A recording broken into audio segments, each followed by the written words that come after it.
Hello and welcome into my latest live broadcast. Today, what's today? It's the 3rd of December. It's a Monday. And joining me back again is, I always have to have tall guests, don't I? Let's see if we can, let's get you in the frame. My head. Who are you? I am Rich. Well, yeah, but who are you? Oh. Never mind, it's a bad joke. Welcome, Rich has joined us again. We did you were here before, Yes, right? we cloned a hard drive. That's right. We cloned a hard drive and we cloned you and sent you home. That's right, I got cloned. And did your wife notice the difference? Not a bit. Okay, just asking. And I know you got your Coke over there. I just got my Coke. What are we doing today? We're going to do my build. What are we building? We're going to build my gaming computer. I heard from a little bird that this is your birthday present to yourself. Yes, it is. I've been thinking about this for over 2 years. To get a new computer. Well, you've had 2 birthdays since then, right? Yes. Oh, I just want to make sure. So yesterday was your birthday. Happy belated birthday. Well, thank you. And it's really cool that you want to invite me to join me here to do this build and share it with all of the viewers, which is awesome. We've got 103, only 103. Some people must have jobs. Oh, no, it just jumped to 167. 167 people. Word's getting out. Watching live. We Hey, just saw Catherine. we just saw the SpaceX rocket launch. Yes. Watch that first stage land on a platform in the ocean, which is pretty cool. Did Catherine help you with your parts list? She sure did. She gave me a great list. And most everything on here is on that list. I like your choice of cooler. You went with the Mugen 5. Huh? Yes, I saw your video on that, and I thought, well, that would probably be a better choice, but I don't know. It looked really cool, so I went with it. I like not only how it performs, I like its price, and I like how easily it installs. Yeah, that was one thing that really impressed me, how easy that is to install. Don't matter if it's easy to install if it doesn't work worth a darn or if it's too expensive. So they nailed that as far as I'm concerned. Now, we've got, let's see, an Asus ROG Strix Z370E gaming motherboard, and you're using an Intel Core i7 limited edition 8086K. Yep, that was recommended by Catherine. A 970 EVO 1TB NVMe drive. Yeah, I was going back and forth between a half a terabyte or a full terabyte, and I decided, why not go the full way? Absolutely. Now, for some reason, you picked RGB RAM on a case that has no window. Yeah, I just thought, well, it'd be nice to glow a little bit. It'll kind of shine through the holes, especially if the room is dark. And this appears to be, what, 16 gigs? Yes, 16. DDR 3200, so it's fast memory. Gotta be fast when you're gaming. And you've got a GeForce GTX 1060. I pulled that out of my older computer last night, so we can put that in here. And later in January, I plan to get a 1080 Ti when the prices go down, like you were telling about. Well, hopefully we can find one, right? There's plenty of 1080s, but finding the 1080 Ti's is kind of hard. But, yeah, or at least for under 1,000 anyway. And then we got an EVGA 850G3. It's a great power supply, by the way. Great power supply manufacturer. That's Catherine. She got a great I think there's a 10-year warranty on that, if I'm not mistaken. And I think that's everything. Oh, you've got a 2 terabyte. 2 terabyte backup drive. This isn't for your games. This is a backup drive. That's more backup, yeah. You know, there's no such thing as a backup if it's in the computer, right? That would just be copies. Because if anybody steals the computer, then we right? can work. Yeah, but if for some unknown reason the NVMe drive fails, which you say it rarely happens, never seen it happen, but if it does, I have backup. Yeah, but the chances are your backup drive will fail first. Okay. That means your NVMe. Then I guess I will be putting games on there then. All right. Anyway, I just mean statistically speaking, mechanical drives, anything that moves, is more likely to fail first or before any solid state component, which would be a circuit board, right? Well, this will be my first NVMe drive, so I don't know. You're gonna love it. Have you been using SSDs? Never. Haven't. Oh man, So, you yeah. have no idea. We upgraded you to an SSD on the clone though, didn't we? Nope, that was a mechanical drive. Oh man. Well, welcome to 2012. Yeah, my computer It's great still to have you takes here. about a minute to boot up. We could revisit that on your next visit. I think you need We to bring that upgrade. other one in. Yeah, we bring the other one. We should upgrade it to SSD because I think you'll find it's like having a whole new computer again with that simple upgrade. That one simple update. So, and of course, it's all going into a Corsair 200R. Was this hard to find? Not when I bought it. That's right. I got it 2 months ago because I was watching online and they said that they stopped making them. So I was like, well, I better get it right away before.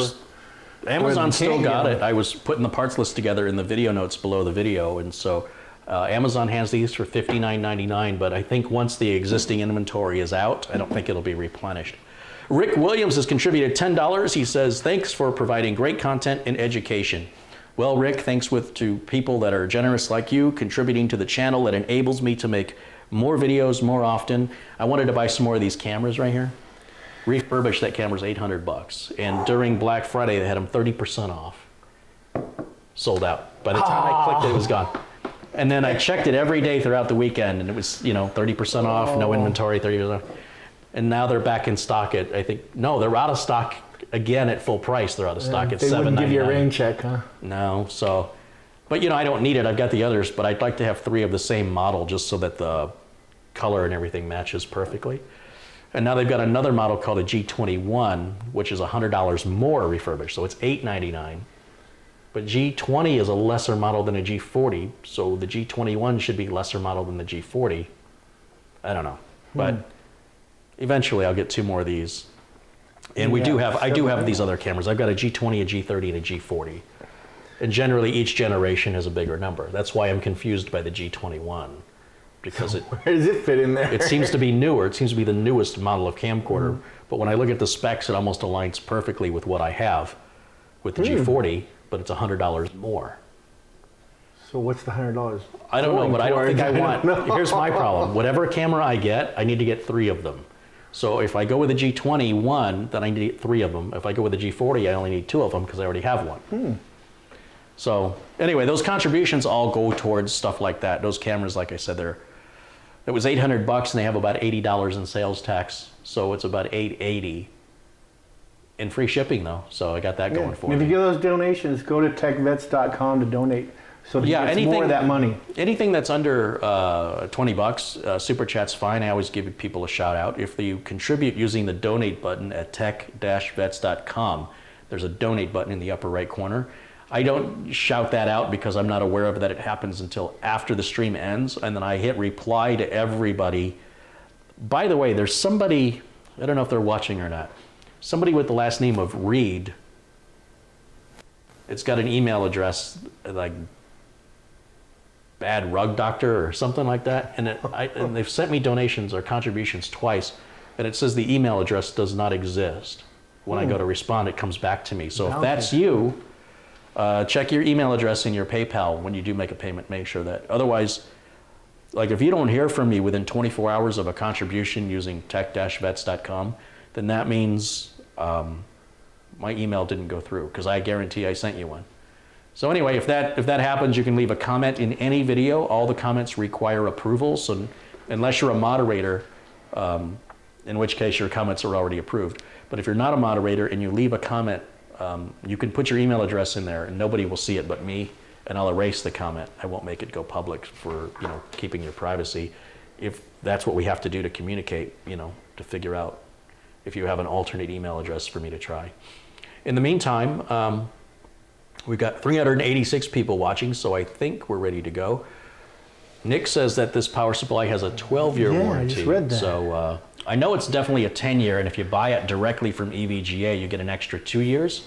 Wow. Did you buy it direct from EVGA? Or I bought it on Did you get it from Newegg? Amazon, I believe. I know Newegg was adding a couple years on. Or was it Newegg? But you know what? One of those two. Either way, I think you're going to be fine. Yeah, I think so. It's kind of... And all EVGA's tech support is here in America. When you call somebody, they don't have a foreign accent. Well, good, so you can understand them. Perfectly, and 24/7 support too. Oh, wow. Yeah. So call them at 2 a.m. They'll answer. When you're boring.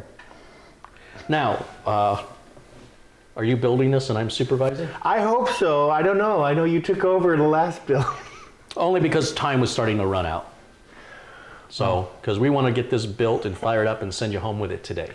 That's what I'm hoping, because So I got a lot of games to put on it. We're not going to work in a hurry. It's just that if things get we start running out of time, then I might have to speed us along. But I don't think so. I don't think we're going to hit that. I think it should be fine. Have you built a computer before? I've built 2 computers before. And did they work? Well, yes, they did. But I did learn a lot. I learned that front side bus and back side bus don't always match. I don't know what a backside was. The speed of the CPU versus the speed of the motherboard. Oh, yeah. Well, as long as you're buying the right CPU with the right chipset, that's the secret. Most of the time, if you got the right socket, most of the time that's good. Well, I was trying to run a 25 megahertz CPU at 50 megahertz on a 50 megahertz. How many years ago was this? A long time. All right. We've come a long way. Yes, we have. All right, well, let's start by prepping the case. Do you want these instructions? Are these going to help you at all? I'm sure they are to somebody, but I'd like to keep instructions anyway, just in case I forget things. Okay. Well, we're going to start. Let me have you step over here so everybody can see what you're doing. And Ben DeCoeur has contributed $4.99. He says, "Hi, Carrie. Rich in chat. Happy birthday to you, Rich. Enjoy your build, my friend." Thank you very much. All right, so let's... I'm over 50 and, as I say, over the hill and beyond the cow. Beyond the cow? Yes, beyond the cow. I don't even know what that means. Beyond the cow. The cow is beyond the hill. It is? Because it's over the hill and beyond the cow. I remember when I turned 30, I said I wasn't over the hill, I was over the speed bump. Then at 50, I am the hill. They say the last 40 years of your life is a lot better than the first 40. Who said that? When I was 40, they were telling me that. Are they still around? I haven't heard from him. All right. Step around so we can watch it. So we start opening this sucker up. Now I saw you brought your my toolkit. Yes. You got your toolkit with you. We'll look at that in a minute. Sterling 3371 has contributed $5. He says, "Congrats on the new birthday present." Yeah. It's not exactly new. Some of this stuff has been in my house for 2 months. But it's still new in the box. It's new to me. Do you know how torturous it is for me to walk by these parts every day and not put it together? You know how torture it is for me to know it's over here? Wim Vanderkove has contributed €5. He says, "Thanks for all the great content and the case badges. I've also donated a few times now through Tech Vets. Any chance on a wrench for me?" Oh, of course, yes. Absolutely. I don't know how I didn't do that before. Thanks for making me aware of that. He's handing out wrenches. That's right. Yeah, if I remember right, we need to put the back plate in first.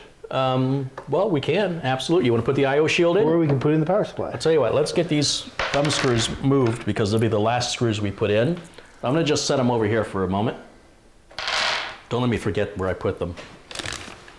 Why don't we put the hard drive in? Oh, don't we want to wait on that so we don't mess up which hard drive we're trying to install the operating system? Well, I'm not going to wire it. Oh, okay. Yeah. Do you know how this goes in? I heard it just slides in. And one of those big. Well, give me this for a second. In. We want to take that box out. And so there's a little latch on the side. You want to pull that latch. Should be. Latch out. And then reach under the box and draw it towards you. Okay, that's all the screws and cable. Mounting. Everything we need to mount everything. And then if you want, you can put this right back in with the SATA connectors facing that way. Okay. You can put it in any of them, but I think it looks better if it's on the top cable management wise. And you should just slide it in with a little force and it should lock automatically. There it goes. So you did that. That's one part done. You got this? Step 1 of 300. No. There's some desiccant. You don't share? That's rude. Well, that was good. That should clean out later. It needs salt, though. Yeah. It's a little dry. A little dry. All right, so in the motherboard box here, we've got the I/O shield. Oh, a couple more contributions. Michael Van Loon has contributed €5. And Christoph Esch, who watches us in Germany, has contributed €2. He says, "Cookies for the dogs and happy birthday, Rich." Oh, thank you.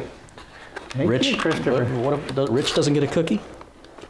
I don't know if I want those kind of cookies. Hey, I'll tell you what. The dogs aren't complaining. All right, so in the motherboard box is our I/O shield. Oh, it's black too. Did you know that? Ooh, Did you know that I/O shield was black when you? I did not know. Because, you know, everybody's always looking at the back of the computer. Not. I don't know where the dogs are, but when they come in, I'll have to give them a cookie. All right, let's see if we can get this camera turned a little bit towards you so we can see what you're doing. There we go. Thank you guys for the contributions. I really appreciate it. Looks like it goes that way and that way. Yep, that's the correct orientation. Does that come in from the outside though? No, it goes in from the inside, just like that. There you go. Just watch that fan cable, that you don't pinch it.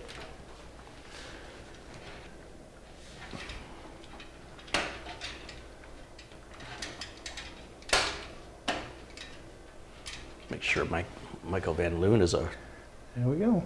moderator. I know Christoph is a moderator. You already got that done that quickly? Everybody struggles with that. How did you do that? I've cut myself before on them before, so. No, if you cut yourself, that means we're almost done. Well, that was what I did on my first couple ones.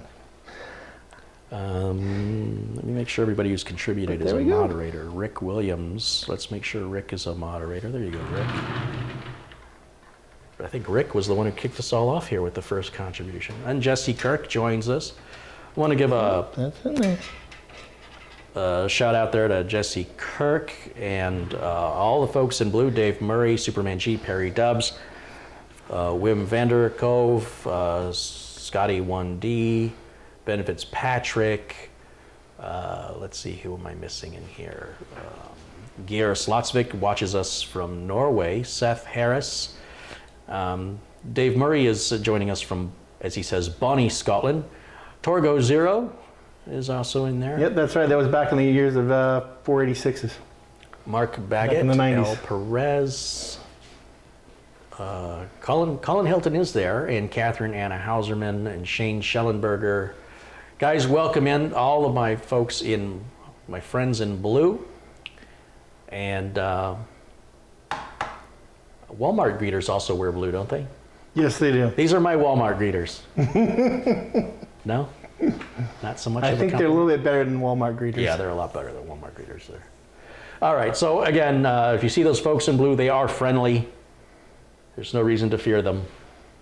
They're there to help you or to punish you if you deserve punishment. Some people like that. Not me. Special birthday. My wife might like punishment, though. All right. I'm going to change the subject before you get yourself... Yeah, before I get myself in trouble. Before you dig any deeper. All right, so let's put the power supply in next. What do you say? I see, that's a good idea. So here's all the mounting hardware, but we're not going to use any of it yet. And then all of this is going to go with the motherboard. So I'm going to move this out of the way so we have some room to work. So let me move this back here. And of course, the graphics card will be one of the last things we put in. We're going to fire the system up with onboard graphics first. I wondered if we were going to do that first. Yeah. Before Just putting that in, just to make so sure we it all don't- works. Yeah, exactly. So, and then this can go back because this goes with this stuff here. So this will be the next thing we prep after we do this. And this is all factory sealed, so we're going to have to... Break the seal. That's it.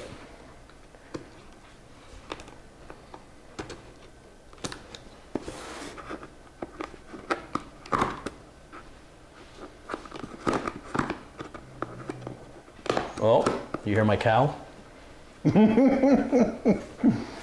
What, you didn't like what you did? He's just bored, I think. I know, that floor is pretty cool. She's just chilling. All right, so that is ready for you. All right, let's open that. Oh, let's open it the right way. Oh, they gave me a case. Look at that. They gave They everybody. gave you a bag. The box that was in a box has a bag, and in that bag is another bag. It's like Inception going on in there.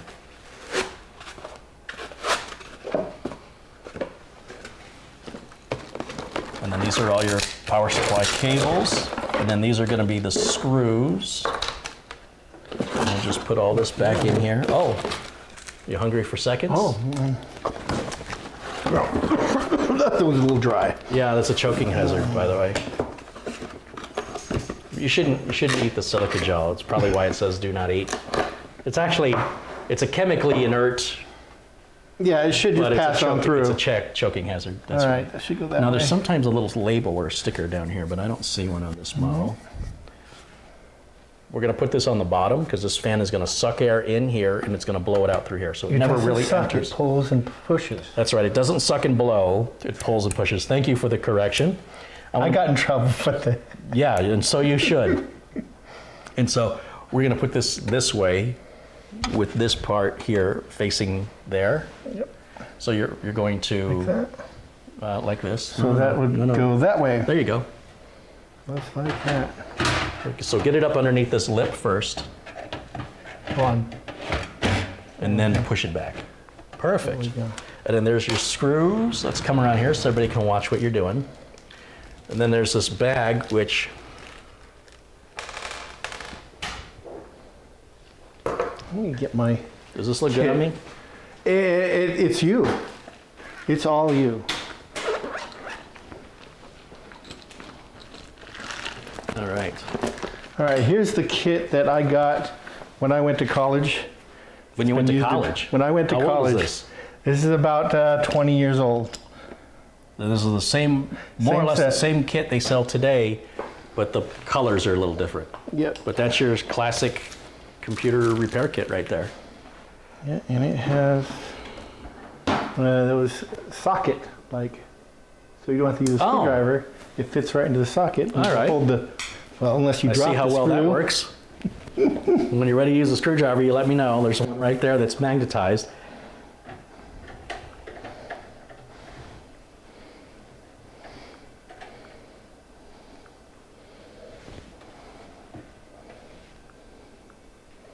Let's see.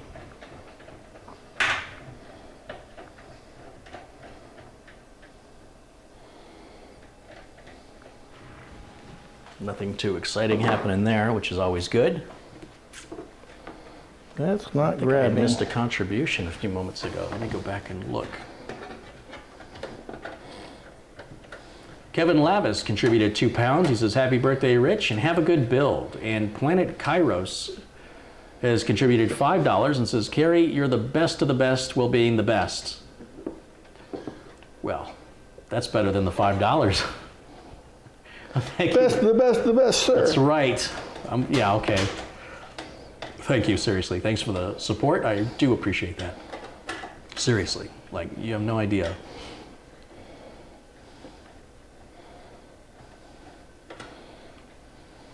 Rick Williams says, TechRadar just announced AMD is now selling twice as many processors as Intel.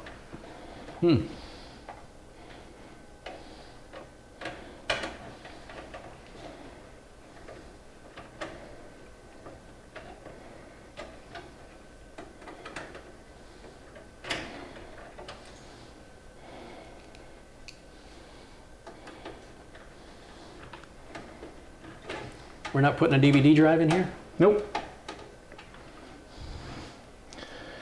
DVDs are going south. I have a DVD player in my other one. I can share it if I need to. You know what I think would work well for this Lazy Susan? It just occurs to me. You know those little rubber triangular shaped door stops? Oh, I wonder if I could jam one of those a in wedge. there. Yeah, like a wedge. I'm gonna go look on Amazon. all right. If I don't do it right now, I'm gonna forget. Let's take a look. We're in. I'm gonna pass off my work.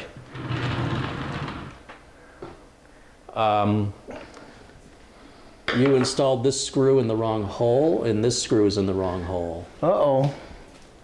But they didn't grab on the other. You should be in this hole and this hole. That hole didn't grab. You sure Probably we need because to of the look at- tool you're using. It's not a critical error. However, hold on, spin back. You can come around here.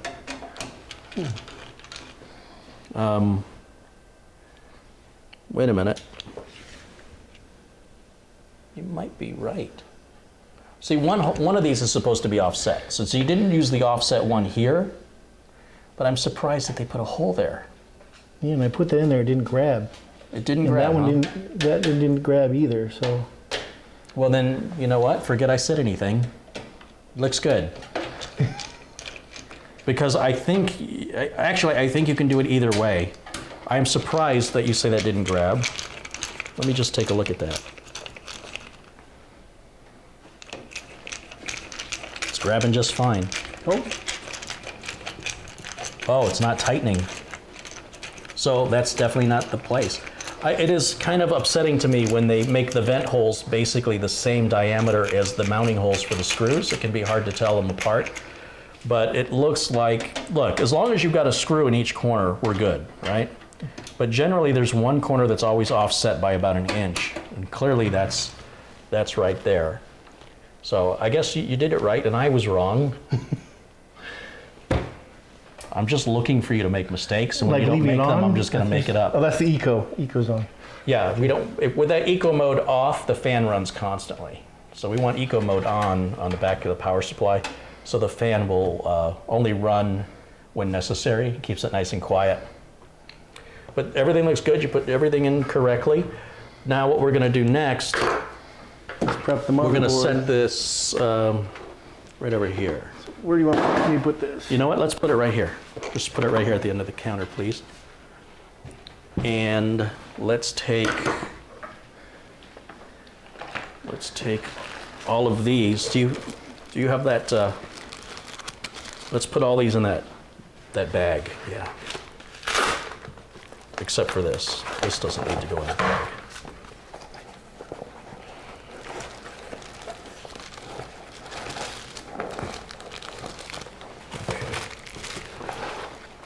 We'll revisit that. Don't worry about getting that too neat, because we're going to be right back into it here shortly.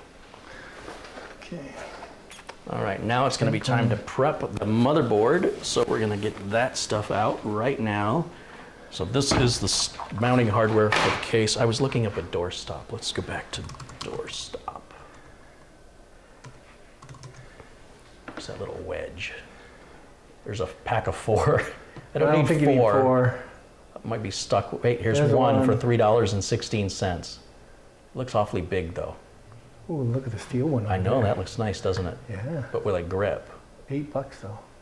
Well, it's hard to tell if it's taller. There's the diameter. I think that's the one right there. Looks good. Add to cart. Proceed to checkout. Password.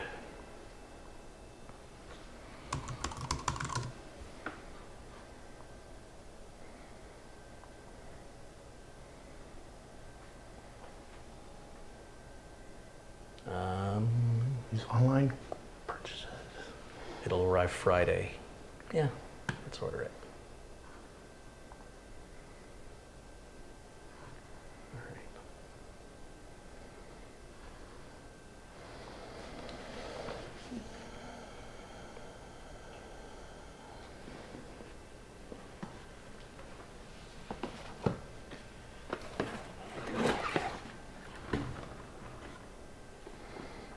Give me a second here, guys. I'm just installing an update here.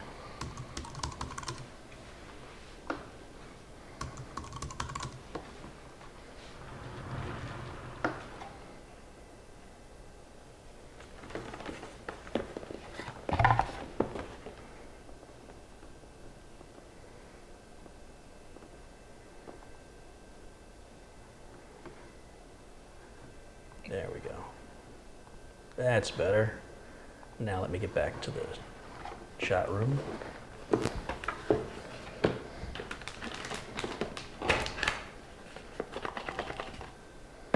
There we go. Oh, looks like a $20 contribution just came in from Michael Barra. Michael, if you don't have a case badge and you'd like one, send me an email. You can find my email address at the TechVets website, tech-vets.com, so I can get your address. And thank you for your contribution.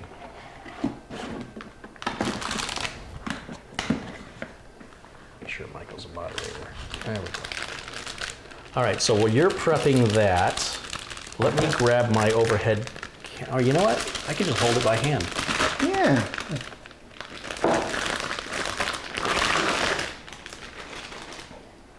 It's nice when somebody else does the work and I can be the cameraman.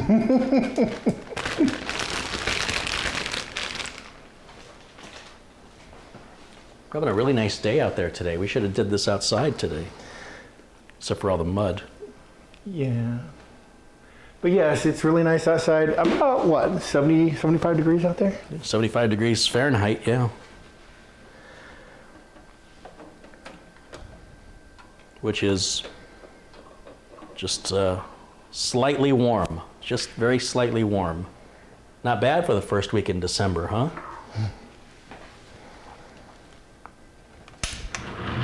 Said the guy from Detroit. Who wants to go back to Detroit? Well, in the spring anyway. Yeah. Become a snowbird. I think you had to go. Yeah, I think I want to become a snowbird. That's what I want to do. And I'm going to drive with my left turn signal on at all times. Because that's what they do. Is there plastic on here that has to come up? I don't see it, but maybe. Yeah, I think there is.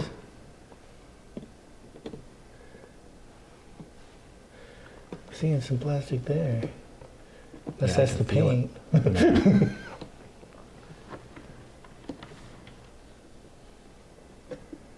There it is. Ooh. All right. Let's see here.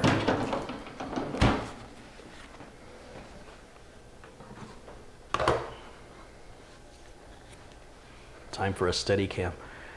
You know, I do have a Steadicam, but it's awkward to use, so I'm just gonna do my best to be a human Steadicam.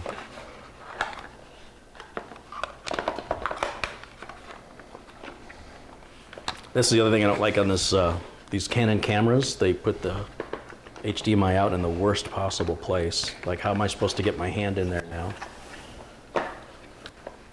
All right, is there a trick to opening this? Ah, I think I found the trick. All right, let's switch cameras.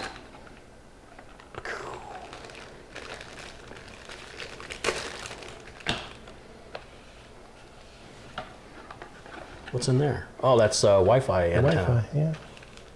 I thought maybe the post for the NVMe drive would be in there.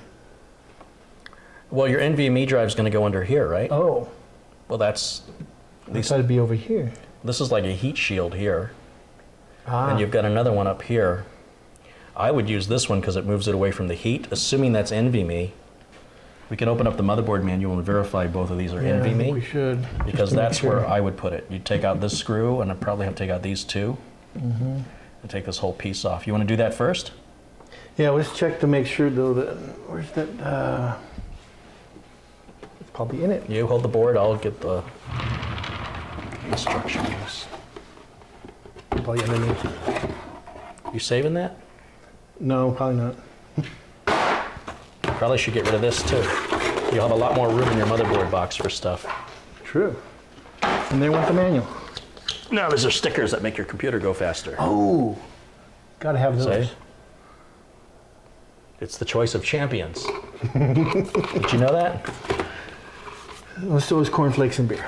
Cornflakes and beer. It's not just for breakfast anymore. All right, there's our manual. And then what do we have in here? This is a bridge. And, oh, this is for supporting another, it's got another M.2. Has it got 3 on there? Good. 1, 2. Is there one that's upright? I don't know. Because that's what this bracket looks like right here. It looks like, here, we'll put the board back down here in a second. Let me close this box back up. Tough to do one-handed. So apparently we need 5 hands for this job. I don't know why Amazon, I think it was Amazon Prime had a sticker on this box. Was this an open box or something? Mm-mm. I've never seen them put a sticker on there before. Must be brand new. Wait a minute. Hold on. Just hold on a second, guys. Sorry about the camera. All right, here we go. So what I'm curious about is if you have an M2 slot that sticks straight up. No. This is underneath the heat? Well, it wouldn't be. No, it underneath wouldn't the be there. It'd be on the edge, but it doesn't seem to have one. Like the So other that one must be for something else. Maybe, You know what? I don't even want to guess because I'm feeling dumber by the minute. You got a USB 3.1 header on there. Ooh. So when I need to go 3.1, I can. Well, except that your case doesn't support it. Right. So if I just put this in a different case that Yeah. supported it. Okay, well, with that, let's check the motherboard manual and see what it says about the M2 drives. And which one is the... They hopefully we both should support use? NVMe, but we'll just check here real quick. Basic installation, building your PC. Should be something about the specs. Here we go. M2 sockets. There's 2 of them. It says it supports PCIe times 4. That's NVMe. And the other one supports. So they both support NVMe. So yeah, let's go under the heat shield then. So that's Be the best. M2-1. That's actually called port 1, and this one's called port 2. Oh. So it's implied that you use port 1 before port 2, but there's nothing that stops you if you want to use port 2 first, other than the reason why I don't like to use this one is the heat's coming off your CPU here and your graphics card's here. Oh So yeah, right put it between the 2 biggest heat sources. It might melt this. Melt it. That's not good.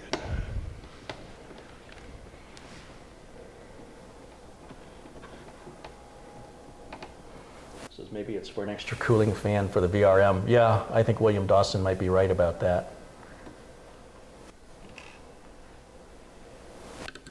Mark says you should do a build using a body cam. I've already done that and made a lot of people nauseous, but if you look through my video library, you'll find it. The headlight cam.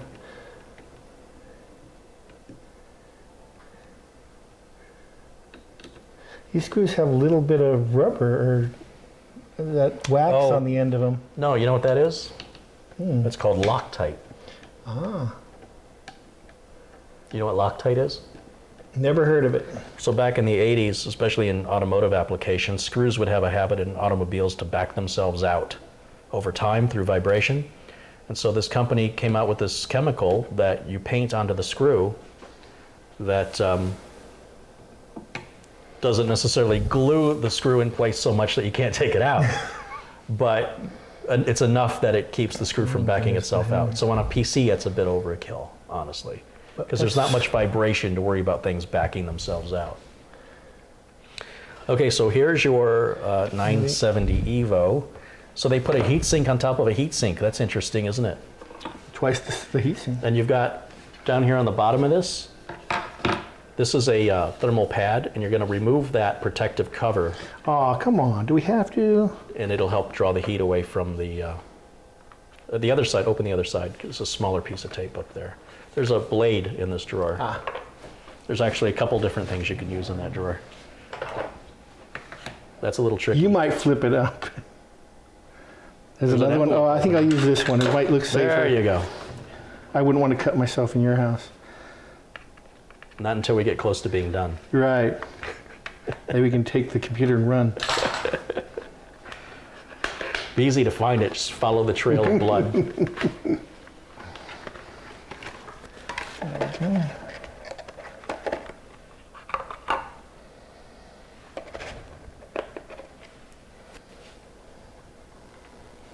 It looks like that's going to go to that header there.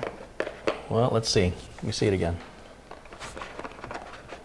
I wasn't watching. If you put that there, just go to that header. So we're going to move that post to there. I assume. gotcha. And I can. Is that round? It's cool. Oh no, you can't move that. I can't move that? No, that's holding the heatsink on. Oh, you're right. Yeah. So we need another header. So probably in the motherboard box there'll be a bag. So, no, in the motherboard box. Oh, we're going to So go let's back to the box pull again. this up. Yeah.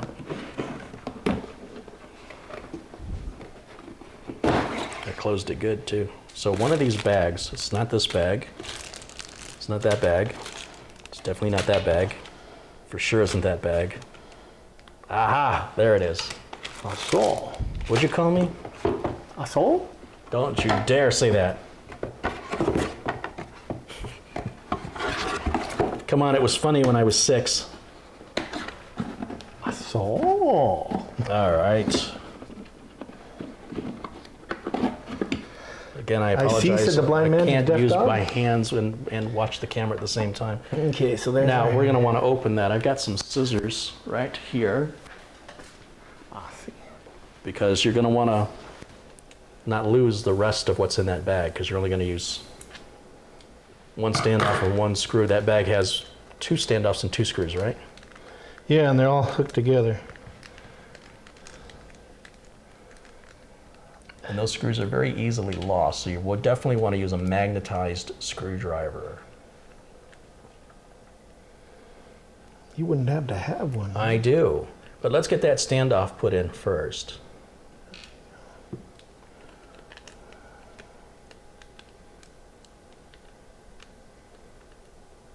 Oh, no! It went under the... No, Did you find it? Those things are so tiny.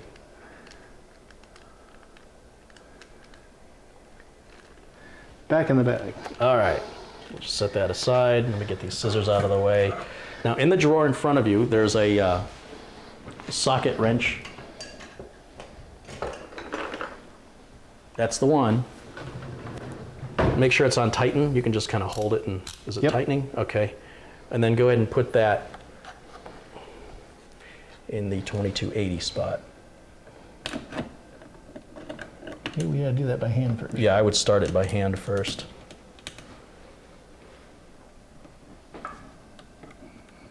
There you go.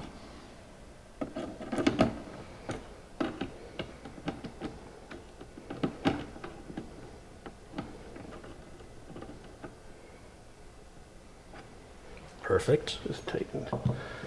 Now we can take the M2 drive. Look at that. And that's going to go in on a bit of an angle until you don't see the gold fingers anymore. It should kind of, yeah, there you go. And then it should sort of spring like a diving board. Yep. And all that screw is going to do is it's going to hold it in place. Now, back in that drawer, you'll see a screwdriver that looks like yours. But it's probably magnetic. It's got a different color handle. I just magnetized it. Yeah, that's it. That's gonna make this a lot easier. #1 Phillips, and if you put that on there, it should just hold it. Okay. And then hold down with one finger, exactly.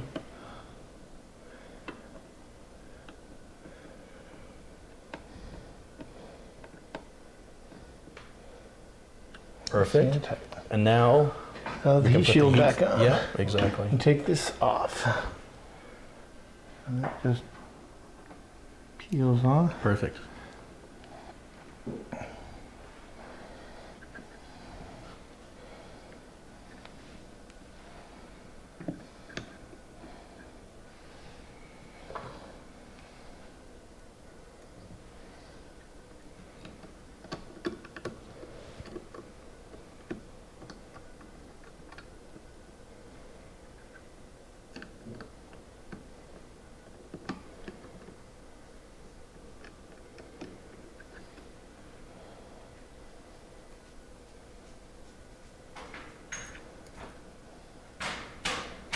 Whoa, my focus.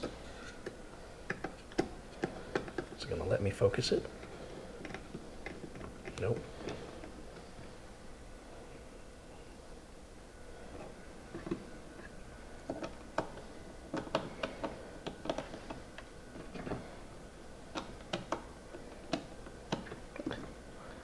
Come on. There we go.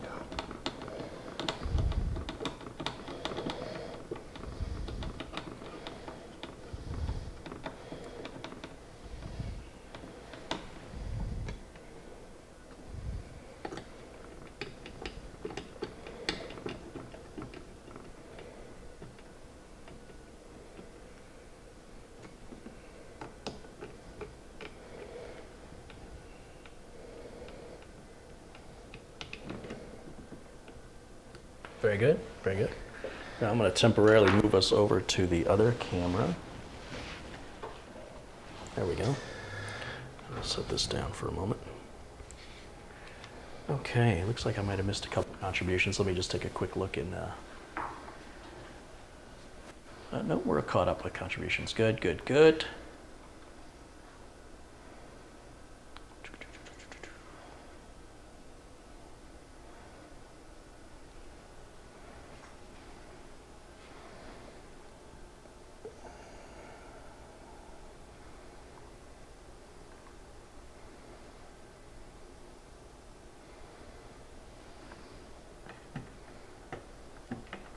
Drooling, looking at the NVMe 1 terabyte drive. Yeah. That was a tough decision. Yeah, it's one I promise you're not going to regret. You made the right decision. I only put a 500 gig NVMe drive in the streaming machine, and I have less than 5 gigs free. So, and I've got everything I need on there for the interactive build that I'm doing with Mitch, and I can't move it. Anyway, Planet Cryos has contributed again. He says, sorry, I meant to say you're better than the rest, so you are the bestest or the super bestest. You inspired me to start repairing and building PCs on YouTube. Just did my mother's laptop SSD. It now boots in 12 seconds. Nice. That's from Planet Cryos. He contributed another 20.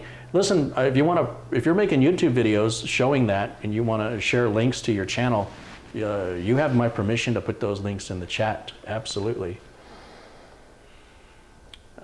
We've got a very judgmental person who didn't ask you any questions and has concluded through their own obstinance that the 1060 is a mismatch on an 8086K.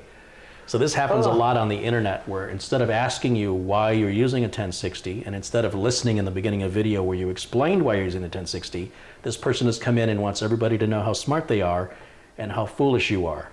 Isn't that nice of them to do that? Well, without asking you a single question, yeah. They have already concluded you have mismatched your GPU to your CPU without asking at all what you're going to use the computer for, or the fact that you're going to replace it with a 1080 Ti when you can get one. And this is just a stopgap. Price. That person missed that Terry's entirely. been telling people, wait till January. Wait till January. Every year the prices of video cards go down. But see, the difference between you and that other person is you listen.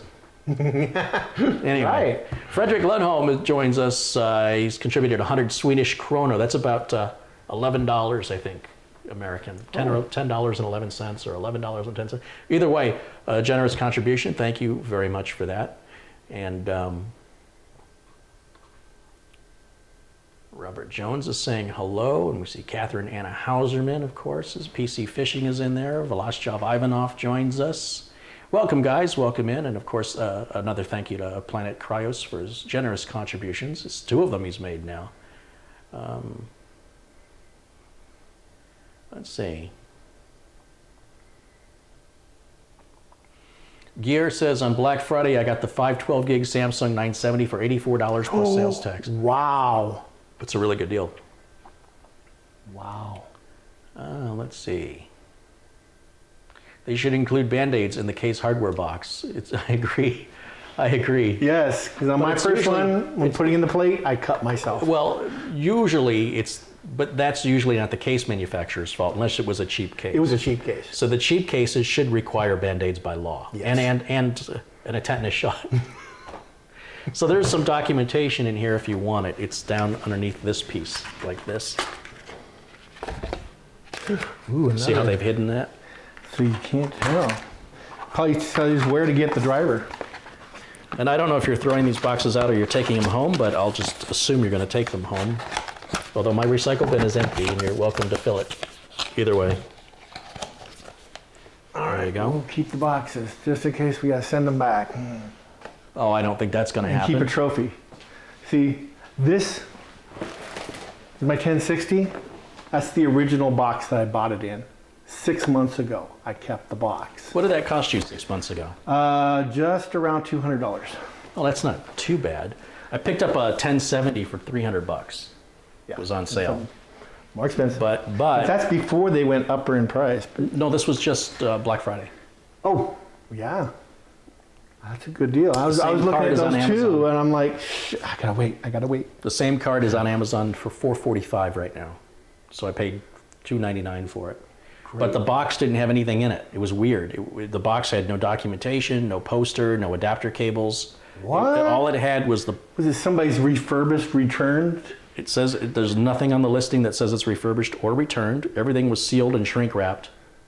Huh. All I had was the video card in its container, the little rubber piece that covers the PCIe on the video card, and it was half off and kind of bent over, and then the metal EVGA case badge was like you could hear it rattling around in the box. I'm like, what is that? And I opened up. That's all there was in the box, and it was all sealed. So How I haven't odd. plugged it in to see that it works, but I know EVGA I got wonder- my back. You know, I would. if it was anybody else, I would worry. But with EVGA, Yeah, they stand behind it. I know there's not going to be any problem. I mean, if there is, they'll take care of it. All right, what do we want to do next? I don't know. Do we want to CPU? go memory or do we want to go CPU? I think the memory might get in the way of installing the CPU. You're probably right. All right. So let's do this. Let me move these two tools. Let's get this out of the way. And this we're done with. So we'll put it over here. Russell Franzen has contributed $5. Thank you, Russell, for your contribution. Make sure you're a moderator. Paul Eady has contributed £4.99. He says, I'm new to your channel and loving it so far. Well, let's make you a moderator, Paul. Give you a proper welcome. Thank you for the contribution. Frederick Lundholm has contributed about $50 US. That's 500 Swedish krona. Thank you, That's a Frederick. hefty, Very generous. Thank you. And did I get them all? Yeah, so if you take that plus the previous, that's about $60 total. Only sad thing is that YouTube takes 30% of that. So if you use PayPal, I get more of it. But you know, I still appreciate any contributions. It all goes towards the channel and my new better Ferrari. cameras and better angles and New Ferrari. new advertisement. Yeah, I'm gonna need a lot of those $4 contributions New advertisement. just to put the gas in it. Forget the car. Let's see. I just want to look and see if there's any comments before we. Of course, I'm kidding about the Ferrari guys. Rudy Martin has contributed £5. Let's make sure Rudy's a moderator. So one of the things you need to know as a moderator is you're not expected to do anything for me. I don't expect you to. You're not obligated to do a thing. When I make you a moderator, it's for me that I know that you're a supportive community member. So if you say something that can be interpreted a good way or a bad way, if I see your name is in blue, I assume it's the good way. Please walk softly and carry a big stick when it comes to being a moderator. If you're not sure if somebody's breaking a rule or not, you can just bring it to my attention and I'll take care of it. What I don't want to have is moderators that start removing people and then those people go, I'm never going to watch your channel again, because then you'd be hurting my channel instead of helping me. And I'm assuming the reason why you're moderators is you're part of a supportive community and you want to help me. So again, if somebody is misbehaving, just put @Carrie Holzman and bring it to my attention. You might have to do it a couple of times until I see it. I'll take care of it myself. Unless somebody is just flat out vulgar, you're free to you can hide them on the channel. You don't have to wait for me on that. But if something's a little iffy, maybe their language they use is a little, you know, sometimes people will say the words like crap. Crap isn't a bad word. You can allow that. It's fine. So I'd rather the moderators do nothing than be heavy-handed with some of the viewers, because I've had a couple of viewers that I've lost because of the moderators. But I will say, if it was between choosing my moderator or the viewer, I'll take my moderator if I had to pick. Mm-hmm. But I'd like to have everybody, as long as they're all behaved. So, what is your feeling on other languages? With all the donations, we want to see a Lambo. Yeah, right. What is it about other languages? Other languages in the I chat. don't understand why somebody would come into the chat and speak a language that we're not speaking, but I think you can safely ignore it. I don't think you need to remove them, unless they're spamming, like they keep posting over and over and over, in which case you can put them in a timeout for 10 minutes. Yeah. But I never understood, it'd be like if I went to a foreign-speaking YouTube channel and started writing comments in English. How would I expect them to know what I'm saying? Yeah, because we can't know whether that's a like we could go to, remark. yeah, or we can go to Google Translate and look it up. But, yeah. But if it's a derogatory comment, we can't understand it anyway. So who cares? I mean, if someone wants to go through the effort of going to Google Translate, you know, let the punishment fit the crime. But yeah, I've never understood how people can understand me and they leave a comment in whatever language is, you know, for whatever reason in a different language. Because if they understand English, they should be able to write it, shouldn't they? Anyway, I don't know. Hope. But it's not a reason to It's not a person to ban. Yeah, Yeah. it's not a reason to ban somebody. Nick Poverman says, Carrie, I want to give a shout out to Catherine Anna Hauserman. She helped me out big time. She is the best. No doubt. No argument for me. She is the best. Absolutely. Absolutely. If you guys are looking to have a parts list looked at, I have people, you have no idea how many messages I get every day on Facebook, and not to mention the YouTube stuff, where people go, would you look at my parts list for me? Generally, the answer is no, unless it's somebody who's contributed to the channel, right? So, like, I'm giving the information and the knowledge for free, and if somebody wants something more than that, it's their turn to give. So it doesn't have to be big, they just have to give something. And then in return, I will give back. But what ends up happening is I have people that get really demanding, and I try and ban those people as often as possible. They'll say, I'm your fan, And then turn around. now work for free for me. And I have very little tolerance for that. And but on the other hand, when somebody's a contributor, and again, the amount is irrelevant. Just the fact that they've given something, and then they say, would you look at my parts list? I will. I'll find time to look at it, yes. But if you ask Catherine, you can friend her on Facebook, or you can ask her right here in the chat. And she is happy to help everybody, and all she wants in return is a thank you. That's all she's asking for. So if you, like, we've had people that email Catherine, and she doesn't respond fast enough, and they complain. When she's doing it for free, and she's not obligated, and they get really upset. Does she think? Do Why they is she think that ignoring she me? doesn't have a life? Right, exactly. And she's got things she's doing too. So what we're trying to do here is I'm trying to build a community where that's why you see so many blue wrenches, is I'm trying to build a community of supportive individuals who have common consideration for one another. And everybody, we've got 651 people, and as far as I can tell right now, every one of those 651 people are awesome. The only disappointment I have is that's not a 4-digit number. Seriously, I want that to be a 4 or 5-digit number of a supportive community, just the biggest community on the face of the earth that is supportive of one another. I want it to hit the Guinness Book of World Records of a unique culture of people who look out for each other.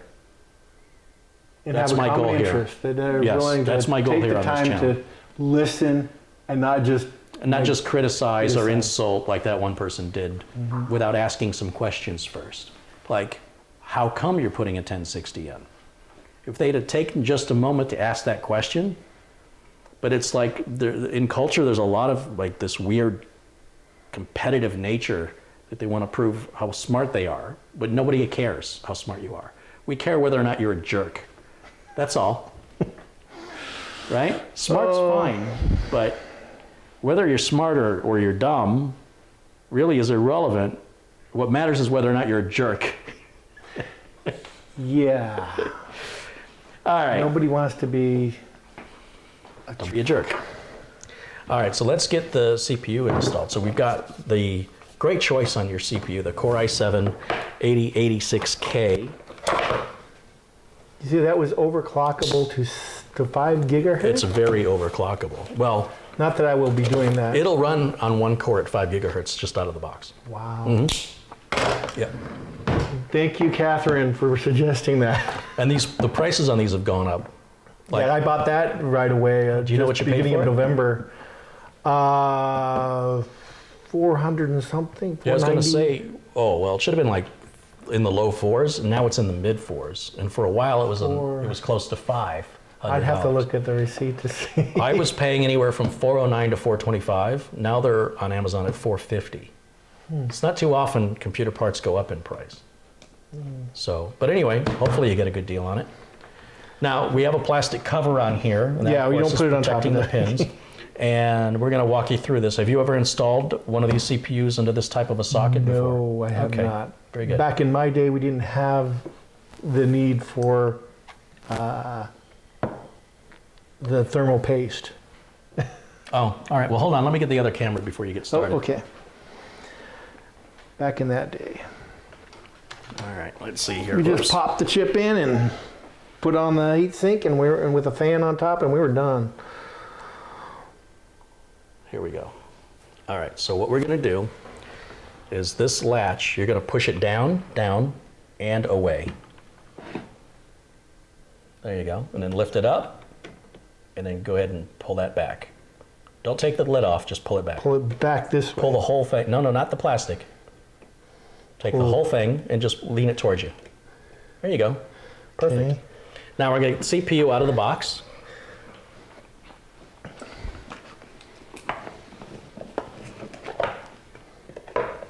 There's your certificate of authenticity. That really is a chip from Intel.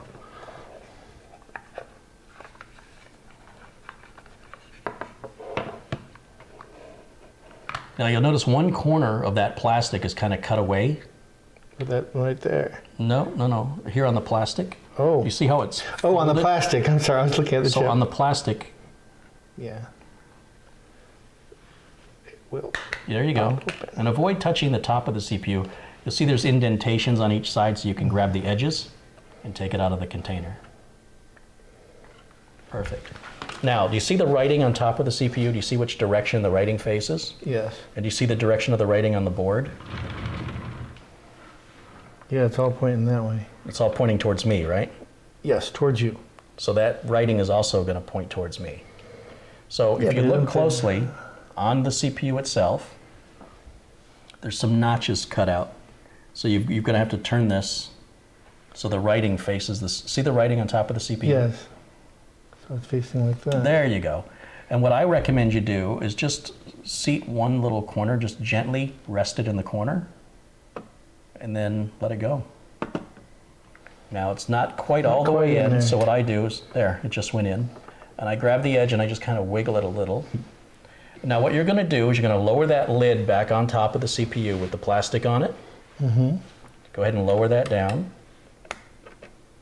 And grab the lever. Now that lever's going to have some tension on it. You're going to push, don't worry about, get this hand out of the way. Push it straight down. Watch that lid's going to pop up all by itself. And then, there it Well, goes. that's got some tension. Yep. And then lock it under. You did it. Now we're going to put that little cover away, because if you have to send this motherboard back to the manufacturer, they need to have that covered if there's no CPU in there, because those pins are very, very delicate. I've got a video where I demonstrate just how delicate those pins are. And a lot of people said it was like watching a horror film, watching those pins. Because When I you really bent them, yeah. I I was bent like, them with oh, this intention. ruins that whole board. It's unusable. Well, the board was bad already. In fact, I'll keep bad boards just to. Just to show stuff like that. I plan to do an edit one day where I'm gonna sneak a bad board in on a close-up, and it'll be, oh darn it. But people with a sharp eye will be able to tell the board will be different. But I'll do that just for shock value. Now the question is, do we want to put on the heatsink or the RAM? I think.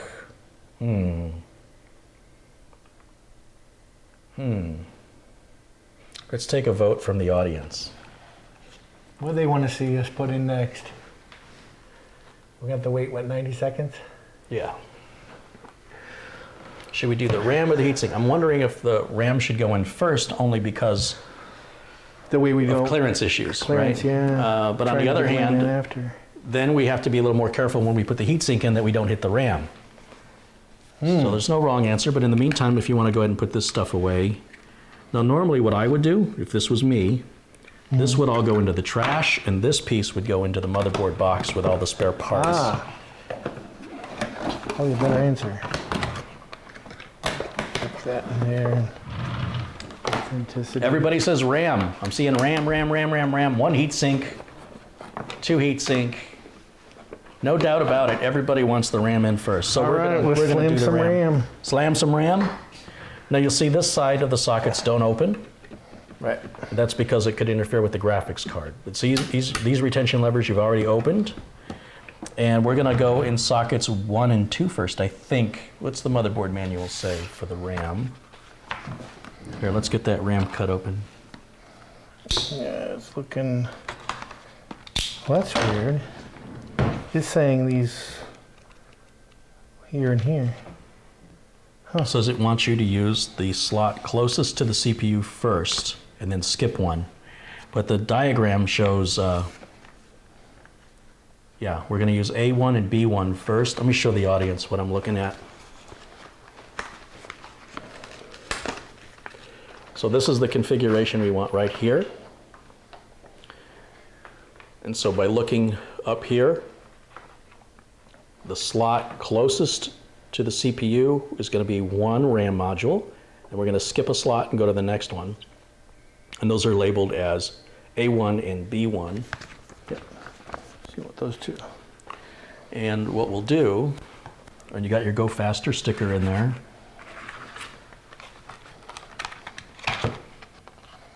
Because you got to go faster.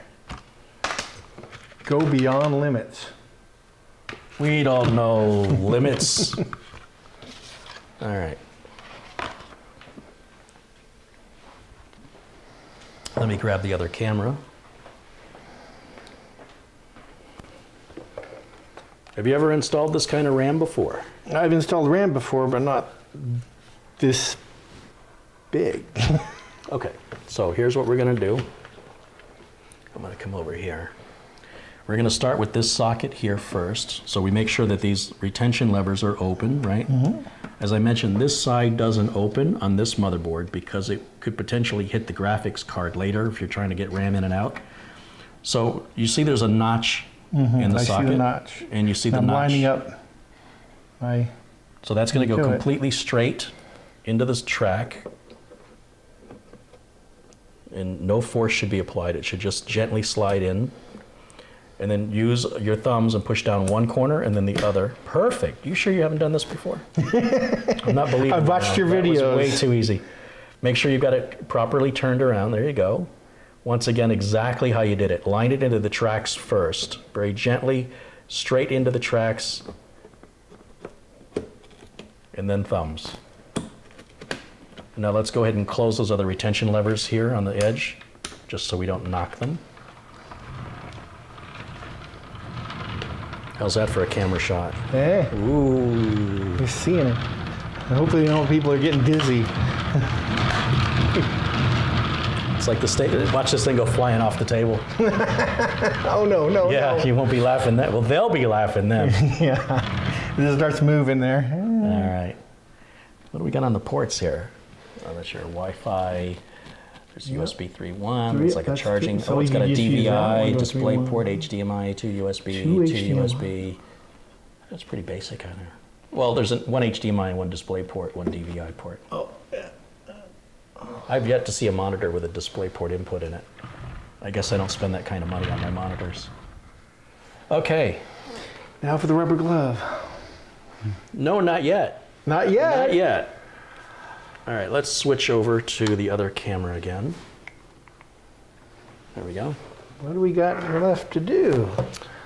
Well, We got to put the risers up. the way that this, so this is the, this company's Scythe. Anyway, they sent me the CPU to test it. They sent me the cooler to test it, and I was so impressed by it. And I was very skeptical. I was like, here's a company out of China I never heard of before. Mm-hmm. What's this going to be like? Fantastic. Now check out what you get with this. This is so awesome. You've got the mounting hardware in this box. Cooling fan. Ooh. This always cracks me up. There's like a little bolt that sticks out on the inside. Isn't that weird? It's like, what, your packaging didn't work? So that was, I was kind of ridiculing. They just didn't quite fit the way they wanted. Yeah, they got to. a hole in there, and it's like, wait a minute. We can put a hole in it. Okay. Yeah, we'll make it fit.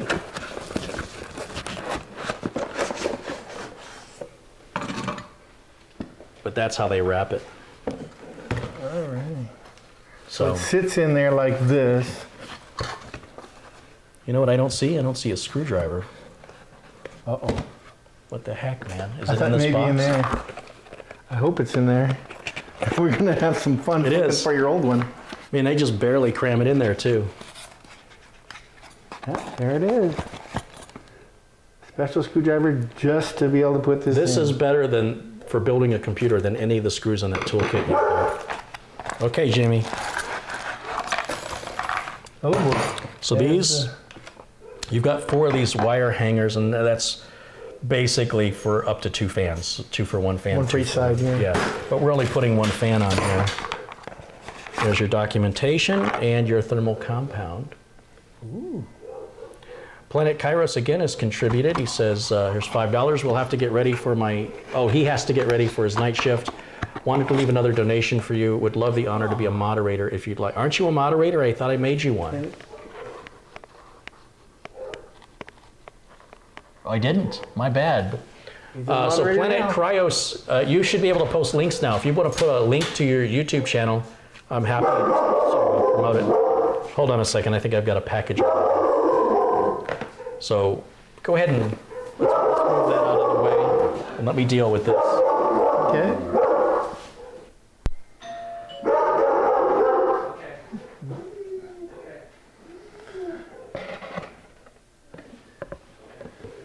Let's show it off here.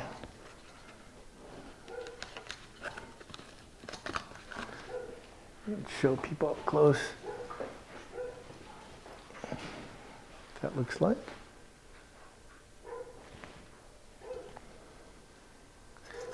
The thing is, for that screwdriver, you have a screw underneath here that the screwdriver has to go through here in order to tighten that down.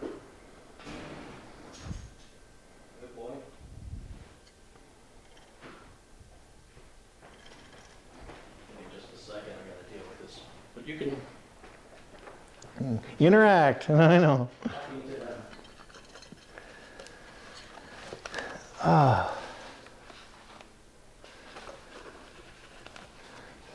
Look at the size of this screwdriver. Look at that. Oh, good. These little flip screwdriver. Oh. It's Cosequin. Yeah. Treats for later. Lyle's getting old. I'm almost ready. All right.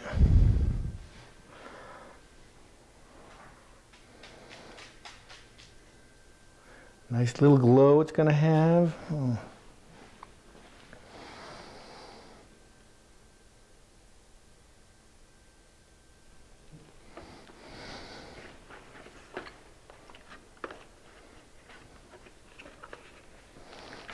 Show you the connections that are on the board that you got for the Wi-Fi.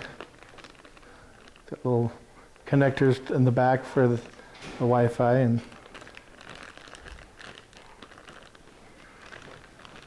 see some of those.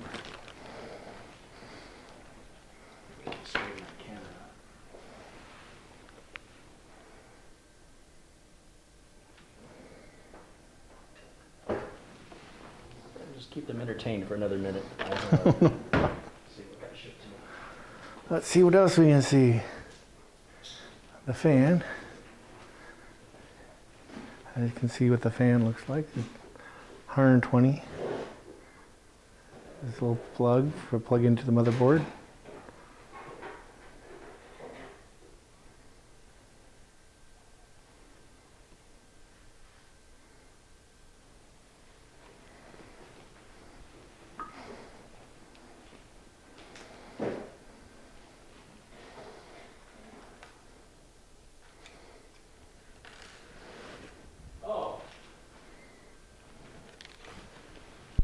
I got my, this is a 256 gig SanDisk. These were on sale for like 80 bucks on Amazon. I think they're still on sale. 200 gigs, wow. And it's super fast. It's like SSD fast. It's a flash drive. It just looks like all my other flash drives, except it's 256 gigs. So that's my favorite flash drive, SanDisk. So I'll be testing that later, but I know it's fast. I know I like these. It was a really good price. They're usually over 100 bucks. So it's a good deal.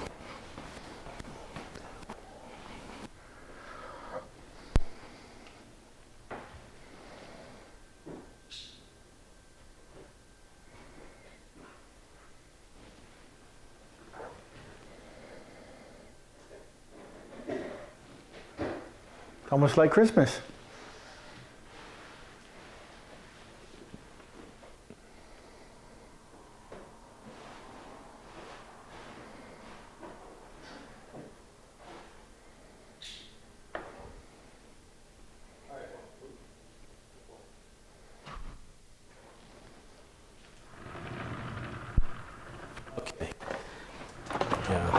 keys for this. So go over here. All right, sorry about that interruption. A short intermission.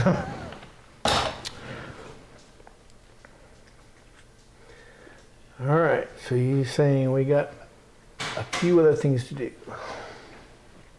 Look at those brackets going, oh boy. Oh, this is so easy to install. What do you see? This is gonna blow your mind. So we're gonna go ahead and take this tape off of here since I forgot. Yeah, that one. That's not gonna happen twice. Yeah. We learn from our mistakes. Especially when we're live and showing the whole world. That's a sign of maturity. It's a sign of maturity. It's a sign of You're learning from your mistakes. That's right. Lessons that embarrass you tend to stay with you much longer. Funny how that works, huh? Yep. So I'm just putting all this back just in case we have any problem. You know, you'd want to ship the RAM back in this. In the things, yes. Not necessarily in this box, but definitely in the other containers there. And let's just move this out of the way. Just put it back here, and that's an empty box too. All right, so here we've got this metal plate. And that is on the back side. You see how it's rubber right there? So that rubberized part, let me show the audience. So this isn't plastic, this is like steel. And it's got these rubber little feet. pads, yeah. So that's the side that's gonna go against the motherboard. You don't want the metal touching the motherboard directly or it gets shorted out. And then there's 3 holes, and that's for 3 different Intel sockets. I don't know if this is AMD compatible or not. Let's see. Mugen 5. Oh, it is AM4 compatible and socket 2066 ready. That's pretty cool. We're using socket 1151. So we're going to follow the documentation that it came with here for socket 1151.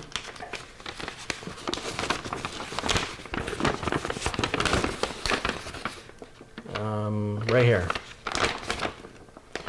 So this is what the documentation, this is the only part of the documentation we're going to need.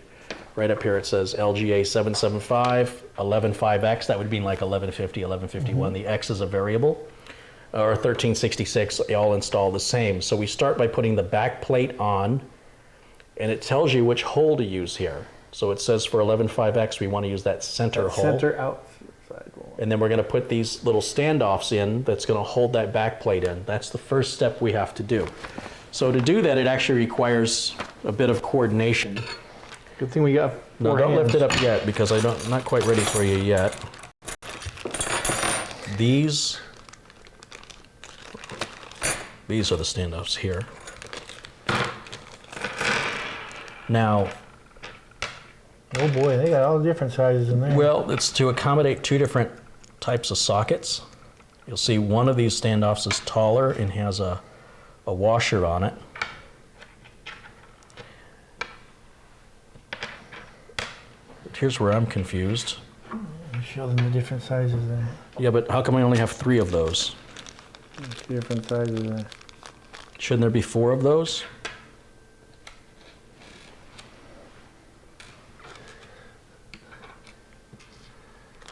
Now I'm confused. Why is there just 3 of these? Oh. There should, I don't know. Did they forget one? Looks like we forgot one. Wait, is that it here? Oh, there it is. Thank goodness. Yeah, right? Okay. So you'll see these standoffs are going to go in and hold the plate in. And then I believe these go in and lock it down like that. Ah. I think. No, I might be wrong. Don't listen to me. Maybe Hold we should on. look at the instructions again. Don't listen to me. I think you do need a degree to be able to read this stuff. No, it's all pictures. It's really easy. Oh. Okay, so in this case, we're going to use these screws to lock down these brackets.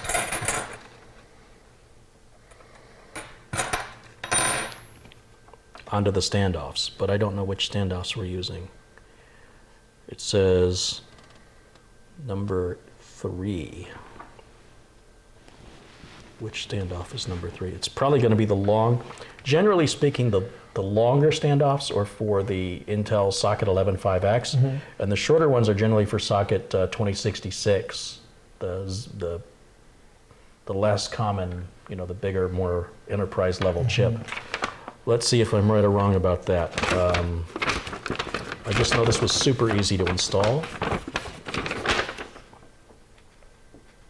So I'm looking for a parts list so I can differentiate. There's the Intel over there, and then on this side here, they were showing Intel versus Yeah, this AMD. is AMD's installation, which is completely different. Yeah. And then this Intel installation is that socket 2066 or 2011 V3, and that generally uses a smaller standoff. Yeah, those do look kind of smaller.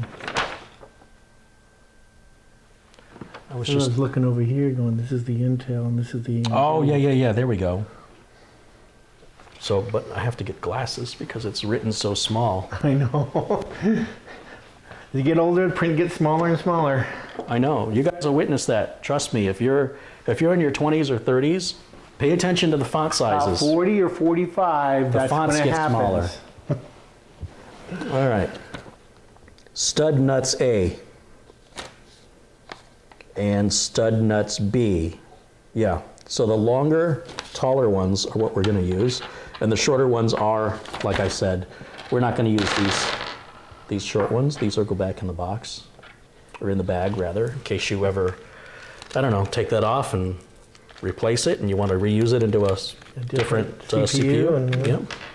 You never know. So Better there's have that. it, not need it, than need it and not have it. Exactly. And we don't need two of these hangers, so we'll put those aside. Where's my other hanger? There should be one more. Right here. Thank you.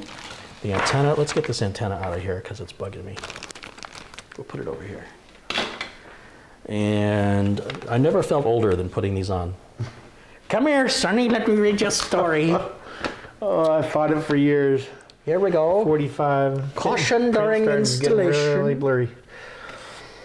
It is recommended to reserve enough space for installing this product, as well as to wear gloves to prevent any injuries during installation. So you don't cut yourself. All I have is a pair of mittens. Parrot wants me to use gloves. I think it's going to make the I job. don't know if I trust you with I those. think it's going to make the job harder. I don't know that I. This is why I don't follow directions. Back in my day. Wait, I have finger gloves. How about these? Oh, wow. At least you won't get so This shot. is if you're not going to use a heat sink. No. All right, sorry. What's up, Jimmy? How's my boy? Yeah? You're like, I don't know who you're talking to. Do you want a cookie? Oh, did you see those ears? Popped up. Cookie? Oh. It's like Scooby Snack. We made these, my wife and I made these gingerbread cookies the other day, and I have these cookie cutters, and they cut so that you can hang this. The idea is that you could put it like on a cup of coffee. And hang it so it's half of it's in the... But I burn these. Gingerbread is gross when it's burned. See, he's a lot better at making computers than cooking. Hey, it's true. Let's see. I'm not good either. I said, I'm going to burn it. That's a proper cookie. Tell my wife, she needs to cook it. I'll burn it. I'll burn it on purpose. Yeah, but that's water. How do you do that? How do you burn water? You're right. I don't know. I think. Now wait a minute. Now just to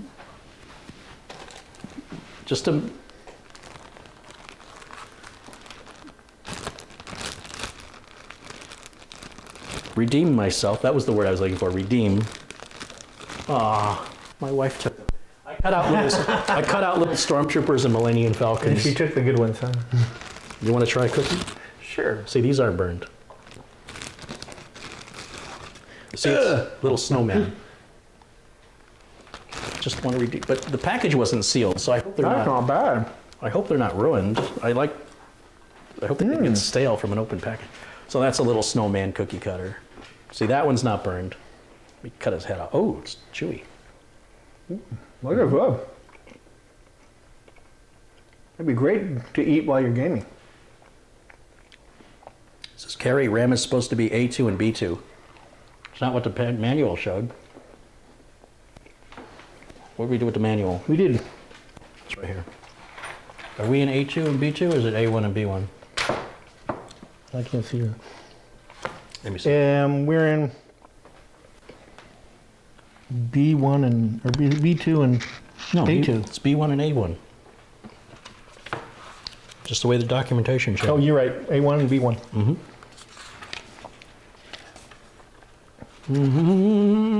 Jimmy, you already got a cookie, boy. He wants that cookie. Says you eating it, it must be good.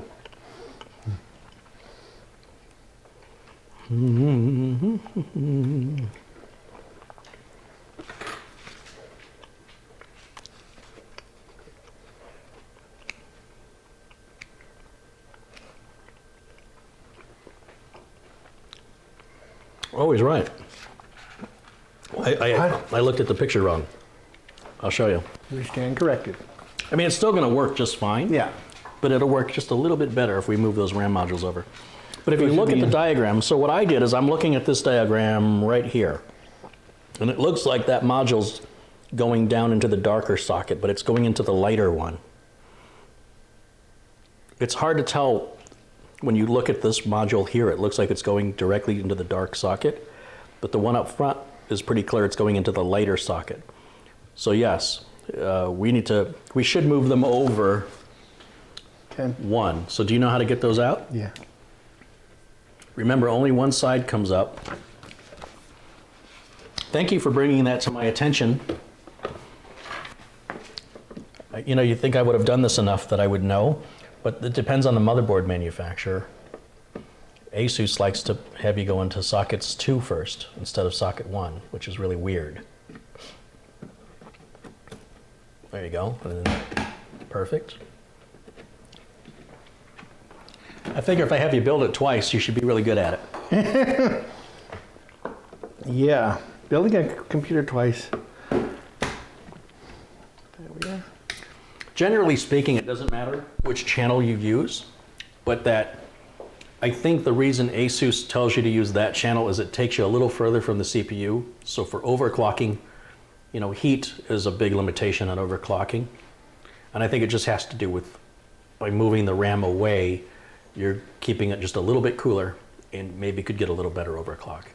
But I honestly think it would work either way. I think it would work either way, but if the manufacturer goes out of their way to specify, then you should follow that. what that manufacturer says, or you're going to eventually find out why they said it.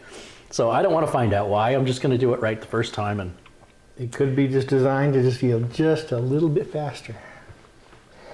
so I'm sorry, I don't know who that was that said that, but Give them kudos. yeah, give that person a cookie. And there I am. Checks in the mail along with the cookie. Yeah, that's it. I want to give him credit. Let me look at that. See who that was.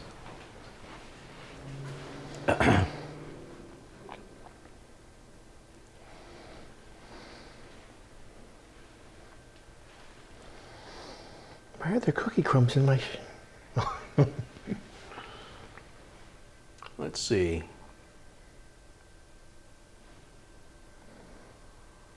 That was Scotty one. Wait a minute. Colin McGarry said it. Boy, a lot of people were saying it. I guess it just took me a while to see it. Well, for everybody who brought it to my attention, thank you for that. That's what we're talking about. That's the kind of community I want. I don't want to hear, hey, idiot, you did it wrong. Be like, Mom, is that you? No, but be gentle, be nice. Say, pretty sure that memory's in the wrong socket, which is exactly how you did it. Thank you, guys. All right. Well done, guys. Are we ready? So the next thing we have to do is get this back plate on, right? So that's going to require that we're going to pick the board up and just kind of hold it right here. You hold it on its side so they can see. Now you see there's 2 holes in this, right? And if we turn this around, maybe I can grab the other camera. It's going to be hard for me to do this. It's hard to do it when you're one-handed. Yeah. Let's flip over to camera 2. There we go. So you see there's 2 screws here and then 1 here. So how do you think this goes on, huh? Well, it looks like there's only one way it can Right, go but on. remember the rubber pads are going to go against the motherboard. And then So it you're has to go that way. Uh-huh. So go ahead and hold that on there. Right? Like that. And then using this hand, you're going to take that and you're going to run it through, pick a corner, but we want to go into that middle, you want to go into the middle hole.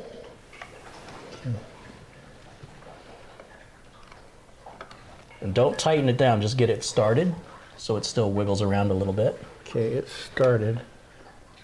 It's kind of tight, right? Oh, there it goes. Yeah, you'll feel it when it... All right.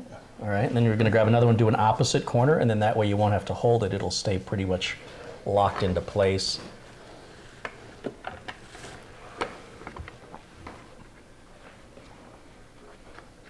Now there's your camera angle right there. It's got the screw there, and we're going to go through the middle hole. Perfect.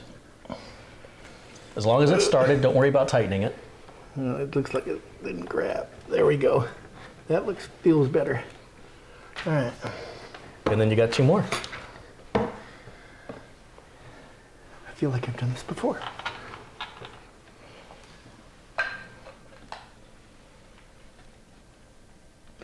That one went in really.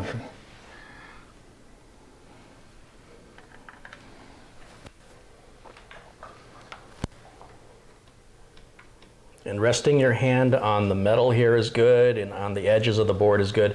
You want to avoid touching all of the silver points here because they can cut you, and it's a good way to get an electrostatic discharge. Okay.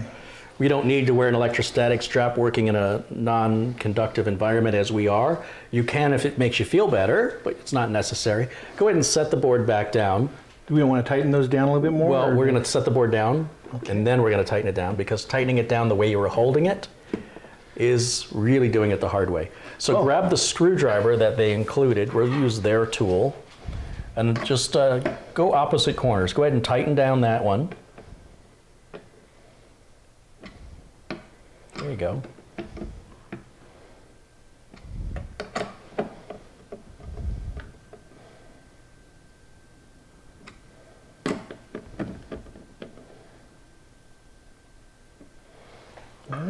All right, let me double check your work. Do me a favor, hold the board for me. Oh. You want them really tight? Yeah. Yeah, we don't want to crush the board, but we yeah, I didn't want to crush the board. Look, there's foam pads on the back there. So we want to make sure that this is good and tight. Yeah, good and tight. Did you sneeze? Good and tight.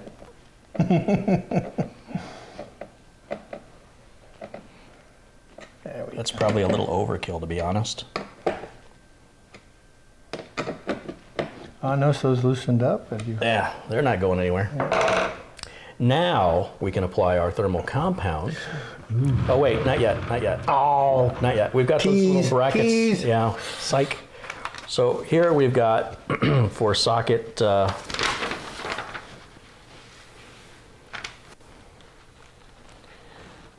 we go.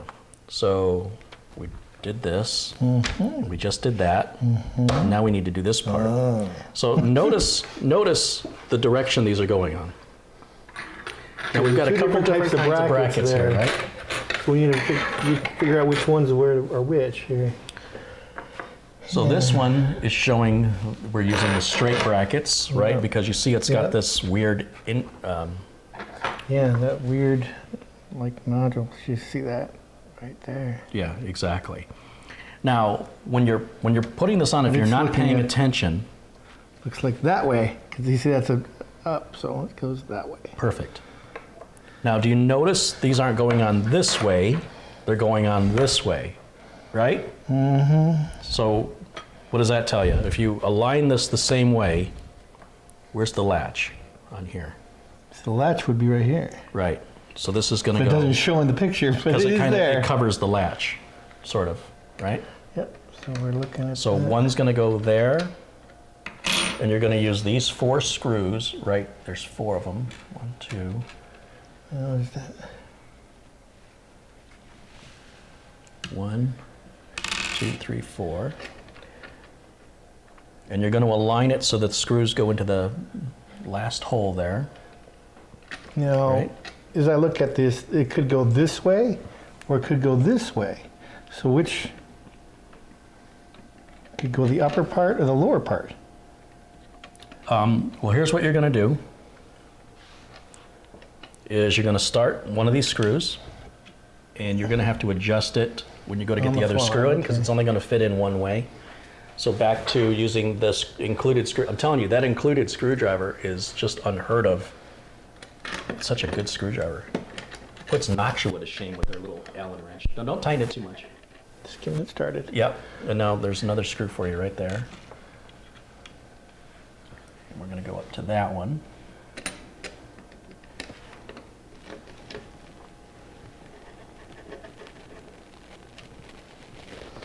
Now go ahead and tighten them down.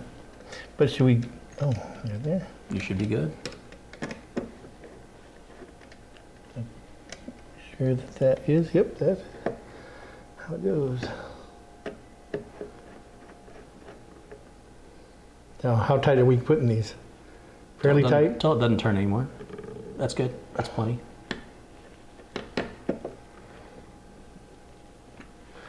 All right, it's good and tight. And the other side. Keep in mind there's a little lump on here, right? There's like a bump. Yep. And that bump goes up, up. not down. Bump up, not bump down.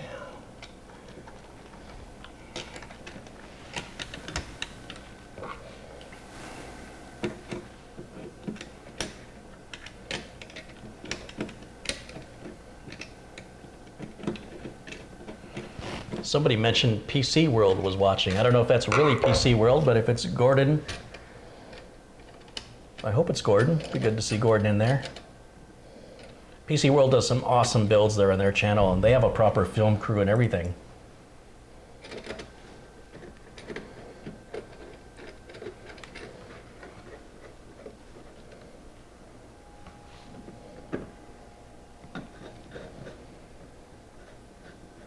That's a good camera angle right there.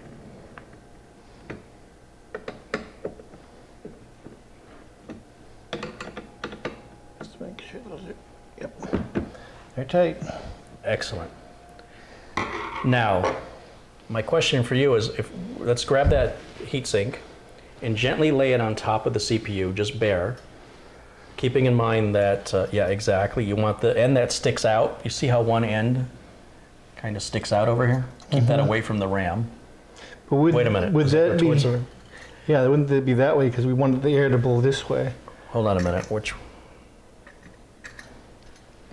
What's that going to look like if you line that hole up there? And this hole there, that's what. Do they line? Yes. And so if we put the fan on this side, This side to blow that all right, way. so the extended part then will go towards the RAM, it looks like. Let me just check the documentation. Yeah, the extended part goes towards the RAM. Remember that part that was sticking out of the package? So we know, the reason I had you dry fit that is I want to make sure that these holes were going to align, because we're going to go right down into these center holes right here, which is what makes this install so freaking easy. Now we get the fun stuff. is the thermal compound. So let me get you a rubber glove. So hold on, let's go to the main camera so I can set this one down and everybody's motion sickness can settle for a moment. Both PC World and Gordon are in the chat. They are in the chat. Well, that's very awesome. Wow. Moving up in the We're world. honored. Welcome in. Who else? Who else is it with Gordon? Gordon Ung. Gordon is a moderator. Thank you, Gordon. I stopped when Gordon was the editor-in-chief of Maximum PC Magazine, and my wife and I, when we got the Mustang, we took a road trip to Portland, which took us through San Francisco. And I said, well, I'm in San Francisco. I want to go visit, I want to see Gordon, because I've emailed him, and I never met him. And he was with Maximum PC for a long time. And so I went in to the office building, and I met the receptionist, and I said, hi, my name is Kerry Holzman. I was wondering if Gordon Ma Ung is in. And she was very skeptical, like, who's this guy? Who is this guy and how does he know? But luckily enough, Gordon, my voice booms, my voice carries, if you will, carry.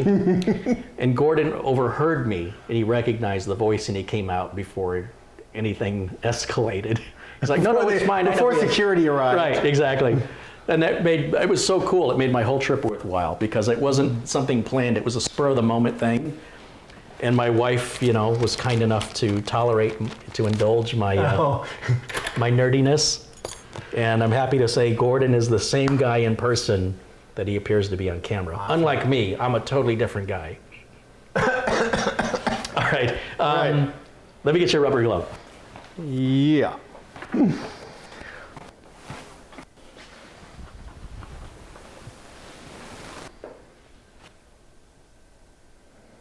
Thermal grease. All right, Rich. Oh, a blue one. We got an extra large for you. Oh, thanks. I appreciate it. Those are the Magnum gloves. Private joke. Some people take Magnum, some people don't. All right, let's see. Some people don't find that there's a label on the bottom of the Magnum. Gordon says, what's crazy is installation instructions have gotten better. Not for everything, Gordon, but I will say, I don't know if you guys at PC World have taken a look at Scythe, S-C-Y-T-H-E, but they have two coolers, and let me just show you. This, I sound like a shill for them, but I'm so excited at how easy. This is the easiest third-party cooler I've ever installed. It's cooling better than a Hyper 212 EVO. So the Hyper 212 EVO is a good deal for 30 bucks, but it's a pain to install it. And they have a Hyper 212 competitor, or a comparative model. Yeah. And it's called, here, let me grab it. It's not called the Magnum. No, Gordon, can you explain to me why nobody else has done this before that I'm aware of? They're using the 4 plastic towers, just like a stock Intel cooler. So you know how you install this? You literally go click, click, click, click, you're done.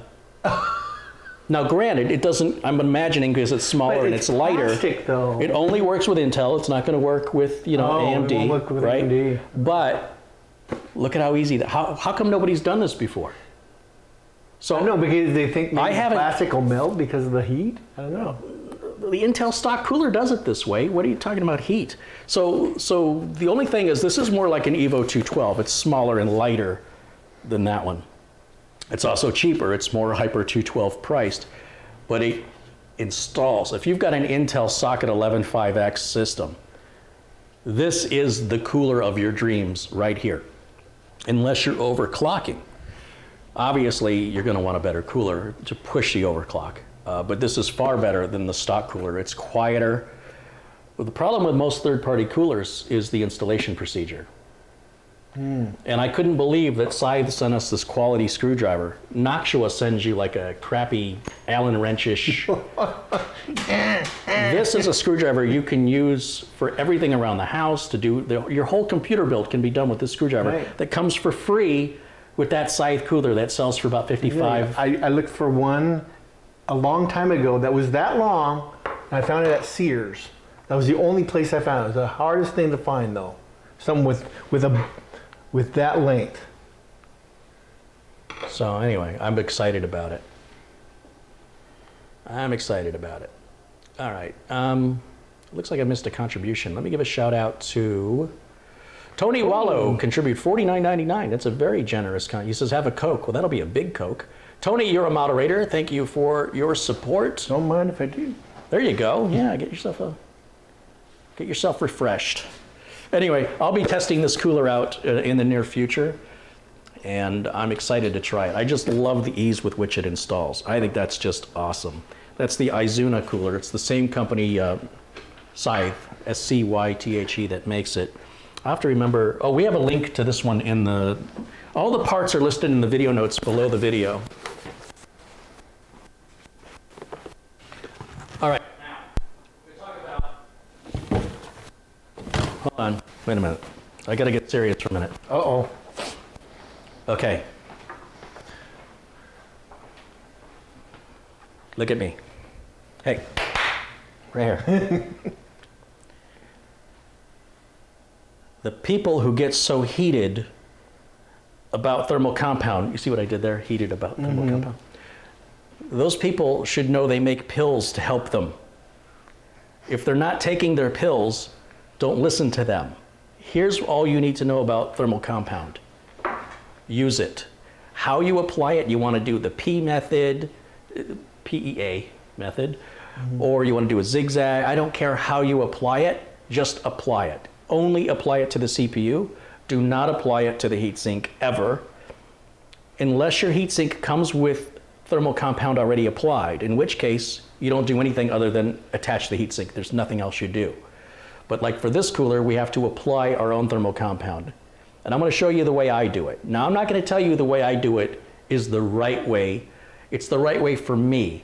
Perhaps I like to put salt on my food and you don't like the salt. Doesn't mean I'm doing it wrong, right? So I want to just clear up all of the haters that are going to come out there and tell you there's only one way to do this. If you don't believe what I'm about to tell you, then I encourage you to test different application methods yourself, and you will see for yourself the truth. And that is, it almost doesn't matter which brand of thermal compound you use, they all pretty much work the same. Whether it's $50 or $5, it pretty much is going to cool exactly the same. And the way that I apply thermal compound is I like to spread an even amount over the entire heat shield over the CPU, because it's got a little graphics chip on there and it's got, you know, the main die and all that's around the chip. So I want an even coating all the way around the CPU. Now, some people have seen a video where a guy takes a piece of glass and he goes, oh, there's air bubbles. It's one of the dumbest, most ignorant things I've ever seen, because first of all, glass is a porous material. Secondly, they're not applying the glass with the applied pressure required by the engineering specifications that the CPU coolers have to meet when they match the two surfaces together. And finally, it's not an airtight system. So when they do this video and they show these air pockets or these little air bubbles, they never turn the system on, because when the system comes on, the thermal material becomes viscous and it moves and it shifts. Again, air can get in and air can get out. Air bubbles are not something a normal person cares about. It'd be like telling you you need to have nitrogen when you're only scuba diving 10 feet. You don't need that. You don't need it. You can use it, but or if you're going to parachute from 10,000 feet, you don't need it. You need to go way higher than that. So there are some extreme overclockers out there that air bubbles might be an issue for them, but they make up fewer than 1/10 of 1/10 of 1/10 of 1%. It won't apply to you and regular folks. I just want to clarify this because I'm so tired of all the false information. And you know, how you apply your thermal compound, it doesn't make a difference to me. It's not like I'm worried if I'm going to pay my rent this month because you didn't apply your thermal compound the way I recommend it. But by the same token, the way I do it is the way I've been doing it for decades.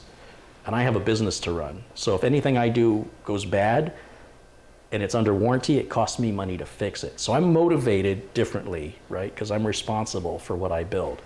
So with that, I'm going to show you how we're going to do this. So what we're going to do... Well, quick question. I had a debate at work with my coworker Don about how often should you reapply your thermal compound, and we agreed that was around 3 to 4 years. That sounds right to me.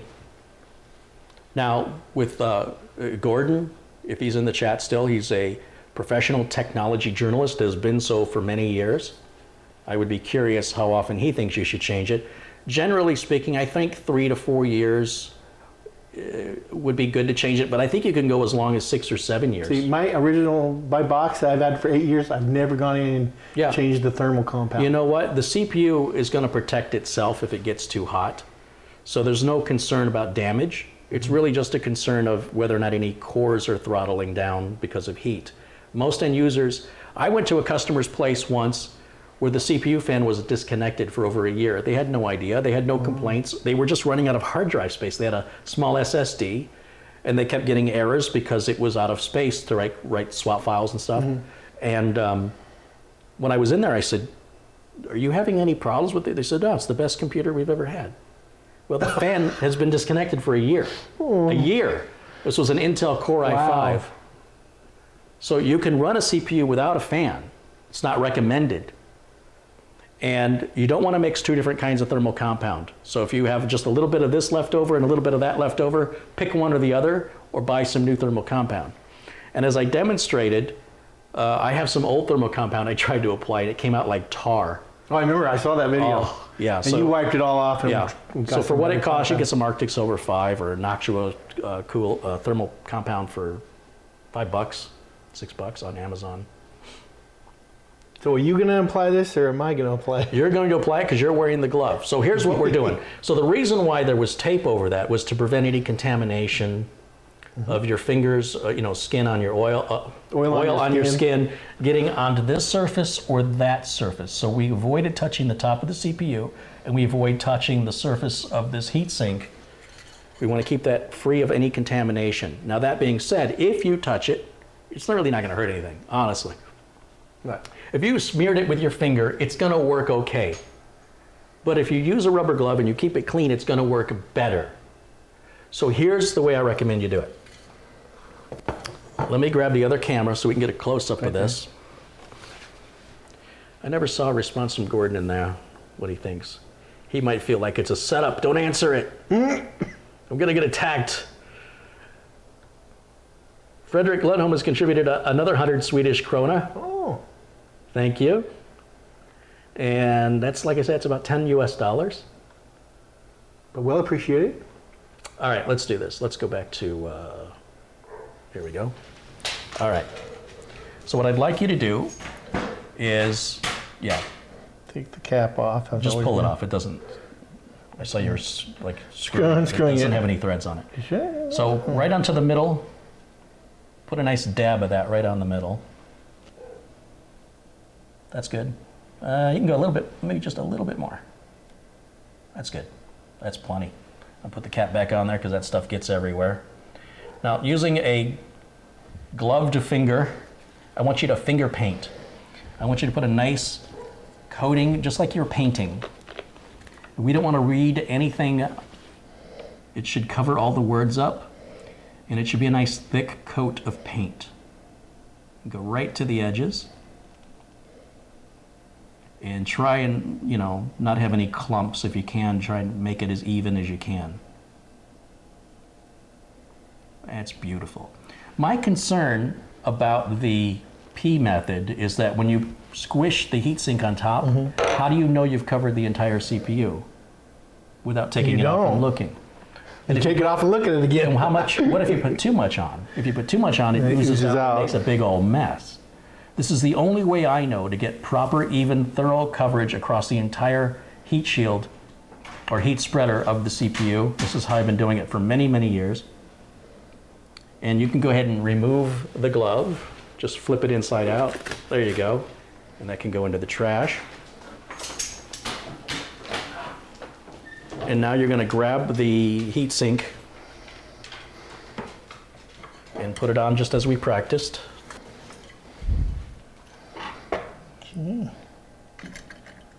And start one screw, just get it started. You only want a couple of turns on that. Now the other one, no, you gotta go in through this top hole. See, isn't that brilliant, the way they did that? Don't tighten it too much, go to the other side. We wanna get it as, you ever put tires on a car? Yep. You do that star pattern? Yep. Oh, you're not even in there, so you gotta push down. I gotta come back up while I kick on the you other one. You went too far. There you go, that's good. Now you're gonna have to push down on the screwdriver. Now we're cooking with gas.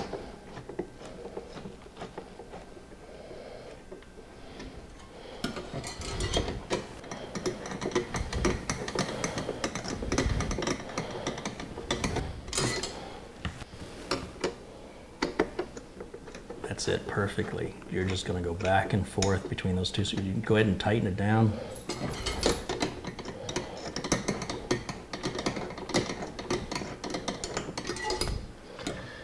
I know when to stop. Yeah, they actually do come to a dead stop, and they won't let you turn them anymore. Oh, yep, there it went. Yeah, you'll feel it bottom out, and then that's all there is. So you don't have to worry about over tightening them. They will. Yeah, there it has stopped. Perfect. Good job. All right. All right. I think that's the hardest part of the build. That is the hardest part of the build. That's true. Wiping the sweat off. Nurse! I'm working. You're making me work here. All right. All right. Now what? A fan? Yes, now we're going to attach the fan. And the way let me just get these instructions under the way here. Let's see.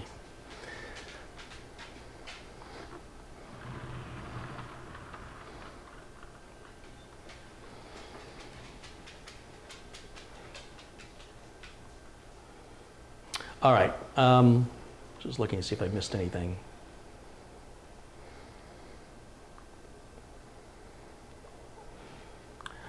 This is a little bit tricky because this is the only part of this cooler I don't like are these chintzy little wire hanger thingies.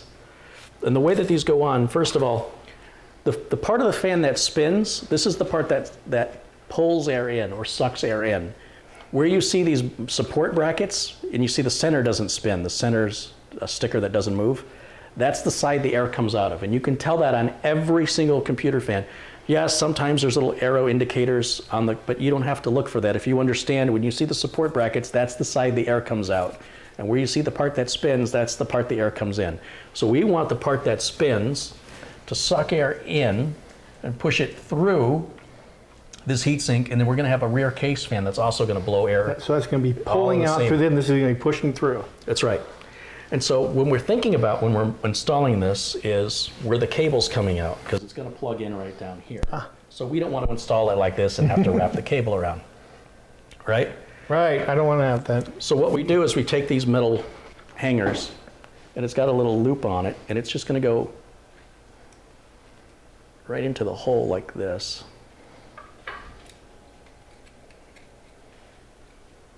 There's one, and there's the other. You see that? And we're going to do this on the other side as well.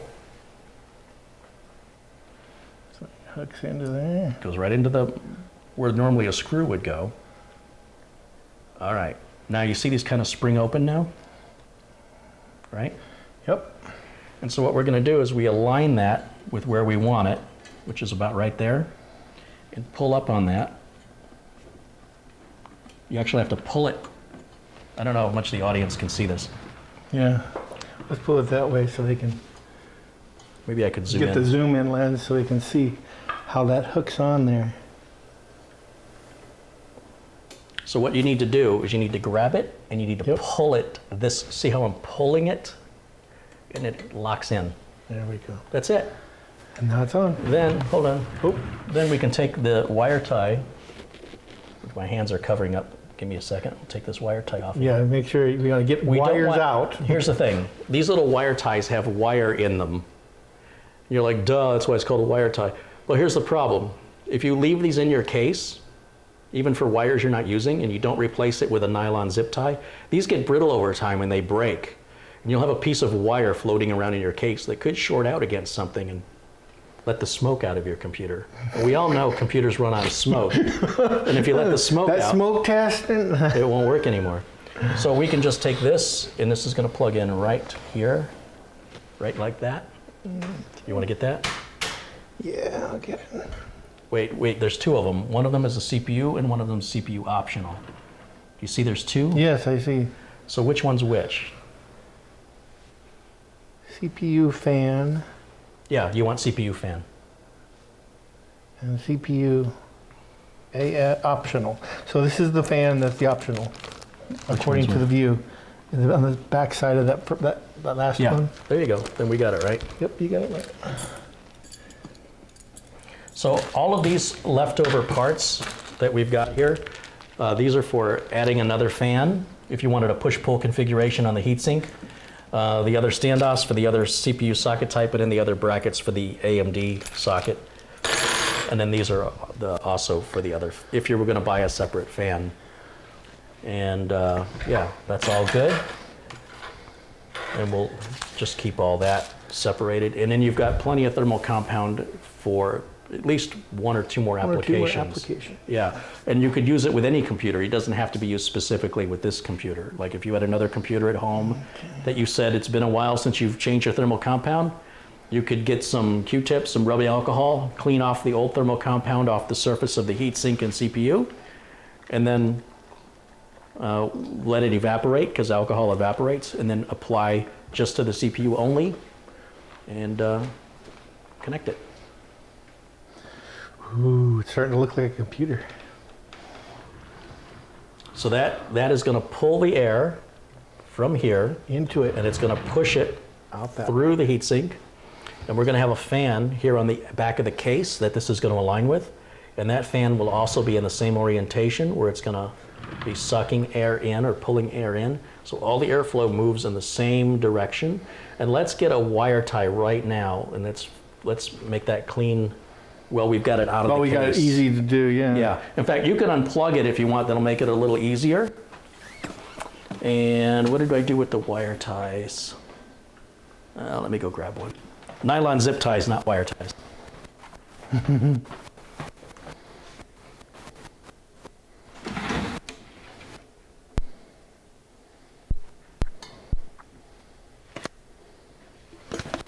You should only need one. You ready? I think so. Does that look good? Like you could go like that, tie these all together, or tie this to these two. Let's see what you got. Kind of looks ugly like that. How should it really be done? Cable management was not my forte. I think about as far up as we can go. Go between them. I'd say put one right here at the end. Like this. There you go. Boy, it's easier when you have four hands. Yeah, I bet. And then let's grab you another one, and we'll do the other side, and then you can plug it back in, and oh, we'll cut those pigtails off too. Yes. There you go. You want some wild pigtails going around.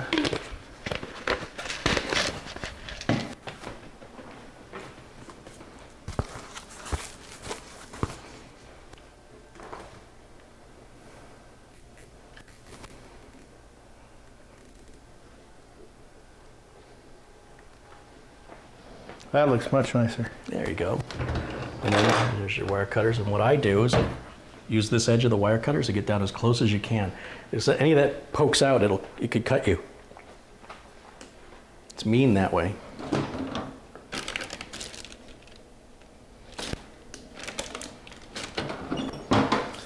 Nice and neat. And then what we can do is we can grab a Ziploc bag, and what I'm going to put in here I'm going to separate out the rest of your cooler parts. They'll be in its own bag. So that's all for the cooler, the cooler, the cooler, and the cooler. Cool. Nice. All right, and then this one, we need to staple this closed because otherwise this will fall some out. might come out of there. Hate to lose those. Those are the screws to the NVMe slots.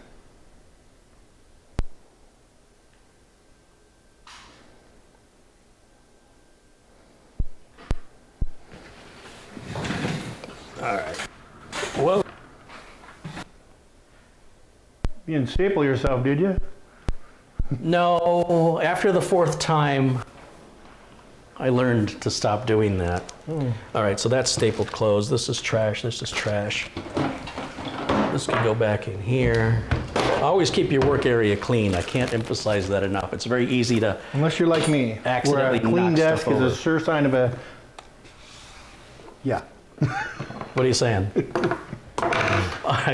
All right, so here is what the completed motherboard prep looks like. It's now ready to be mounted into the Corsair 200R, which, oh, we had nylon zip ties on this box. I bet we do. Yeah, so in the box is all the hardware we need for mounting and securing any devices or peripherals that go in the case. So whether it's DVD drive or memory card reader or motherboard, mechanical drive, solid state drive, 2.5-inch drive, whatever. We have all the screws we're gonna need. In fact, more screws than we need. These long screws are for adding another fan up front, which we're not gonna do. These are case fan screws, which we're not going to add, so all these can go in the motherboard box. There we go. And then there's screws for mounting optical drives and 2.5-inch drives, which we're not going to use because you're not using any of that on this build. And basically what I'm looking for is, the screws are very similar. One has a fine thread and one has a coarse thread. These are the fine thread screws. We're not going to use them. What I'm doing is I'm getting things out of my way so it's not so intimidating to work on. And the rest of this box, that's empty, so we'll just set that over the heads up. Watch out for my butt. That's a Frozen reference. Oh. Yeah. I'm more cultured than you thought I was. Let it go. That's bad. That's bad. All right.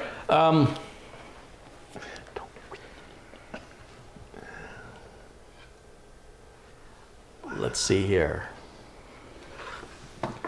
All right, here's where things are going to get interesting. Get fun. I'm going to lay the case down right on the counter. We're going to do it over there. Oh, okay. We're going to do it right here.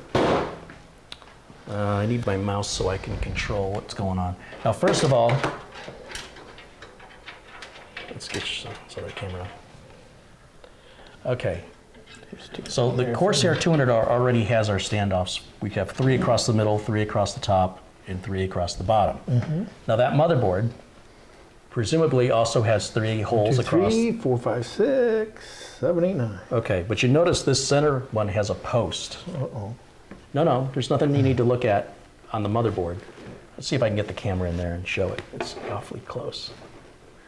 Okay. I can see that, yeah. There's a little post. That post is going to go through the center motherboard hole, and it's going to hold the motherboard in position for you while you tighten the other 8 screws, and you'll never put a screw where the center post is, obviously. So this center post over here. That's where it's going to go. So lift. So what I want you to do is turn the board around because it's backwards right now. Yeah, I noticed that. I want you to pick it up by the heat sink, and I want you to put it in I/O ports first. Kind of angle it down, and watch the cable for this fan. Make sure this fan cable's out of the way. And you're going to line those I/O ports up. Right here on the back, you're going to line up those ports.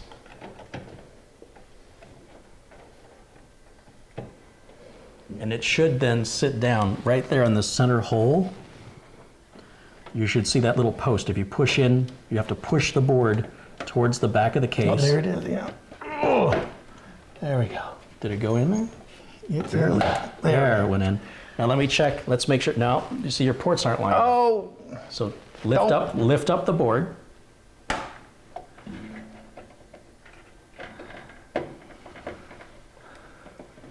There you go. And you're going to line up those ports. And then once they're lined up, you're going to push the board towards the back of the case and then down so that center post comes up.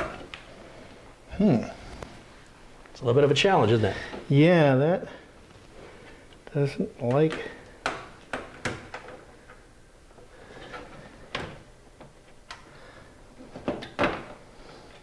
Did you get it? You shouldn't have to push down that hard on it. It's still not quite. Yeah, you're not up. lined up. Go ahead and pull it back out. So let's take a look. Let's see if I can guide you in here. So you want to be able to go up a little bit here. We're good. Here we're not good. You need to go. I want you to push the board back towards me. Oh wow. Hold on, let it up a little bit. Nope, you let it back too much. Okay, that's coming through good here. We're good here. This looks lined up. These look lined up. Now will the center post go in? Yeah, it's in. Oh, it already lined up? Yep, it lined up. See, it probably felt better that way too, Yes, right? it does. And then we didn't get any cables tangled in, did we? Nope. All right, now we're going to grab 8 of those screws, which I have right here. Okay. Now this bag, usually the bags are labeled. Is this bag not labeled? No, it's not labeled. Anyway, go ahead and open that up and pull 8 of those. And you want to use this screwdriver, not this one. Okay. Because this is magnetized. This is a Phillips number 2. They still sell these screwdrivers. They're very cheap. I've had this screwdriver since the 90s. And they still design them exactly the same, except the handle is red. And they cost about 10 bucks or less with no bits. So there's a, you said we need 6? 8. 8. There we Remember, there were 3 holes across the bottom, 3 across the middle, and 3 across the top. That's 9. Less And then the post subtracts 1. That leaves 8. Yes. Now, it doesn't matter where you start, but don't tighten them all the way down. Just get them all started.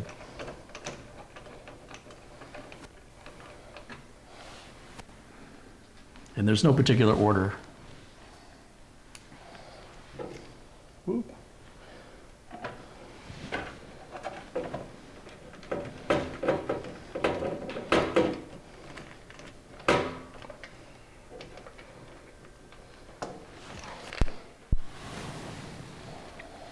And there's Jimmy. Jimmy's helping out. About time he got some work done. Hey, he's keeping the burglars away. He's doing his job.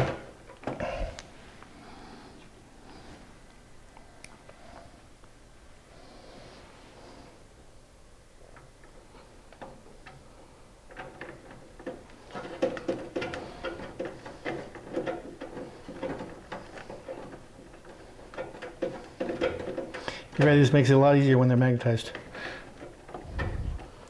Gordon says there could be money in a PC build kit, a Swiss Army knife, zip ties, and a bracket. Didn't take. Gordon forgot Band-Aids. There's no proper PC building kit that unless it contains Band-Aids.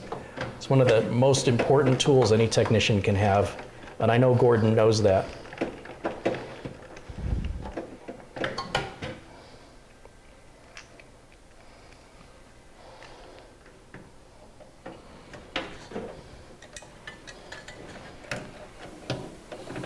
That's a tight fit in there.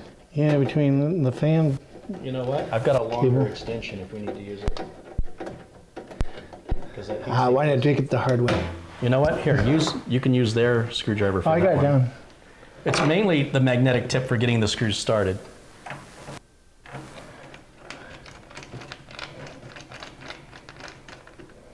Okay. Oh, one more. 2 more. 2 more. Remember, 3 across the middle, with the exception of the post, so that'll be 2 in the middle. 3 across the bottom, 3 across the top. That's pretty standard ATX design.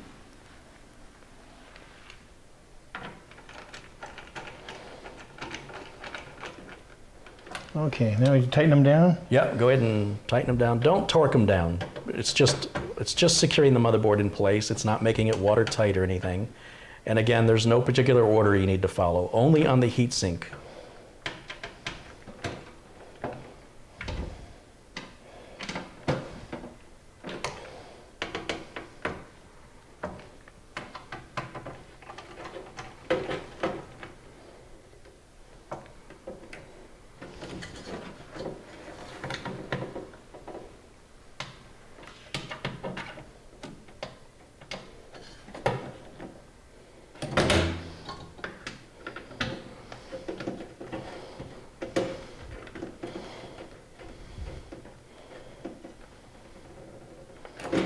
All right. All right, let's go ahead and put the case back up on its feet. Which way's up, George? All right. Very good. So far, so good. And that we should be done with these screws for now. And we don't need those extra standoffs. All that can go in the motherboard box. We should be done with the documentation. That can go in there. Oh, there went somebody's glass out. Oh no, my $5 readers, are they broken? No. Darn it. Fortunately, no. I guess I'll still have to use them. Okay. Now it's time for wiring. This is the part that really intimidates most people, but it's really simple. I always advise people take it 1 cable at a time, and before you know it, you'll be all done. So I'm going to come around here just for a moment. In fact, we'll bring this closer to the edge, and I'm going to take the wire. Do me a favor, take the wire tie off of here and off of here. When you do that one, I'll do this one. We're making good time. Oops. Remember, You have a good idea what you're doing. we don't want any wire ties in the system.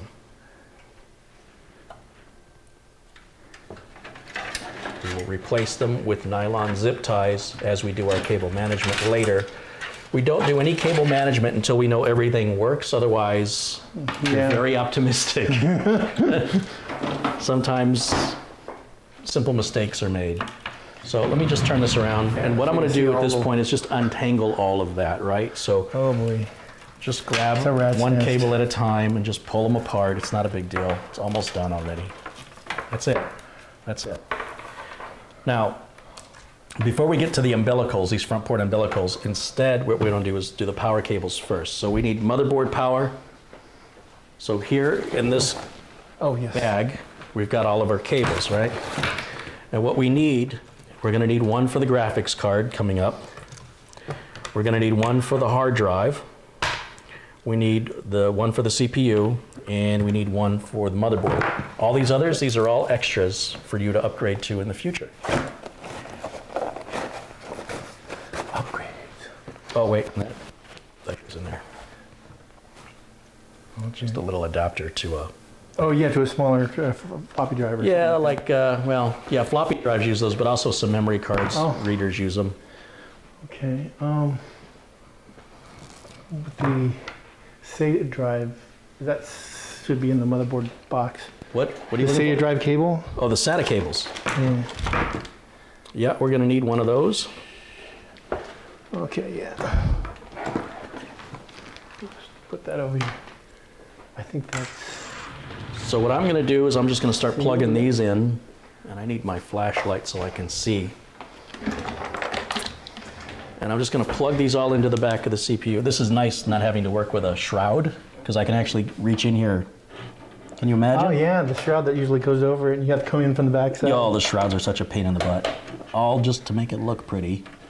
So there's one. Where it says peripheral, that's what you... Yeah, you pretty much can't get it wrong. What I'm doing is I'm trying to go as close to the back of the case as possible and work my way out so that the cable management stays as hidden as we can make it. Like this one just says motherboard, you see right here? And it's the only place this fits. You can't get it wrong. Thank goodness, because... And so, yeah, well the motherboard, every one of these connectors is different. Well, not everyone. Some of them belong to the same family. And so basically, if it fits into the back, you've got the right one, but sometimes you can use the wrong end.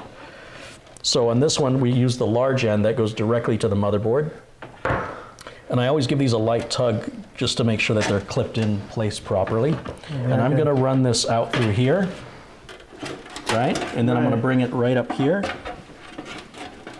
And we'll turn this around and plug it in right like so. I'm only doing this for you because I want to rush it through now. So that part is done, and then we have one more cable that's going to go on the motherboard, and I'm going to plug it into the motherboard first because I think it might be easier. Yeah, I think you're right. So we'll go up. Look at that. So there's two ends to this cable.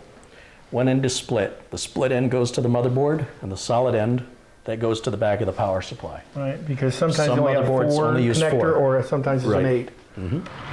Now, it's not to say you couldn't put it on backwards and not have it work. You could.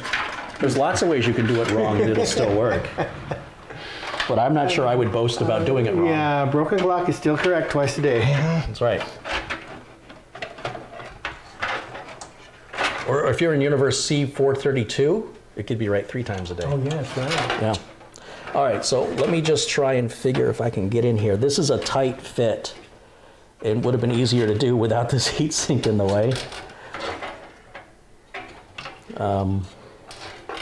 You know what? I think I'm gonna go the other way with this. Oh, so you're gonna plug it in and then go back around? Yeah, I think what I'm gonna do, just because it'll be easier than the fighting with the cable, is I'm going to try. And you're not gonna get a good view of this, folks at home. But I'm getting a great view from over here. Yeah, you can probably see through holes in the top. Yeah.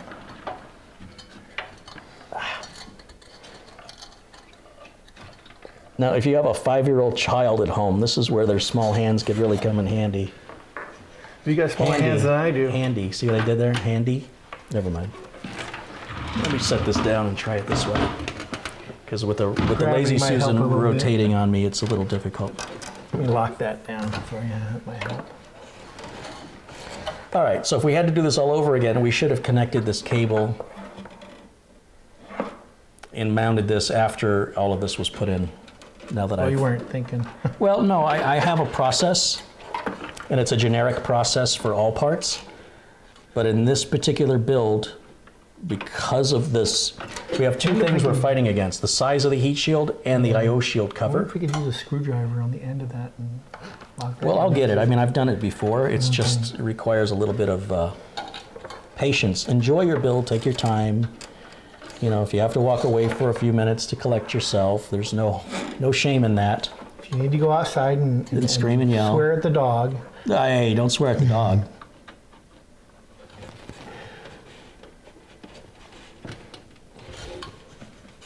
I've got one side in.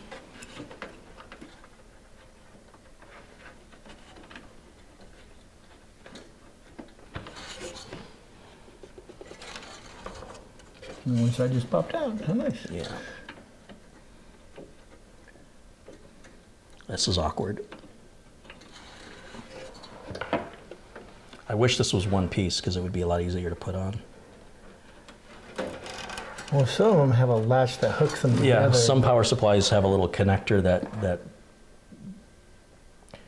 you know, they two lock together, but this one is not one of those. So, working around this heatsink is a real challenge.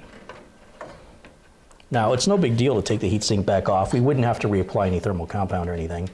Simply removing the fan, the two screws, and lift it off. I don't want to do that because I'm stubborn.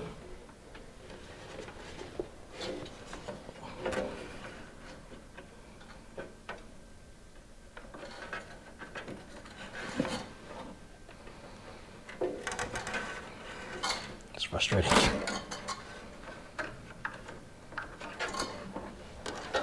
So I was thinking a long screwdriver might be able to do one side and the other. I got another idea. Uh-oh. I know, right? You put us. Oh, I almost had it. So close. Keep getting the one side to go in, but not the other side.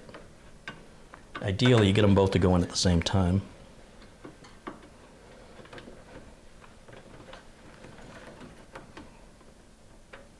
You got it. I heard a click. Yep.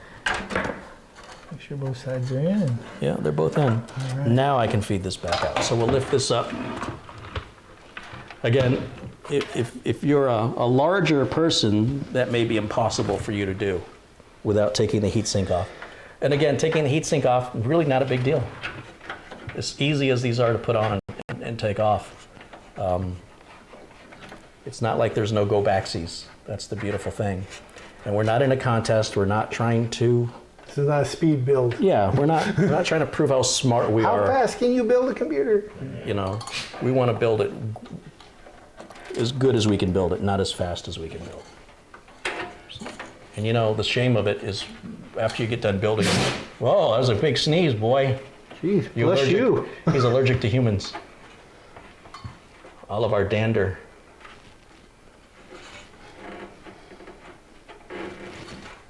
All right, and then there's a little opening up here, and I'm just trying to get this to feed through there.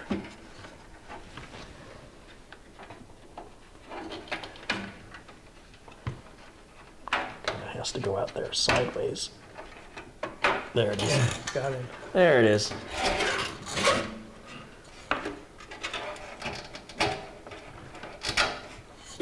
And then we can run that right through that hole right there. And then I'll plug it in the back where it says CPU here on the back of the power supply. Right like so. There it is. Everything looks secured. This is for your hard drive, so we'll run that out through the back. But we won't hook it up yet. We can give it power. Oh, Sure. And it doesn't matter which of these three power cables we use. It's all about how it's going to look with cable management.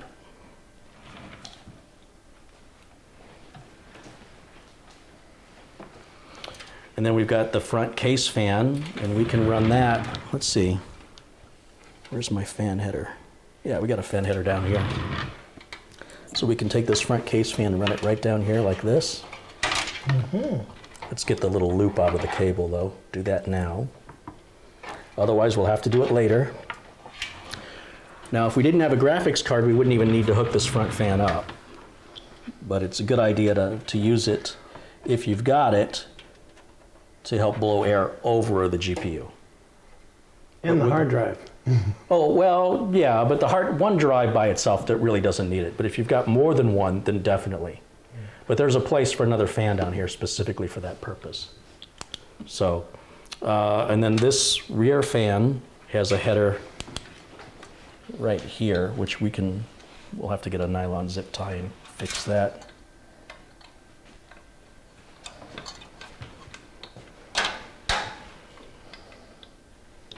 There we go.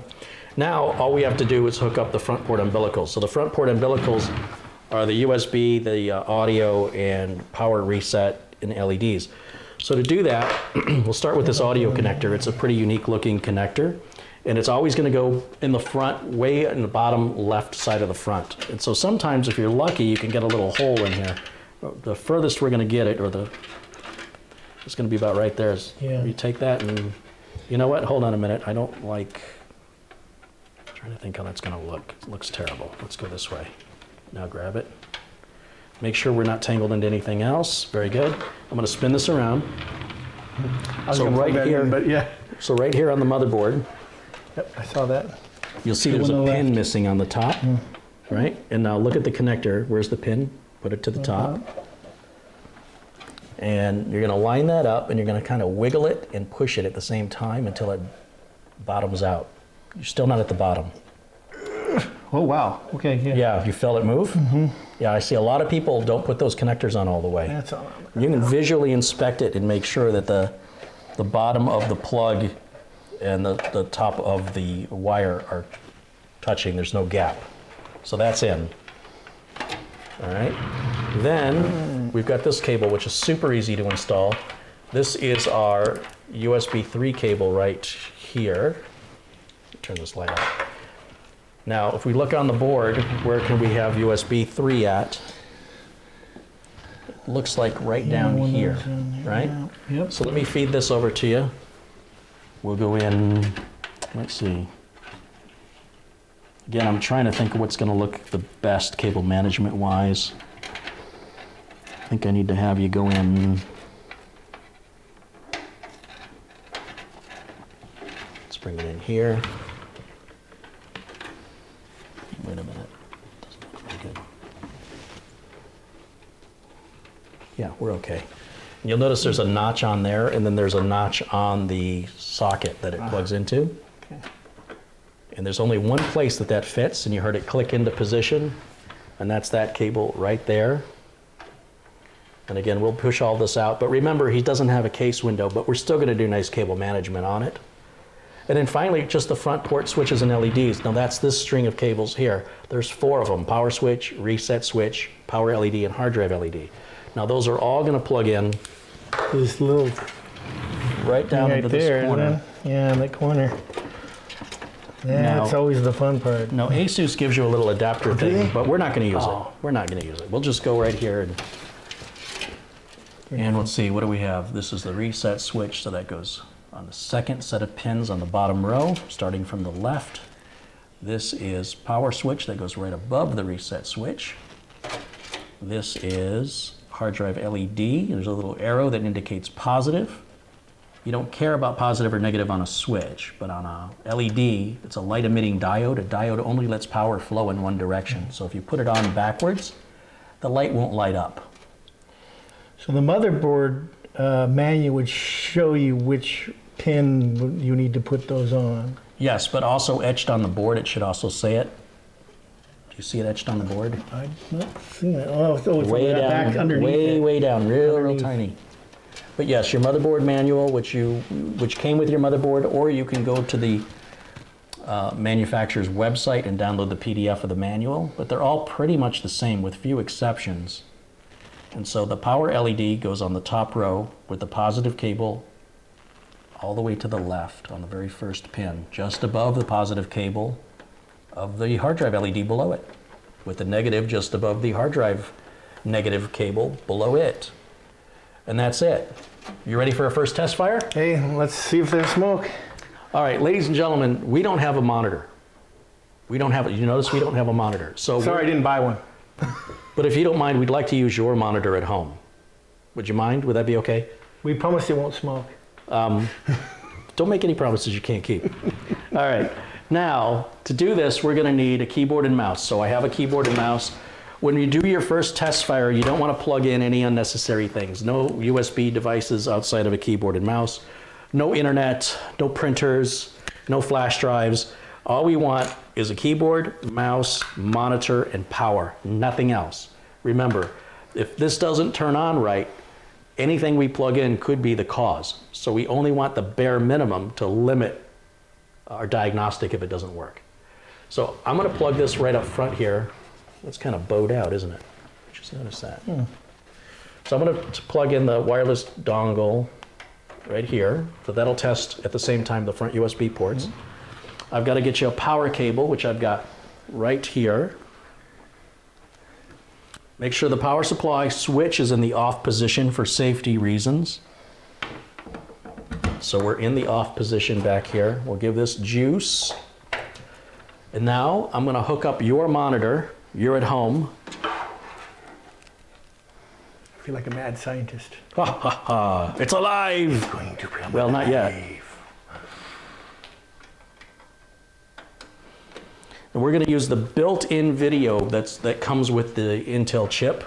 And we're going to plug just an HDMI cable right here where it says HDMI in the back. Now, when we install our graphics card, the last thing you want to do is use any of your built-in video. You're going to wonder why your frame rates are so bad. Is that going to fit? It's having a tough time for some reason.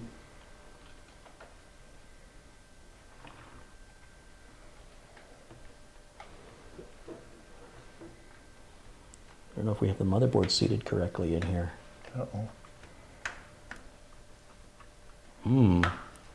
Shouldn't be this difficult. Where's my flashlight? I can see it. Oh, the What am I missing? the flanges are kind of in the. It's Yeah, it seems a little recessed. flanges in. But if we can get the connector in there, we can wiggle the board around with the connector. There it goes. It's tight. It's tight, but we got it. It's there. So remember, when we put a graphics card down here, we don't want to use any of these ports up here. I see that mistake made a lot by builders. All right, are you ready? Yeah. Okay, here's what I'm going to do. Where's my mouse? I'm going to go to the other input, and we're going to turn camera 1 on so you can see us right up here in the corner. All right, guys, you're going to be our monitor. Flip the switch onto the power supply to the on, and then hit the power button in the front of the case. There we go. And let's see if all the fans spin. Oh. CPU fan, rear fan, front fan are all working. RAM just lit up. It's alive. Power LED is working, so that's hooked up correctly. Ooh. Now your first boot may take a second. Oh, we got a post screen already. Here we go. That's fast.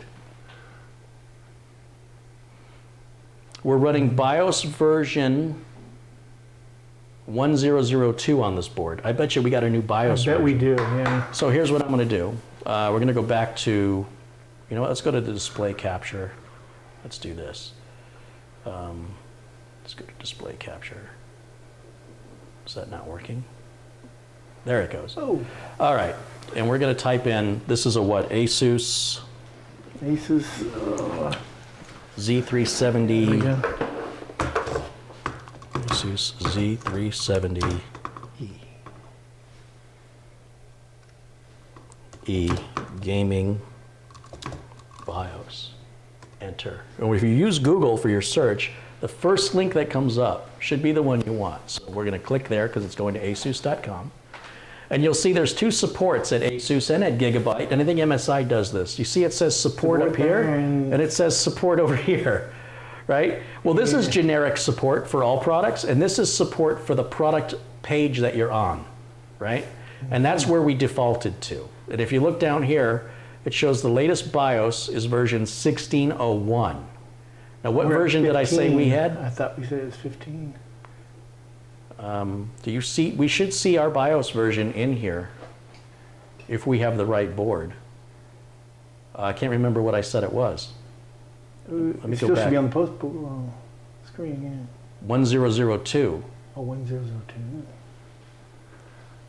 Let's go back. 1002. Is that in the list? Look how many BIOSes. There, that's the one we've got. 1002. 1412, no, And we want 1601. this one. And we're going to go to the download. We show it in the folder. We'll extract this.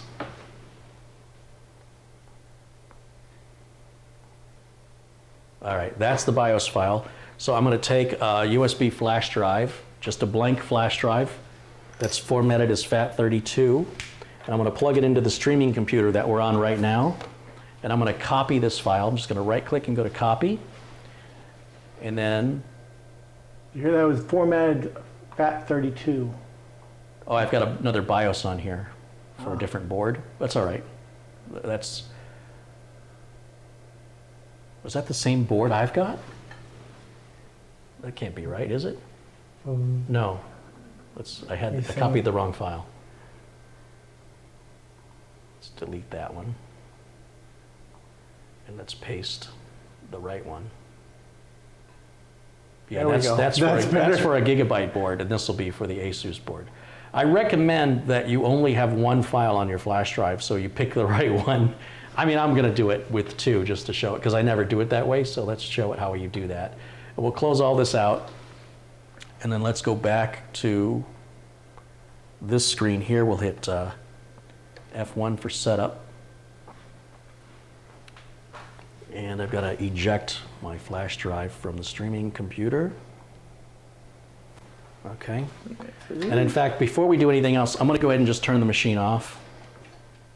Do me a favor, will you plug that? You don't have to hit the switch. Okay. Would you just plug that into any USB port back there? Okay.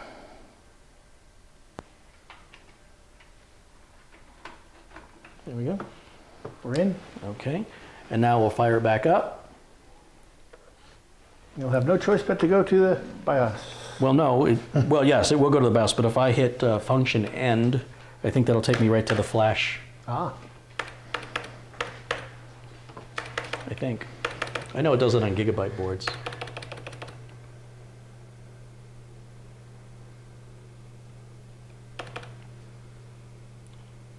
Not today. Here we go. There we go. All right, so we're going to go to, right here at the bottom of the screen, it says, why is my mouse not? I got to turn the mouse on. All right, right down here it says advanced mode. And then here it says tool. It says Asus Easy Flash 3 utility. Via storage device, we click on that and click next. Storage device. That's the file. It doesn't even show us the other file. You want to read this file? Yes. Do you really want to update the BIOS? Yes. This is not the scary thing old school folks will tell you it used to be. If it's the wrong BIOS, it won't even let you flash it. If you have a Dell or an HP, you can't even get it wrong. You need to automate the whole thing. But if you're building your own system like we are, I think you should update the BIOS before you need to update the BIOS. Some people have this logic that I only update the BIOS if I need it. I'd rather update the BIOS so I don't need it. Does that So make you sense? don't run into problems. So you don't have the problem that the BIOS update fixes. So how and I often like should to you- do that before I install Windows on a brand new build. Once you've got Windows installed and if your system runs fine, you're not having any problems, you never need to do it again. But if I ever work on your system, I will always update my customers to the latest BIOS, just because I'm confident, I know it'll work, and there shouldn't be any negative consequences. The worst thing that can happen is that we lose power right now while this is flashing. If that happens, we're going to be in trouble. It'll turn into a brick. But I haven't had a power outage here in a long, long time. And what are the odds? It's sunny outside, so it's very unlikely. So we'll see what happens here. We're just about done. Be patient with this process. Don't rush it. Walk away if you need to walk away. If you're somebody who's impatient, there he goes. If you're somebody who's impatient, go get yourself a drink. There you go. Relax, give it a couple minutes. It's easy peasy. And then we're gonna reboot into another flash drive that has Windows 10 on it. We're gonna do the Windows 10 install. And we're gonna do that using, we're not even gonna install the graphics card. We're just gonna install Windows 10 as this is, and then I'm gonna run some performance tests on. Don't do the updates yet. Yeah, we're gonna do all the updates with the graphics card. With the graphics card in, after Out. that. No. Out. Yeah. We're gonna try it with... We don't want the NVIDIA graphics driver from Windows Update. Oh, you're right, we don't. So, but the If it's Intel... not in there, it won't do it. By the way, Intel's changing their graphics drivers now. They're going with Windows certified drivers, and Intel's one of the first to do it, thank goodness. Most of the time when Windows crashes, it's usually a driver-related problem caused by a third-party manufacturer. So with Microsoft allowing this new driver format, it's a very welcome thing, and Intel now is supporting that, which is great. And for Windows 1809 and beyond, they're going to require it. All right, now the machine has reset itself. I'm not touching anything. I'm just, again, ignore the machine, let it do what it needs to do. It Be might patient. restart a couple times. Yeah, it's already turned on and turned itself off if you're watching. And now, here we go. It says system is updating. Do not shut down or reset the system to prevent system boot up failure. Remember, So I still again, have the USB key in. Yeah, it's I didn't still... take that out. Yeah. So once again, I'm not touching anything. I'm simply talking to you, stalling for time, as we give the computer whatever it needs to finish what it's doing. There, it just shut off. It should turn itself back on. Yep, just turned itself back on. So that's what, the third or fourth time it's I think done it's the that. third. And now we should be at BIOS version, what did I say it was? I don't even remember anymore. 1601? Still updating.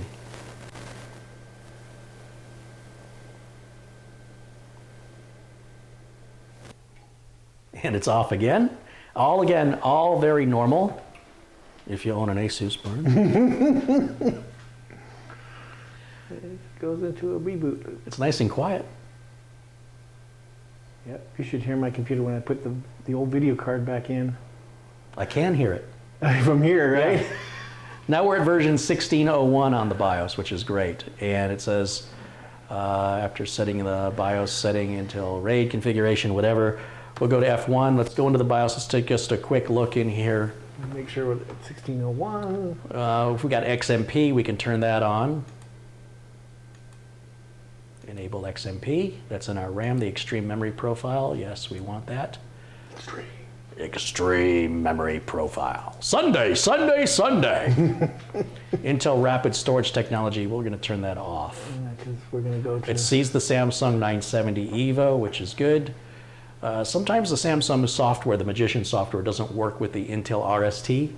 So the only thing you're using is a storage drive anyway, so you're not going to really see any benefit there. It notices the, oh, it's calling that the M2 fan. That's funny. Maybe that's what that little bracket was for, huh? For a little cooling fan for the M2. Very strange. Huh. It does recognize our RAM is installed in A2 and B2 sockets. Leave it to Asus that you would install not in A1 and A2, not in B1 and B2, not in A1 and B1, but in A2 and in B2. That only makes sense to an engineer, by the way. A regular person that's not electrically inclined, that's jibber jabber. And it's a shame that the engineers don't write for the end user, but they write for themselves. Gigabyte doesn't do that, by the way. In fact, I don't think anybody else does that. Gigabyte will order their sockets as DIMM 1, DIMM 2, DIMM 3, and DIMM 4. And you use 1 and 2 first. But they're ordered as 1, 3, 2, and 4. That way you're skipping one, right? But you do 1 and 2. It makes sense. Yeah, that would make sense. Asus, it does it. The only person that makes sense to is another engineer. Anyway, let's go to advanced mode here real quick, and then we just take a quick look. The BIOS. All this is fine. 1601. The date will set itself when we're in Windows. The AI tweaker I don't care about. Advanced configuration. Storage configuration should just be AHCI. Smart test is on, which we don't really care about anyway. And remember, we don't have the SATA cable hooked up on the hard disk drive yet. And we did that on purpose because we want to install Windows first. Fast boot is enabled. So we're good. So we can save and exit. And I can't see that option because my video is covering it up. So let me just turn my video off here for a second. And we'll go up here to exit. And then save changes and reset. And click OK. And then one more time, we're going to get our post screen, our power on self-test screen is going to come up, and it's going to say there is no bootable device. And the reason it's saying that is we have a brand new Samsung 970. It's not partitioned, it's not formatted, because after all, they don't know if you're going to use that on a tablet or you're going to throw it into a Mac or a Linux machine. So the manufacturer of the drive always ships the drive completely empty. So what I'm waiting for is for the system to give me an error that it has nothing to boot to, which should happen here in just a moment.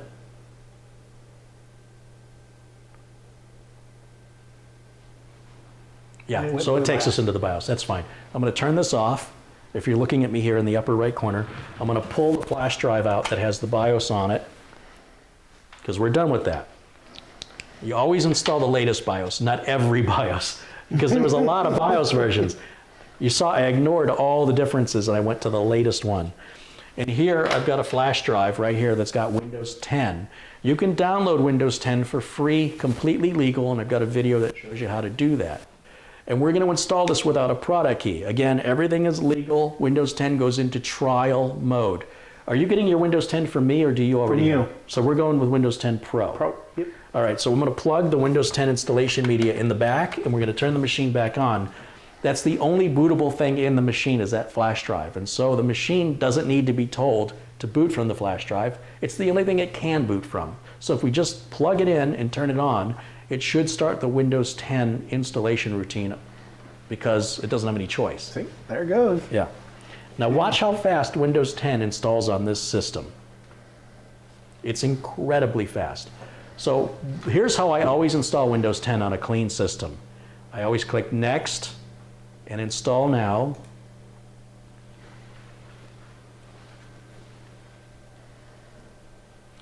And right down here it says, I don't have a product key. Even if you have a product key, I'm suggesting to you, don't use it yet. Say, I don't have a product key. Then we're going to go with Windows 10 Pro. Make sure, see, that's the thing, if you put your product key in, it'll select which version you, right, because it knows based on your product key. But I'm going to do it the other way around, Windows 10 Pro, and then click Next. And then we have the end user license agreement, which should appear. Yep, you have no choice but to agree to that, and click Next. Always choose Custom Install.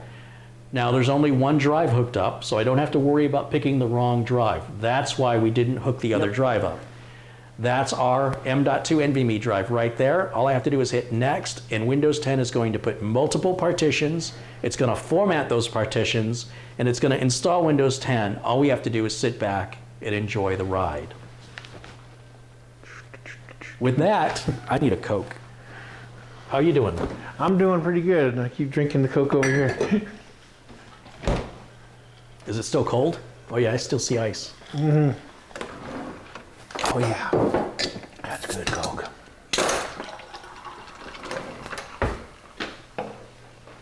Now, if anybody has any questions while we wait for Windows 10 to install, which by the way is only going to take about 4 minutes.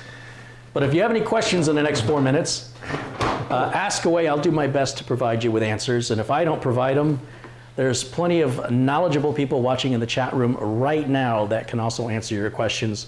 And please don't be shy. If you know the answer to somebody's question, please. This is a supportive community. I am not the only one with answers. I am the one with a lot of questions myself. Why am I here? Let's see if we can get you on camera. There you are. There I am. Ah.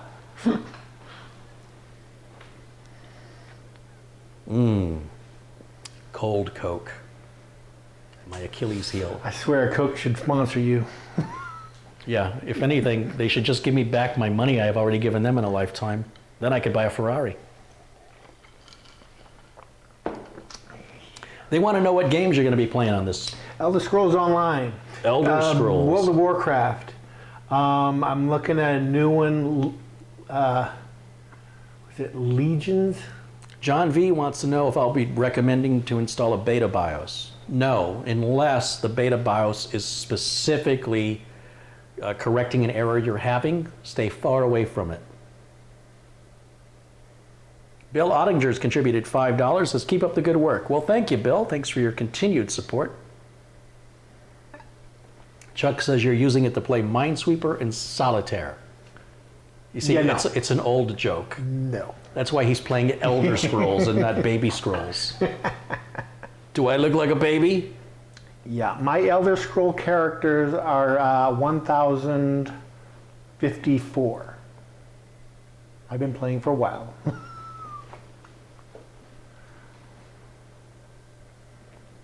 All right, we're ready for Yeah, our we're first there. restart Wow. already. Isn't that amazing? Jeez. I remember when it was like you set things to install Windows and walk away and come back an hour later and it was just finishing up. Is it worthwhile upgrading a 7700K to an 8086K? I don't think you can upgrade to an 8086K on a 270. You got to, on a 8th gen Intel, you got to have a socket 370 or 390. Do you just buy activation numbers from somewhere or an OEM disk? I am a reseller. I'm a professional PC builder, and so I buy OEM licenses, which is just buying the certificate of authentication sticker, which you'll get since you're buying it from me. We'll put it on the case. And it costs me, well, I sell them at cost, so I get them for 60 bucks. Figure it sells retail for 140. But the retail version, you know, you could theoretically deactivate it and install it on another machine. This one you can never deactivate. It will forever be tied That's fine. to this motherboard. But This the should good last news, me another good 8 years. the good news is, in the future, once we activate this with the product key, you'll never have to enter the product key again. Good. So if we had previously installed Windows 10 on this machine and activated it, then I would still install it the same way, saying I don't have a product key. And when I connect to the internet, the Windows activation servers will recognize it and say, oh, I remember I have that your, box. yeah, that's exactly what it does. And it'll automatically activate it for you. So once you enter the product key once and activate it, that product key is forever tied to that motherboard. And then you never have to use it again. You say it's tied to the motherboard or the CPU? Motherboard. Or the combination of the two? It's really tied to the motherboard. But if you change enough hardware, you could trigger an alert that looks like you've copied it to another machine.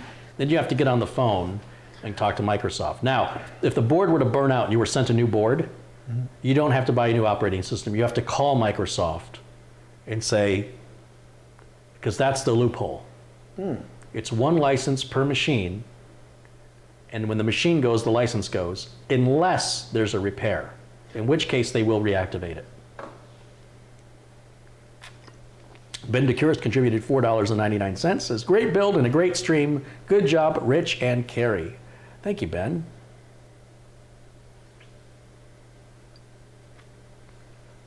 All right, we're here going on our first boot right now. We have 763 people watching All this live. right.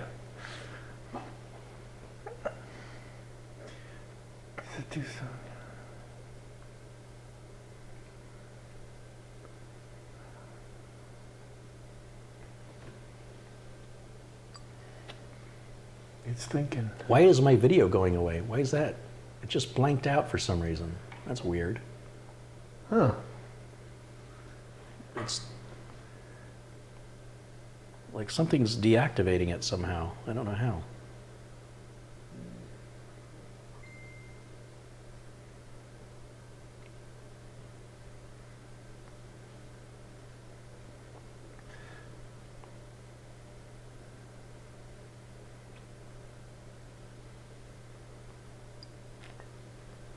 That's sort of all, I guess it's doing stuff. It's The working. hard drive light running? Yeah, it's blinking. Yeah, it's blinking. So it's busy doing something. Abe Lincoln? It's blinking. I know. Blinking and on. Are we hitting a key? Oh, that's what I'm doing. I'm leaning against the keyboard. And it keeps deactivating my camera. This is why you should stand up straight. All right. So we're in the United States. So we click Today yes. we are, yep. What's that? Today we are. Yeah. And we'll click yes on that one. And we're going to skip adding another keyboard layout. This is my Wi-Fi network, which we can connect to. But yeah, we're not going to do that. So we're going to skip for now. See down here it says skip for now. And then we're going to say no on that. And we put the name Rich in there, or something else? I wonder, because am I going to use my... Well, we're making an offline account right now. Okay, yeah. And you can Rich always is go fine. to an online account if you want Rich in to. there, it's fine. Just Rich? Yeah. That works. Next, and we're not going to put a password in. I let the customer do this on their own. Do you want to use Cortana? Sure, yes, yes. All right, then we get, you want Windows features to help you continue with you. Do you want to see like history? No, not really. Okay. And then we're going to turn Turn all this these off, right? yeah. Off, off, off, off, Kanana's there, but she doesn't know anything. off, off. Oh, don't worry, they're still spying on you, but just not there. And accept.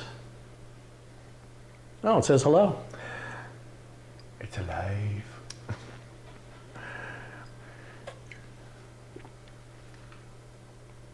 All right, that's going to take a moment. While it's doing that, why don't we get the antennas out so we can hook it up to Wi-Fi, and then we'll go to Windows Update, and that'll be the first thing we do. All right. And activation is one of the last things I do, because Is that a stand for it? I guess. yeah, it's a little stand for the antenna. Okay. What's up, Jimmy boy? Yeah, let's get that tight on.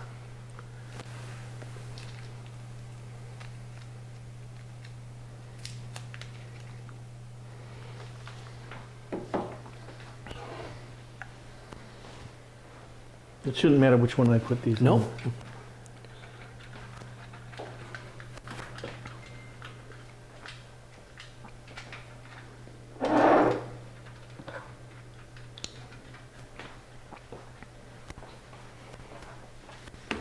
Yeah, it's in Windows already.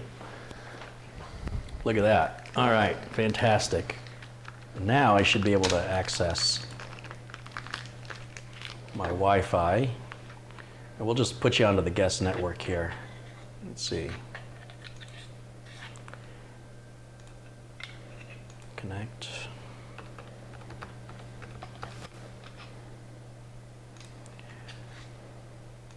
Now, there's a couple of little changes I make in Windows 10 you guys might want to take a note of. Those of you who've seen my videos before know what I'm about to do. One thing is I disable indexing on the C drive, all drives really, but the C drive especially. And if you do it now when there's few files on there, it doesn't take as long. If you're running an SSD, this can consume a lot of space on your solid state drive. You'd be surprised how much space you can free up by turning indexing off. It also frees up resources rather, where it's going through and looking at the contents of files. I'm not somebody who searches anything beyond file names. I don't search the contents of documents, so I don't use indexing. I never met a customer who did. If you do, then don't turn that off. The other thing I like to do is I go into the command prompt, CMD. It's got to be an elevated command prompt, which means I right-click and go to Run as Administrator. And I'm going to turn hibernation off, because however much RAM you have is the size of the hibernation file, whether you use it or not. And hibernation is intended to save batteries on a laptop. This isn't a laptop, and we're not running on batteries. And again, SSD space is expensive, so we're going to type in power CFG -H, that's hibernation, and then space off. That's going to turn that off, and then type exit, just that easily. I will make some adjustments to the power settings. I don't like the computer to ever go to sleep. Just the monitor can go to sleep. Everything else stays on. Hard drive stays on. Everything stays on. If you want the machine to be as reliable as possible, leave it on. And then one of the other changes I'll make is if you're booting to an SSD, there's a small registry tweak called Disable Startup Delay, and we will add that little tweak in a moment. But the next thing I want to do, in fact, we can do it now, is go to Windows Update and start grabbing the Windows updates. This is Windows version 1809. We're going to check for updates. I also don't like I don't like the new control panel. So if I type CO, see it says control panel right there? I don't like this view. This is called the category view. I like the old school large icon view where it breaks everything out and I can find what I'm looking for. And here under System, I go to Advanced, right down here. And under Startup and Recovery, I go to Settings, and I uncheck Automatically Restart. This is the most frustrating default setting that's been with every version of Windows since XP.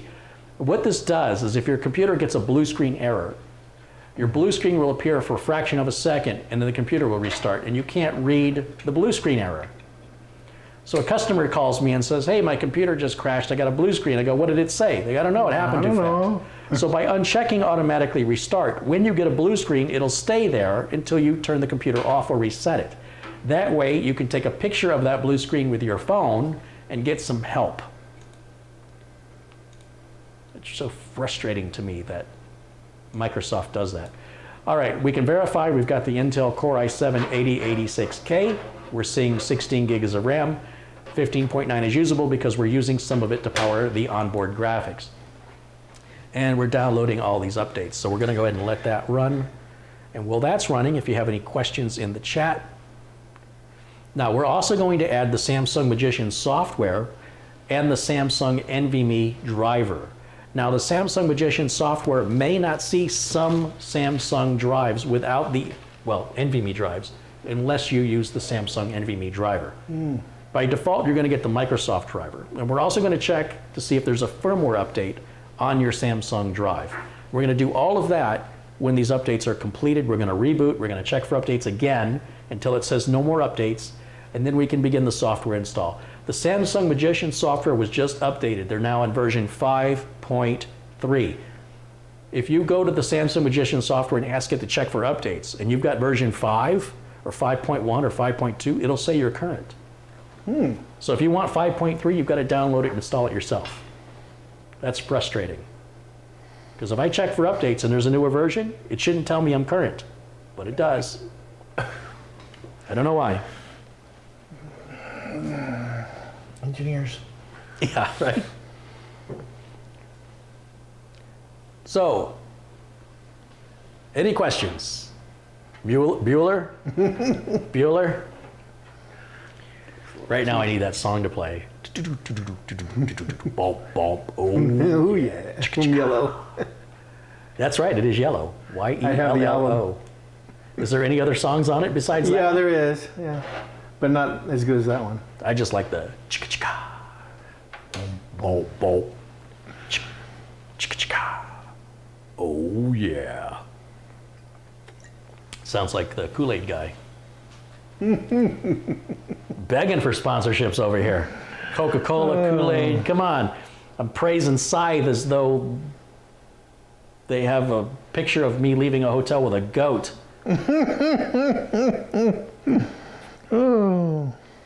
Chad says, hello from Michigan, love your videos, keep up the good work. Well, you know if he's from Michigan, he's a good guy. Where are you from, Rich?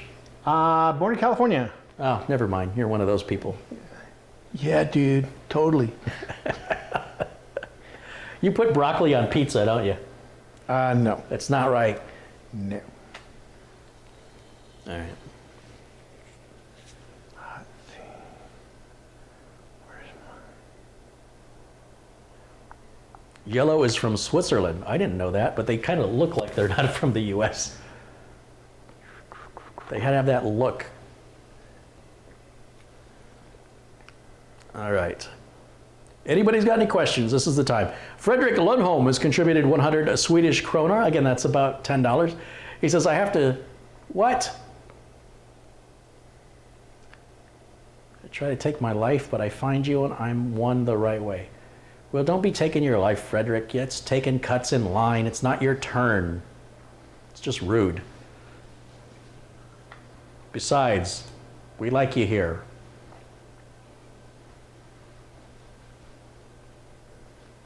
Don't be so selfish.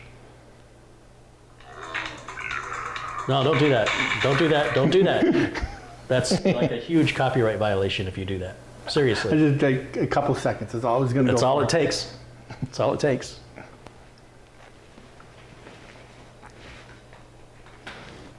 Bill Ottinger says he was born in Paw Paw, Michigan. I don't know where that is, but Michigan does have some funny city names. I've not been around there, so. A lot of Native American Names.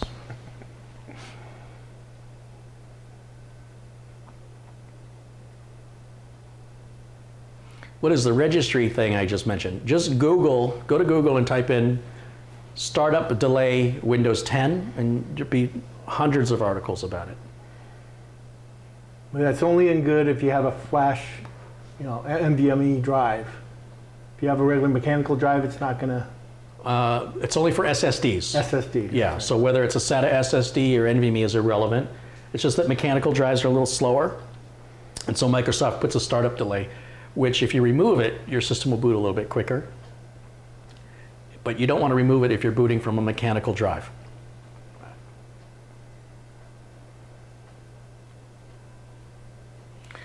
Sharon says, I got an email from Scythe. They said they won't be using the image of you leaving the hotel with the goat. Oh, damn. I thought it was a sheep.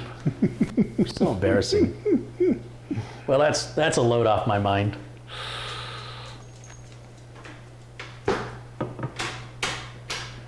So West of Kalamazoo. I know where Kalamazoo is. That's down south of Michigan, southern Michigan. What was the price of the CPU? It was about $450 last I checked. If you look in the video notes below the video, there's links to every part. And if you use those links, I make a little commission. You don't even have to buy what the links point to. Like if the link takes you to Amazon, and while you're at Amazon, you shop for something else and buy it, I make a commission since my link brought you there. You don't pay any more. It's a great way to show your support for the channel too. It does add up. Even if you're buying a $5 thing. The Intel Core chip was $440. $440, okay. All right, we're ready to do our first restart now, so let's go ahead and restart. Now, this isn't a good way to measure boot time because it's going to be applying the updates as it boots. So this boot time will take a little longer than when we're finished.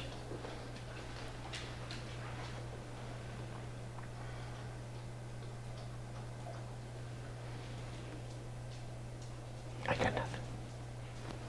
What do you think, Lyle? Lyle's here. Lyle's in the here. house. Lyle, where's your brother? Where you going, Lyle? There's his tail. Lyle, come here. You gotta say hello. Come over here and say hello. Come on, you're the star. Go get it. You want a cookie? You want some cookies? All right. We got these little cookies. I ordered these from Amazon and they were a lot smaller than they appeared in the picture. What are my dogs supposed to do this? Use it as a toothpick? All right, Jimmy. Hey, what was that? That was not a Sit. cookie. Paw. That was a snack. Good boy. How about you? You want a cookie? Give me your paw. Good boy. Swat him away.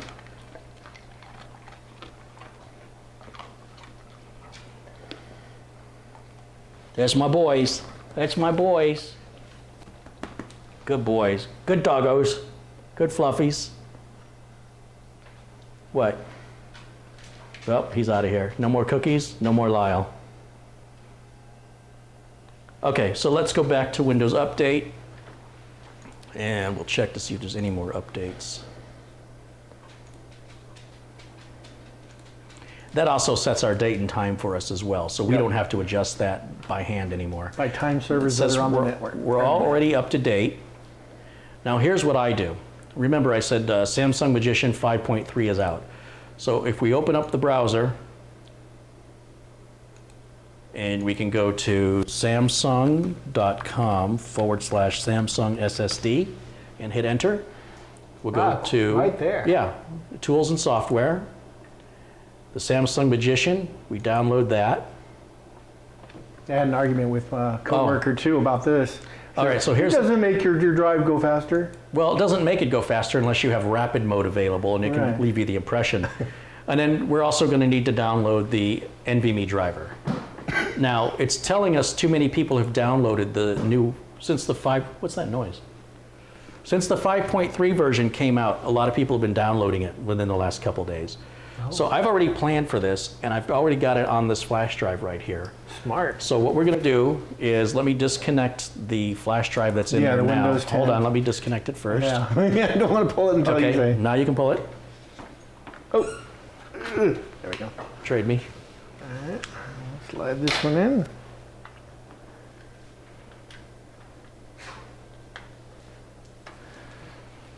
There we go. And this has all my utilities that I'm going to need. So we're going to go to the D drive and we're going to grab, let's see, Samsung software should be down in the S's. Yep. No.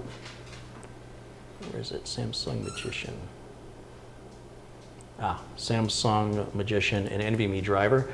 You'll see I don't know why that shows a date of 10.5.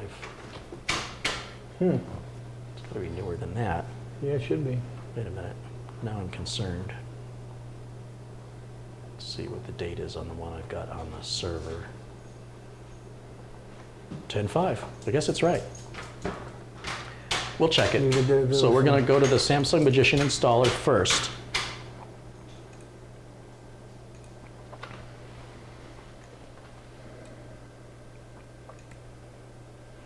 I am not in a GDPR country. We hit next, agree to the license agreement, go next, next, next, next, next, next. Next. Done. Now it's going to launch. We can verify we've got version 5.3. We can also check the firmware version of the drive and verify which NVMe driver we're using. So right up here, it says we have the latest firmware version. It says our interface is PCIe Gen 3x4, that's NVMe. The driver's from Microsoft.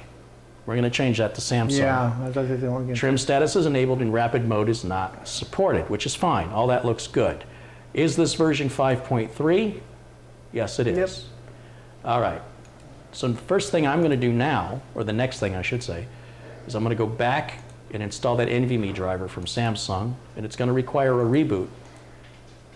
So we'll click OK, and we're going to click Next, and accept the agreement, and click Next, Install. It's very quick. And restart. Now watch how fast this computer restarts. You ready? I want to watch. Hold on, don't start yet. You can watch the little timer at the bottom of the window. It's going to happen in just a moment, and go.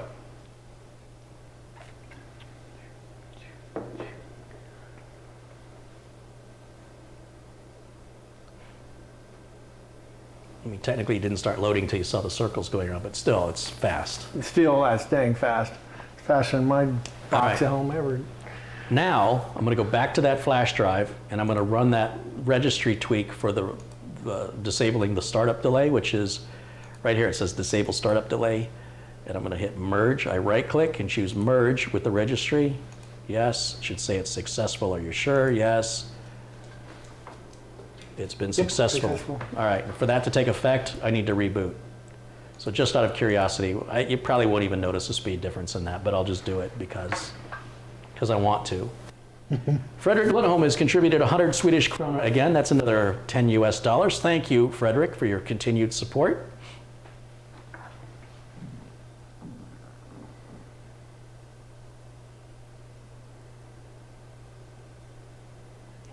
And here we go. Watch. 1, 2, 3, 4, 5, 6, 7. You have a 7 or 8 second boot up time.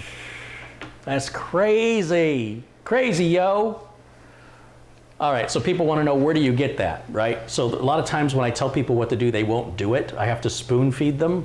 So forgive me while I spoon feed some of my audience. Okay. Remove, startup, delay, Windows 10. And as you can see, there's all these websites that show you how to do it. And some of them you can actually download the little registry file like I have.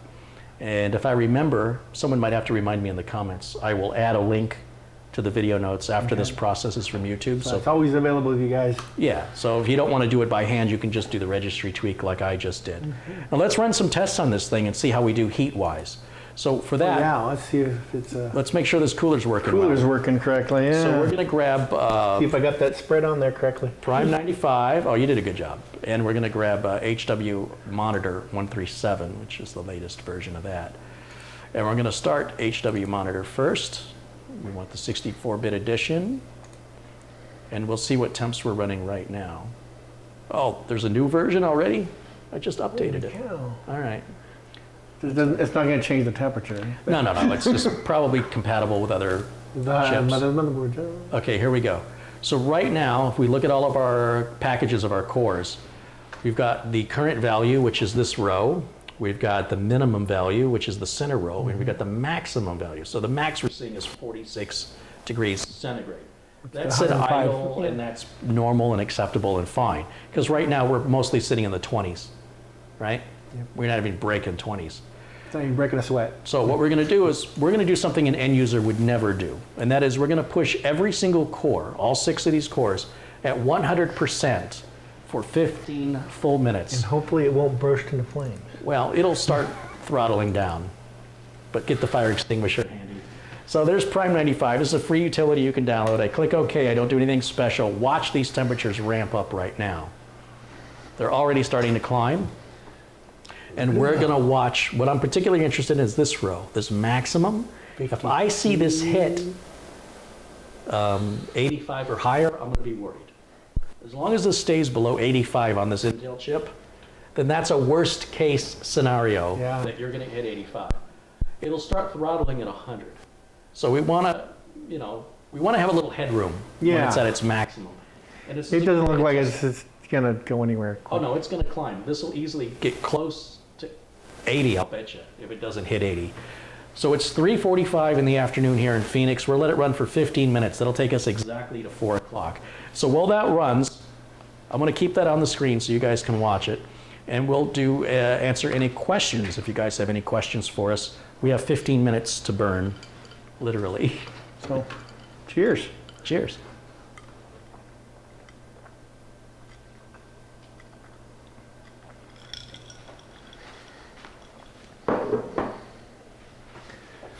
Very smooth build.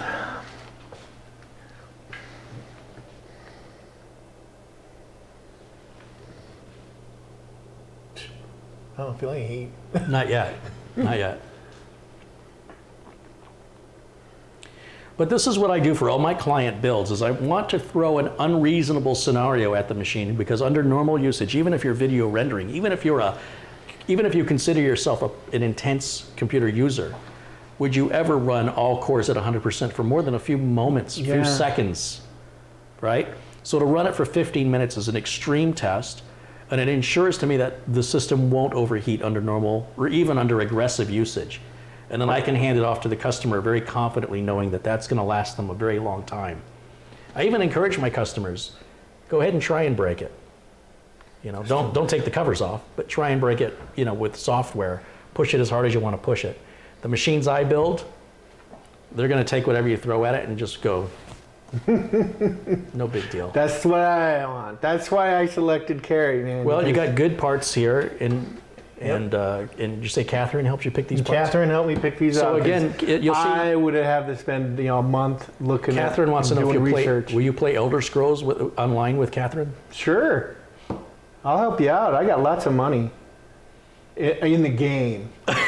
I have over 1 million gold pieces in the game. Your name is Rich. Come on. In the game, I got lots of money. I First, my name can is boost Carrie. you up quick. Oh, we're running out of batteries on the mic, so the mic's going off and on. Uh-oh. Let's see. My mic is good. How's your mic? I don't know. You got green, just make sure you got green lights on there. Mine are green. Okay, so maybe it's the receiver.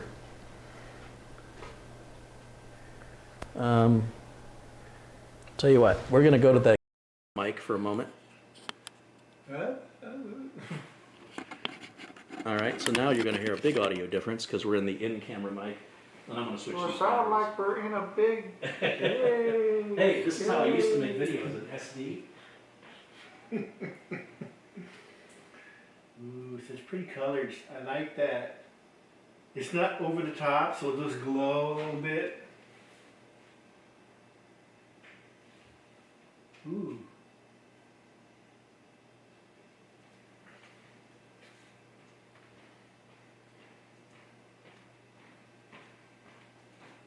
The motherboard has some lighting too. Oh yeah. More lighting you're not going to see. I can see it through the holes. Just Killed those other batteries. This thing eats batteries. All right. Well, if it continues to cut out, it's not us.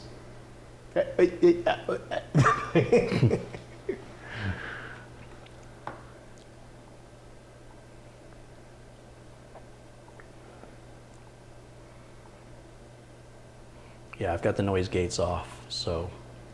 This man paid a lot to play. Then again, I'm looking at the future of other games that I'll be looking at playing in the future.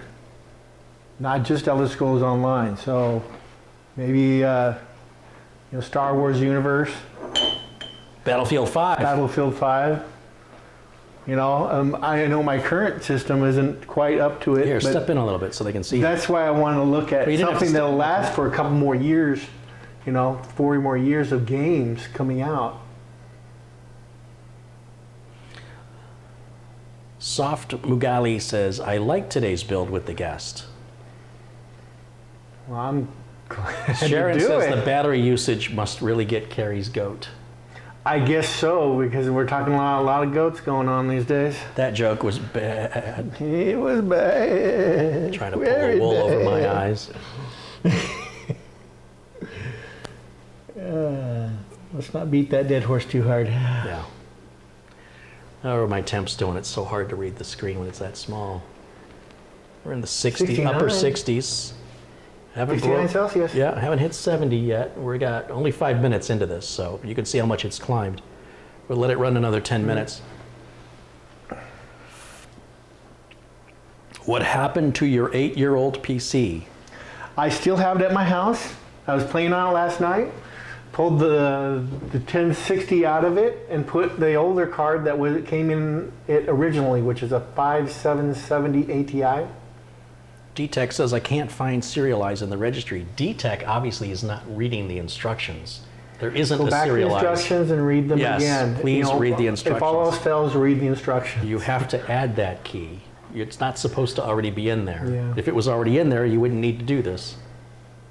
So we're back to that whole spoon feeding thing. People are impatient.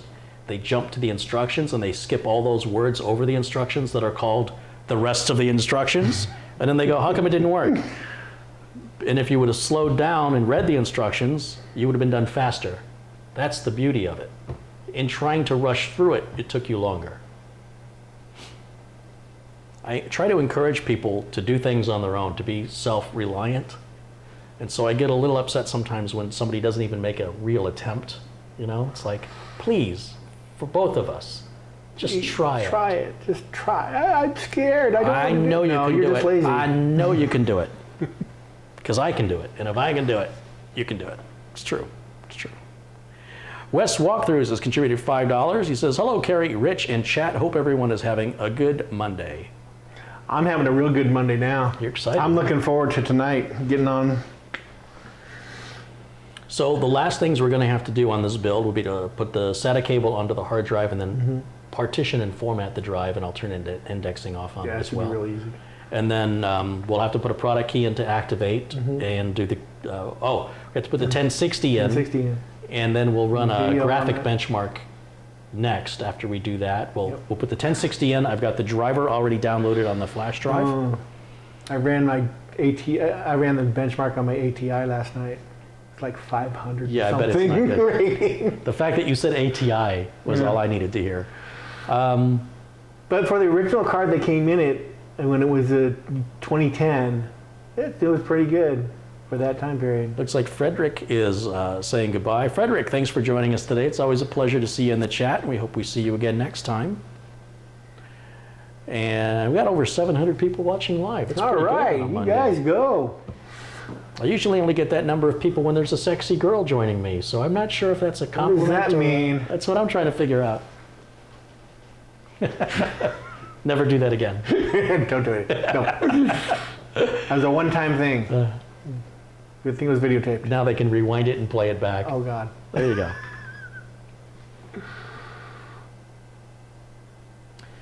No, Wes I'm not twerking Walkthroughs either. is not a moderator. I need to make Wes Walkthroughs a moderator. There we go.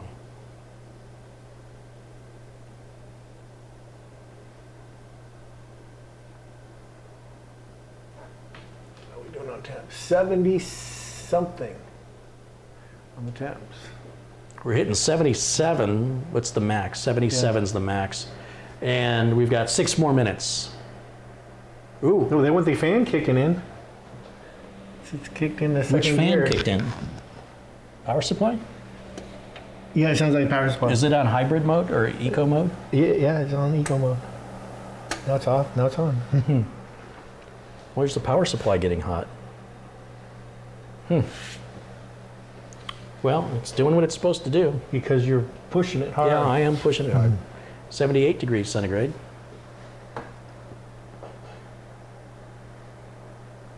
The fan doesn't. Yeah, here doesn't seem to be going any faster though. I don't hear it. Oh, the It's CPU going. fan?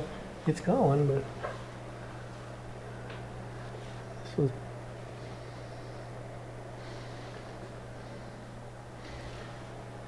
Oh, it's kind of hot air coming out of the Yeah. Power supply unit. I was making sure it can breathe because, you know, it's kind of on this lazy Susan a little Yeah. sideways here. It could be suffocating that power supply. There we go. Did we check the?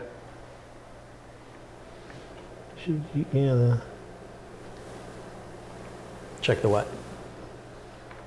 check the filter. Oh, it's a brand new filter. Yeah, it What should are you be worried brand about? new. It's so- brand new. I took it out of the box last night. I know my house is dusty, but it ain't that dusty. This is Arizona. Who Yeah. knows? We get dust storms. 5 more minutes on this test.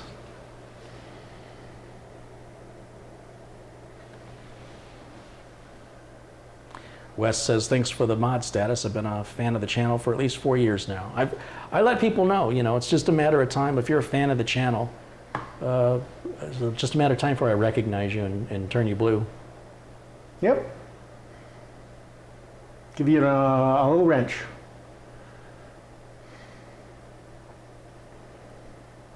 All right, how are we doing on our temps now? Looks like still below 80, which is good. And 4 more minutes to go on that test.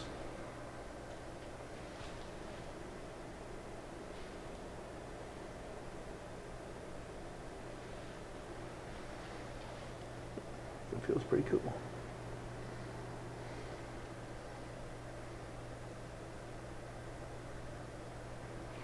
If you guys are enjoying this video, here, let me jump over here. If you guys are enjoying the video, there's a little thumbs up, and if you hit that little thumbs up and clicky, it'll turn blue. And if you want to know when new videos are posted, if you hit the subscribe button and then hit that little bell icon over there, and then tell it that you want to be notified. If you don't tell it you want to be notified, you won't be. You just can't hit subscribe anymore. You also have to hit the bell. If you're already subscribed, hit that bell and make sure notifications are on or off, whatever you prefer. All right, well, let's go back to where I was here. We turn that off and switch back over to that. And how are we doing on our temps? Still 78, 70. Yeah, 78 appears to be the max so far, which is fantastic. 3 more minutes to go on that. So wait till we crank the GPU.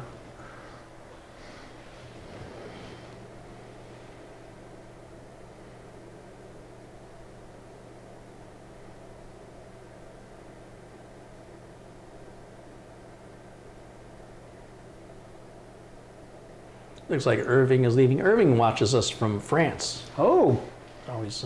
parlez-vous français? Oh. That's the only thing I Show know in off. French. That's the only words I know So in the French. only thing you know in French is that you speak French? Oh, well, I That may not be the tried to best learn thing a to few know. things, but that was a while back.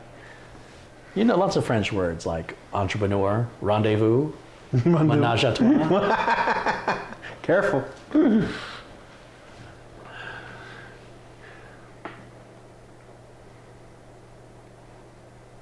Madame. Foyer? Mademoiselle. Battalion? Anything involving war. French fries. French fries. Yeah, that's really French. French bread. Okay, 2 more minutes. And still haven't broken 80 degrees centigrade, which is fantastic. If I breathe hard.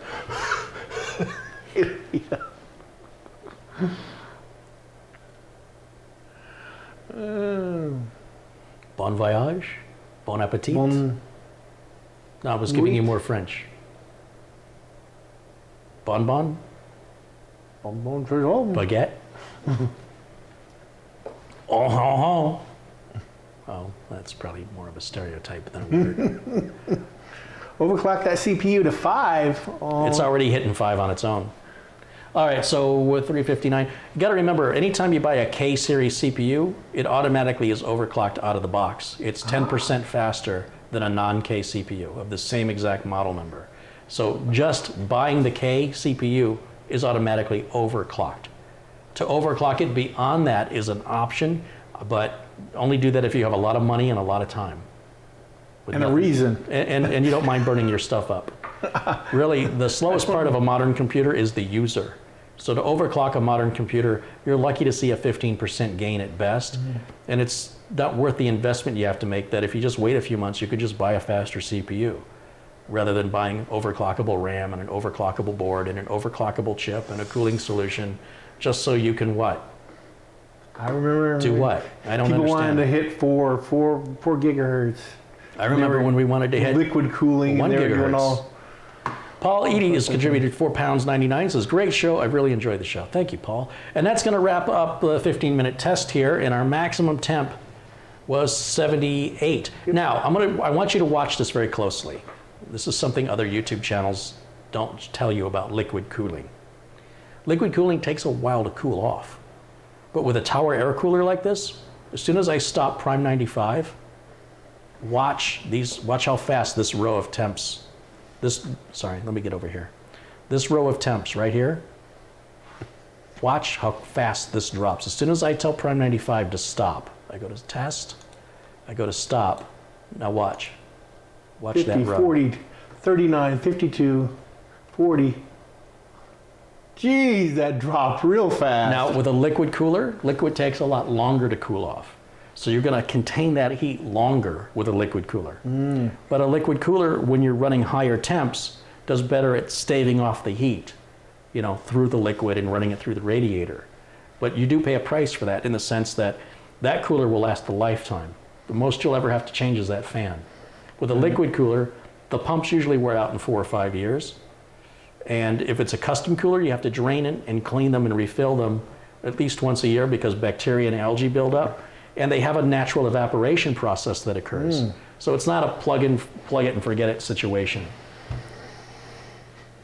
So there's this cost to overclocking that most people don't need to worry realize about. out of the box. And if you have a computer that runs versus a computer that you overclocked and it crashes all the time, I'd say the one that runs is faster.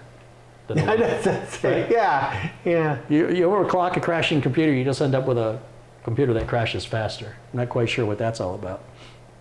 But we're already down into the 30s that quickly. It just rapidly drops.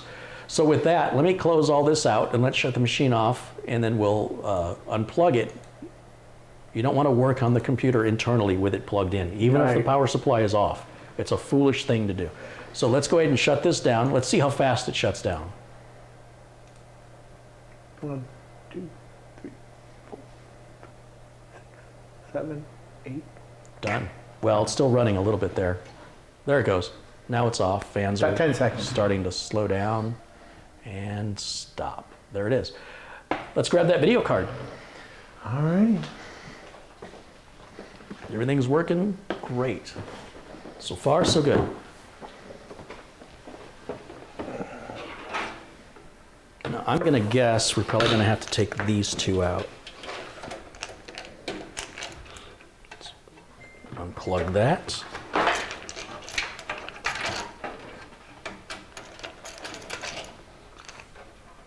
You got the card out? Oh.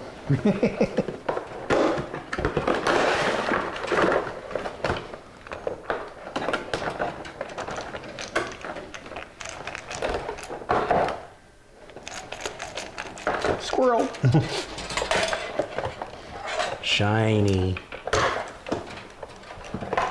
So these are the PCI slot covers. We'll put these away.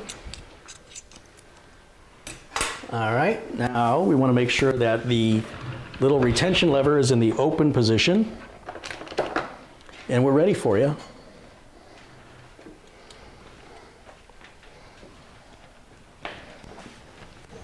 Okay. So make sure you line up that PCI slot correctly first. Nope, too high. There you go. No. They're not lined up. Take it back out for a second. Let's make sure. Try again. Huh. It looks like it's supposed to go in. No, you're still too, you've got the card on an angle. There, that's better. There we go. There it went in. All right. That felt much better. And then, do me a favor, just lift up on the card just a little bit, and I'm gonna put one of these screws in here.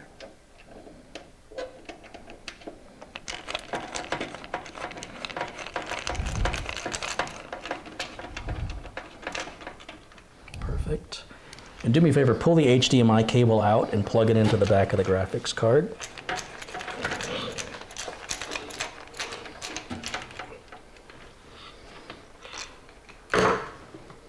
And then we've got the power cable that's going to go to the graphics card right here.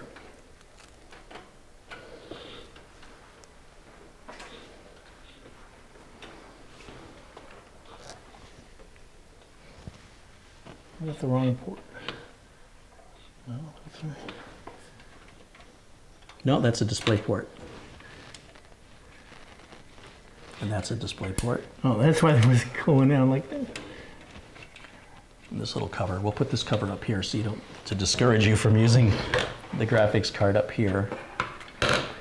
And if we want to free up that little bit of RAM that the onboard graphics card is using, we can go into the BIOS and disable the onboard graphics card.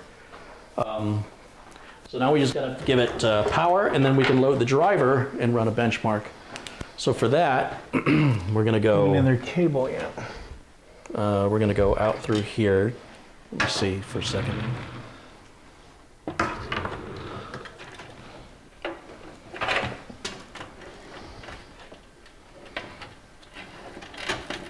Put that right there. And this needs to go into a PCI Express that says VGA1. That'll work. We'll use VGA1 here on the back.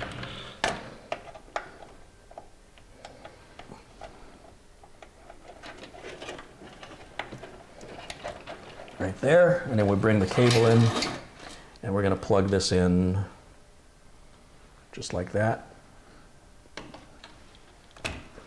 And then we'll wire tie all that and make it look pretty. Okay. And now we can plug the power back in. And that's plugged in there. We got the flash drive with the driver on it. This is too bad this isn't magnetic, huh? I know. I don't know why they did that. That's not seated in there very well, is it? Nope. They didn't think that one too well. You've been doing this long enough, they should know how to do it by now, don't you think? Maybe some new guy started. Got to get up to speed with the rest of us. All right. Anyway, flip the switch on, hit the power switch. Let's make sure we get video. We'll flip the video input over to what is now the graphics card. Ooh. Something wrong? No, fired up. You scared me? Fans are rolling. Yeah, both the graphics card fans are turning. The two case fans the rear case fan, front case fan are moving. CPU fan's moving. So that's 1, 2, 3, 4, 5, 6 fans. You can barely hear it. It's so quiet. Now on the flash drive, as I mentioned, I've downloaded the latest NVIDIA driver. So we'll just go over to the flash drive here. And it's right there.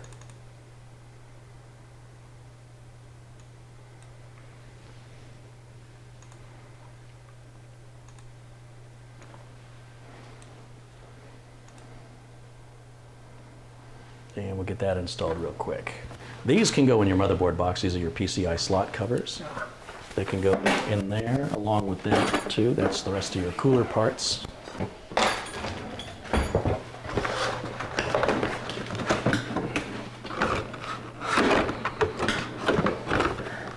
we'll get the hard drive plugged in. Here, I'll let you do that.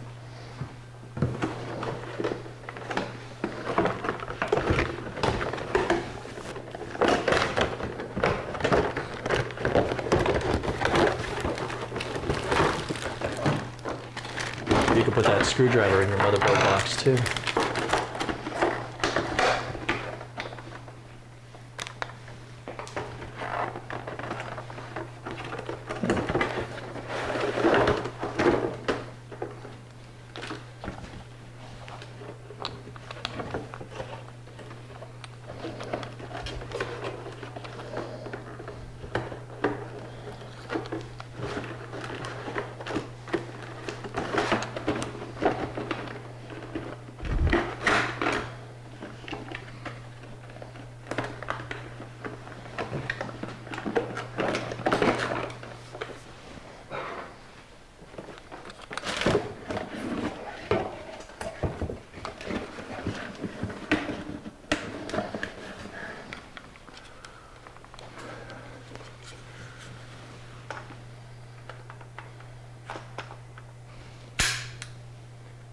GeForce experience. Here we go. Driver's getting installed. Agree and continue. Next. Here we go.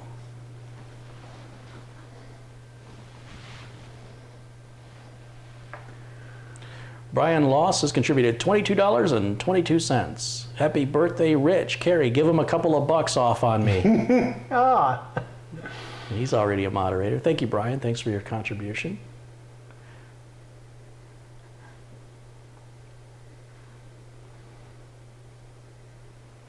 Oh, of course, there's a new NVIDIA driver today. You gotta be kidding me. I think it was swear. yesterday. Yeah. It came out. Of course it did. Murphy's Law.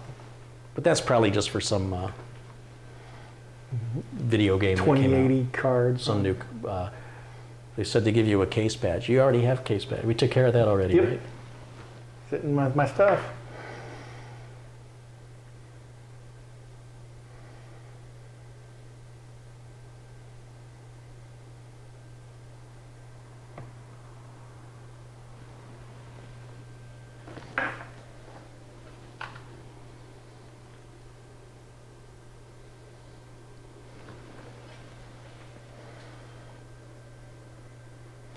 Soup yet? Getting there. We know the front USB port works because the keyboard and mouse are working, so Hey. that's a good way to test it. We know the power light works because it's on and the hard drive light is flashing on and off, so we know that So we got that in, right? we have all the LEDs installed in the correct orientation on the proper pins. Yep. And we can close that, and then we'll go back to the flash drive. Oops, I didn't mean to do that. Let me get rid of this camera stuff so I can see the corner here. Let's close that. Let's close that. Now let's bring up the Heaven benchmark. So right here under PC testing software, Heaven benchmark, we'll run the Visual C stuff it needs to have. There's the first one. Then we got to install the other one. I don't know why it needs 32 and 64, but that's what Heaven wants, and that's what Heaven gets. And we'll click install on that one. And then finally, we can install the Heaven benchmark. Again, this is a free benchmark. You can everybody watching this can run this and compare your rig to this one, bearing in mind that really the bottleneck here is the 1060. Did that install fast enough for you? Yes. You think you're going to be okay with that? Things are just flying. Yeah, and then we get the notification that the new driver's available. Of course it is. And then I think it's F9 to run the benchmark. As soon as it's ready, here we go. Benchmark it. Yeah, so the bottleneck, obviously the system can run, it'll perform better when you upgrade your graphics card. Mm-hmm. But here it is with the 1060. Rolling. We're getting, looks like 109 frames per second. Nope, 145 frames per second. Well, right up here. Yeah, 120. But it'll struggle a little bit here when it moves on.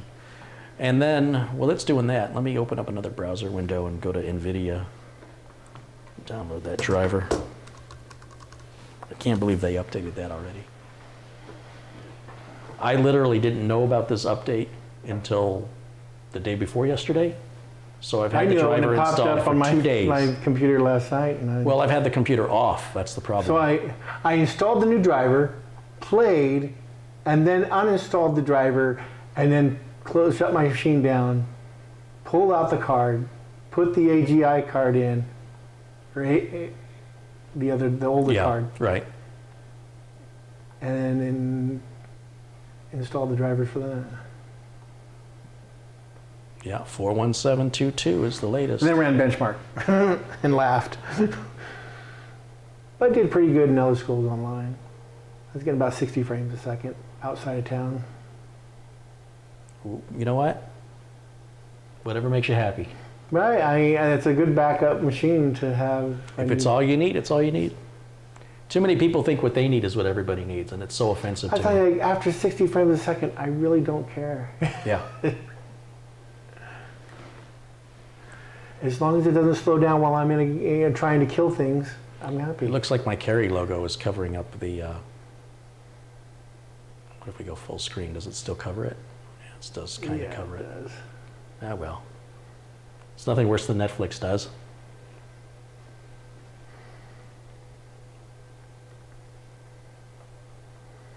120 frames a second is what it should hit.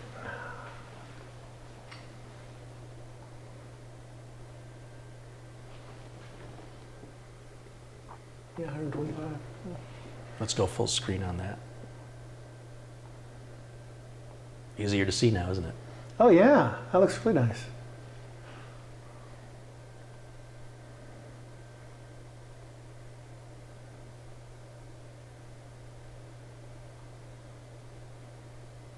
My ATR card. Pathetic. 25 frames per second on the test.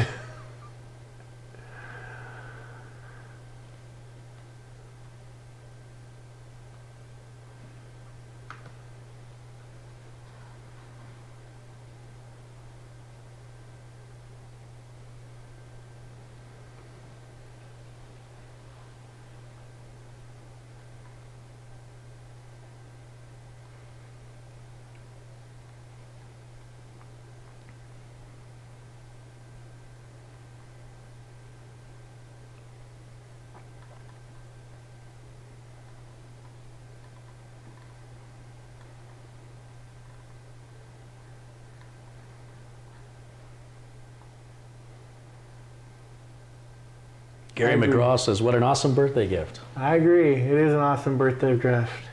It's too bad you had to buy it yourself, though. It's not really a gift, is it? Well, my wife and I both work, so we pay the bills Yeah. and have a little extra. Well, that's a little reward. So I've been for saving working. every month out of every paycheck about $165 for the last year. 165 a check? Every Or a paycheck, month? yeah. Every paycheck. I get twice a month. So that's But not every $330 a one. month? What? Because this isn't a $3,000 rig, No, I budgeted $3,000 for it. but you didn't spend three. Well, No, you I still have didn't. a $1,000 graphics Yes, card to buy, I though. still got a Okay. graphics card to buy. Yeah, Right. that explains that.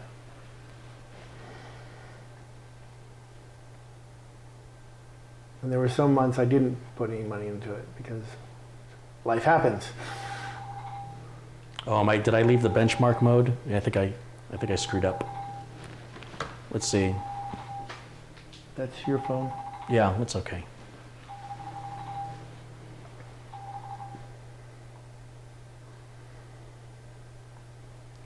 I think I screwed up.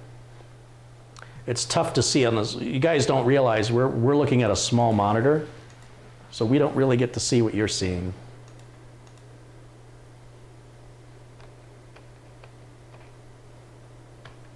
Now let's benchmark it. Try it one more time. Harry Baldwin's contributed $1. Hey Harry, thank you for your contribution. I wish if every subscriber gave me $1, I'd have $200,000. That'd be nice. Wouldn't it? A lot of people are like, yeah, what's $1? I'm telling you, They add it. if that's your attitude, Then give me $1. give me $1. Where's my $2? No, it's very kind. Nobody has to give anything, of course. It's generous, regardless.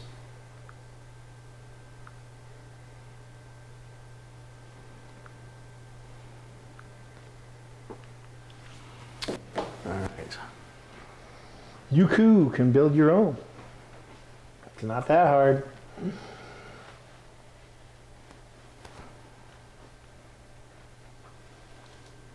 Darn it, I keep hitting this keyboard. Well, at least I hit the other keyboard.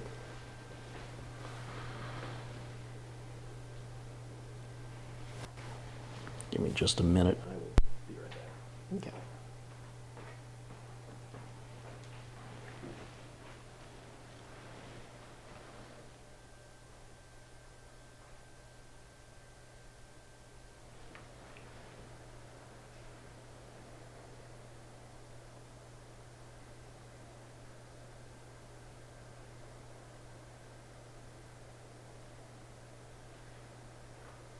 Oh, Robert Jones has to go. Well, thank you for coming and watching us.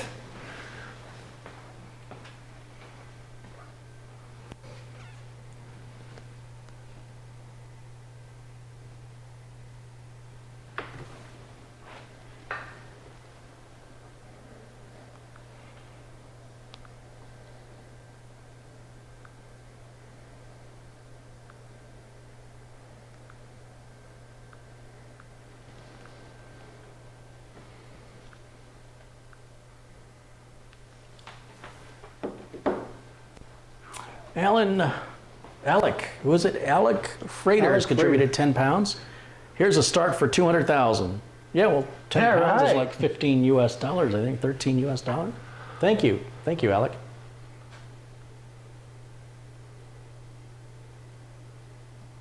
And Sharon Idle's contributed £1. And of course, Sharon's a frequent contributor. Thank you, Sharon. Sharon's got some pretty cool music too. She's a musician. You go to her website and very modern music if you like modern music.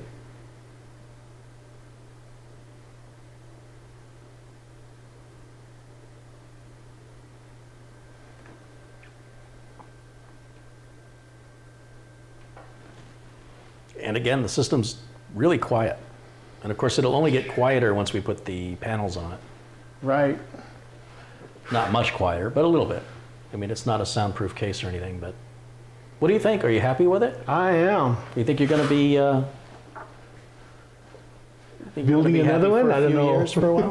I think this will last me for a while. Oh, easily 4 or 5 years before you're going to need to do a thing. Especially if you put a 1080 Ti in it. You should be able to go darn near 6 years without a problem. I hope so. Yeah. I mean, but if I know if I have a problem, you know who to call. I know who to call. Yeah. In fact, you've got another system to bring to me, don't you? Yeah, I'm gonna bring my older system, and we're gonna swap out the power supply because after 8 years or so, I'm playing every day. I'm wondering whether it's going out. Because it's resetting on you? Yeah, when I have intense graphics on it, a lot going on the screen. When you load it, when it's got a big load? When it's got a big load, yes. Okay. It shuts off. Thomas Carter's contributed £5. Awesome work as always, he says. Thank you, Thomas. Thanks for your support, kind words and contribution. Terry McGill gives us 10 Australian dollars. Ah. Good eye, Terry. That's all I know. Well, that's not a knife. This is a knife. All right, there's our benchmark finals. Again, that's based on a 1060 graphics card. All right, I want you to remember that. 3456. Looks good, looks good. I was going to mention that I've got the power supply bought. I bought that yesterday, but we'll wait and do another video. Yeah, we couldn't do it all today. Of swapping out a power supply, and how easy or difficult that might be. And whether or not it fixes the problem. True, because I got to put this card back in there, because that's what the card that was in there. Now, if this one starts rebooting under load, it's the graphics card. Yes, that would be. It's a good diagnostic to remember. If I get still reboots after that. Now, I think we're good to go. I think we've pretty much, oh, you know what? I downloaded the newer graphics driver. Let's go ahead and grab that. So I was playing World of Warcraft, and after about maybe 15 minutes, I'd go into World of Warcraft and it'd restart the computer. Then about a minute or two later, it'd restart again. And that I could Well, it doesn't like you at all, It did does not it? like that at all. So that I wanted to figure out. I ran temperature matches for the CPU and the GPU. Yeah. They weren't high. It wasn't overheating.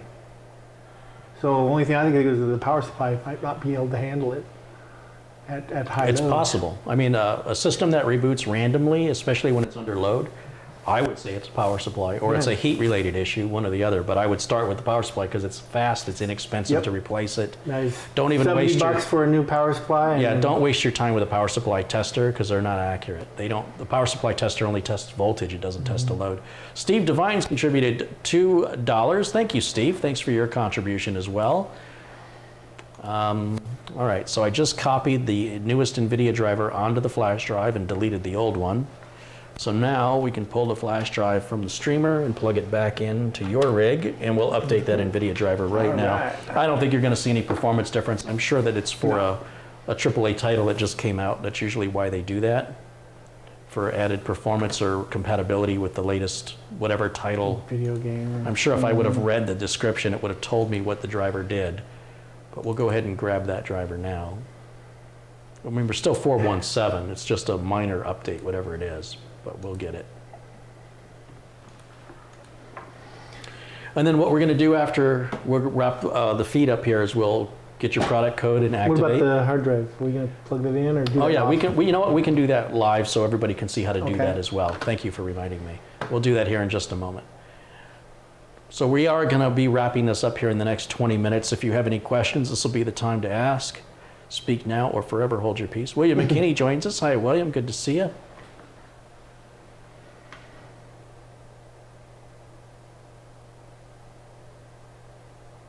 Yeah, 3D Mark's going to have a ray tracing test. Oh. Where you can download for free and run the graphics test. That should be out next month in January, I believe.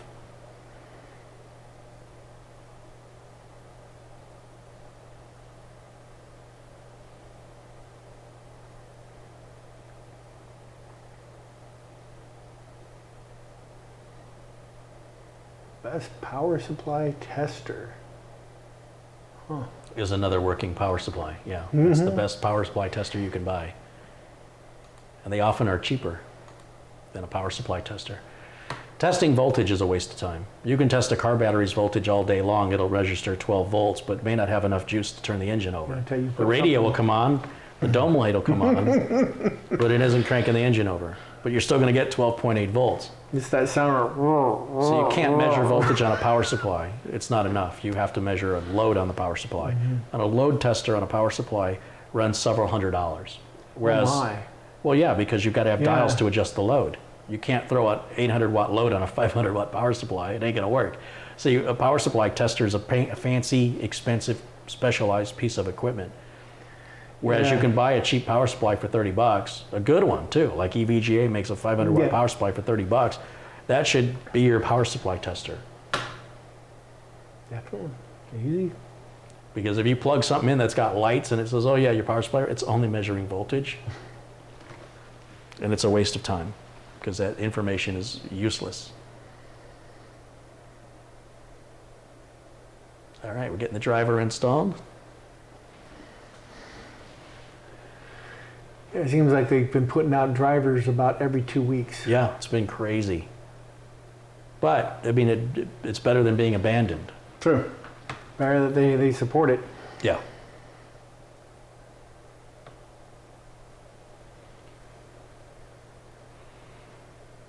We're almost there. Let's go ahead and get one of these SATA cables out while we're waiting. Okay.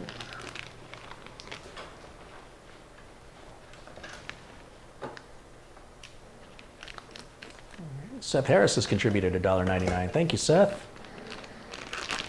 All right, now we have the latest driver. Yay! There's what it did. So a straight one or angled one? Let's use the angled one. Why not? Okay.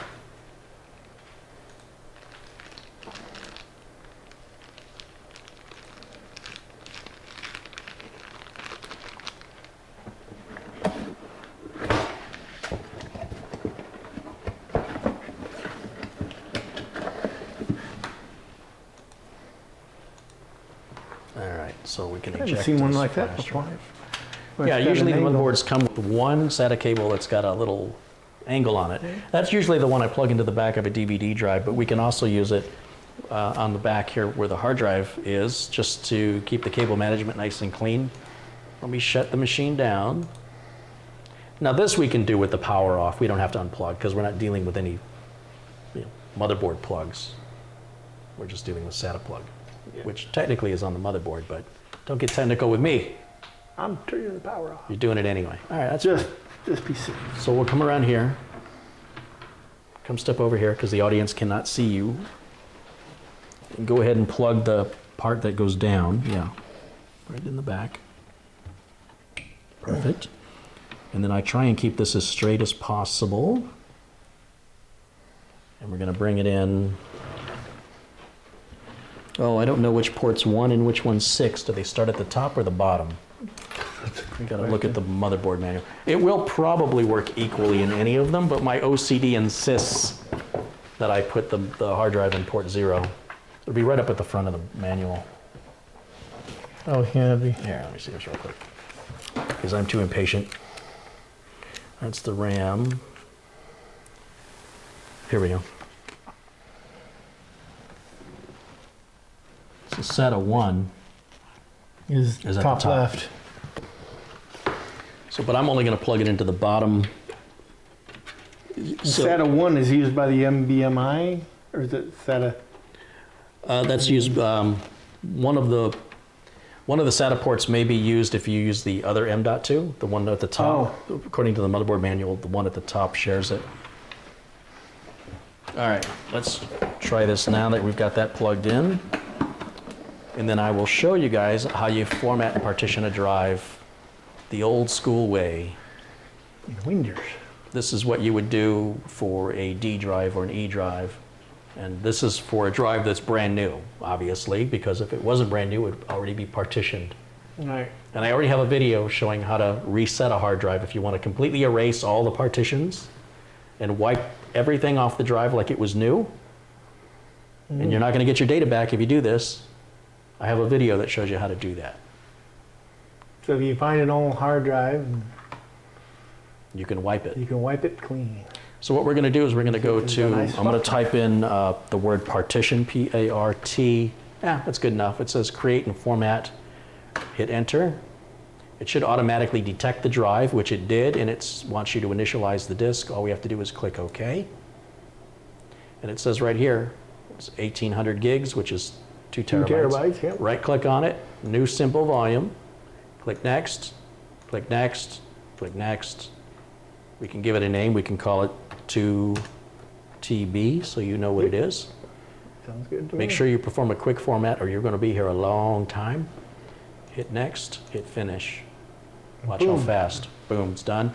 Now, close this out. Go back to the Explorer here. Go to this PC. Right click and disable that indexing. And because there's no files on it, It should just flash. it's instantaneous. Done. And now you've got your C drive and your D drive.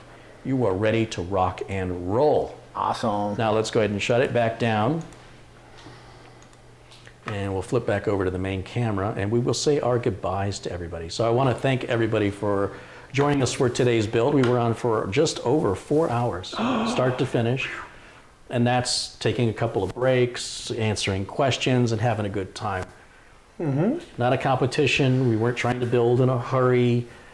Take your time and enjoy your build. And anybody who's like, oh, 4 hours to build a computer, I could do that in 20 minutes. You know, don't, Yeah, but can you do it right? it's like somebody that says, I could eat all this food in like 5 minutes. Why are you such a slow eater? Maybe I like to savor what I'm eating. Maybe I enjoy the dopamine release in my brain that brings me happiness and joy. This is very similar to that. And Rich, you did an excellent job. You looking for a job? I have a job, but if I wasn't doing what I'm doing, I would want to do something like that. Well, you're a natural. You handled all the parts correctly. You followed my instruction perfectly. I have nothing but compliments. Well, thank you. You did a good job. And what we're going to do off camera is we're going to do the cable management. We're going to run your activation because they don't need to see your product key. And there's a couple little, I like to add the My Computer icon and stuff like that, which you don't have to. But I can't do that until I activate it. Some of the personalization features of Windows 10 just aren't available in trial mode. Put the Go Faster sticker. And you've got your Go Faster stickers. And we're going to get the inspired by. He's got both. He's got the inspired by and the handcrafted by. Handcrafted. We're going to put them both on. So the on. handcrafted by here. This is one that most people never really get to see. This is when I build a machine. I throw this in the box. And I let the end user decide if they want to put it on the case. I don't stick these on anymore.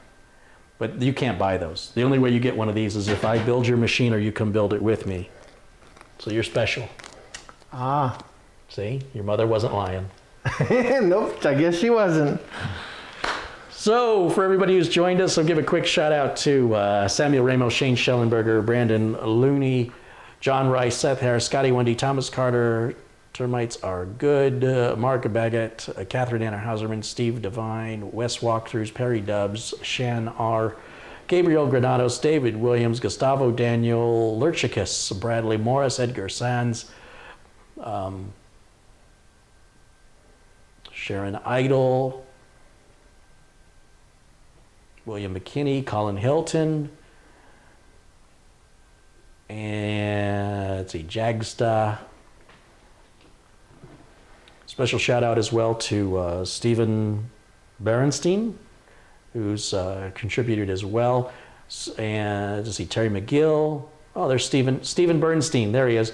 And Stephen has contributed, it was either this morning or late last night. Today's show is being brought to you by Stephen Bernstein. Put it to you that way. Hey! He's our sponsor today. So big shout out and a big thank you to Stephen. And of course, everybody else whose names I haven't mentioned, Thomas Carter, Enoch Harsh, Terry McGill, Alec Frater, Harry Baldwin. And a quick shout out, of course, to everybody who's contributed during today's live stream. Let's give another quick shout out to all the generous contributors today, which includes Winston Ang Liu, Rick Williams, Ben DeCour, Sterling 3371, Wim Vanderclove, Michael Van Loon, Christoph Esch, Planet Cryos, Kevin Lavis,